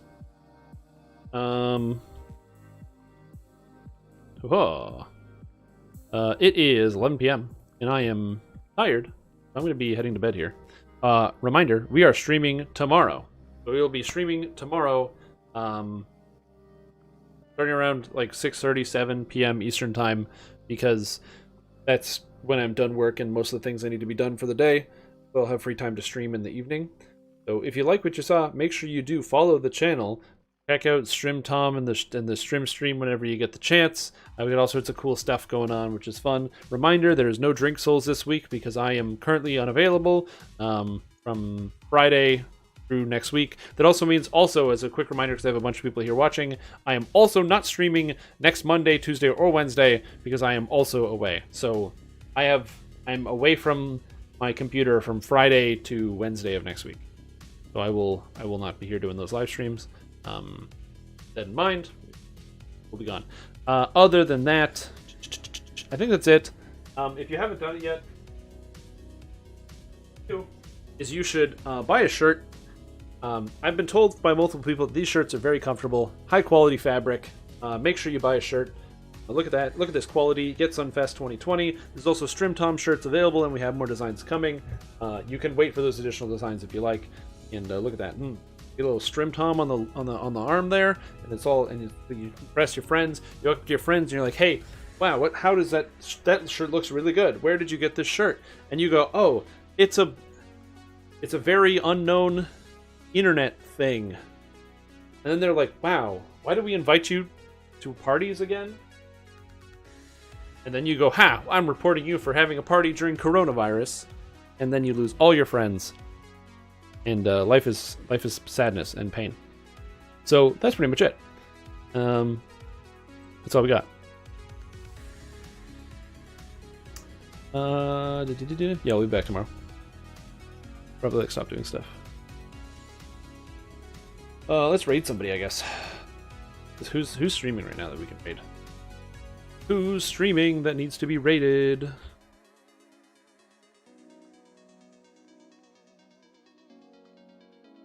Is that young man streaming right now?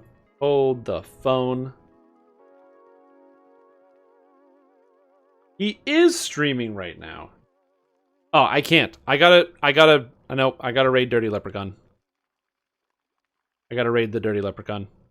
He's raided me, and we've had some good times. I haven't had a chance to raid him in a while because we haven't been streaming near the same time, so we're gonna be raiding him. We'll get Samius next time.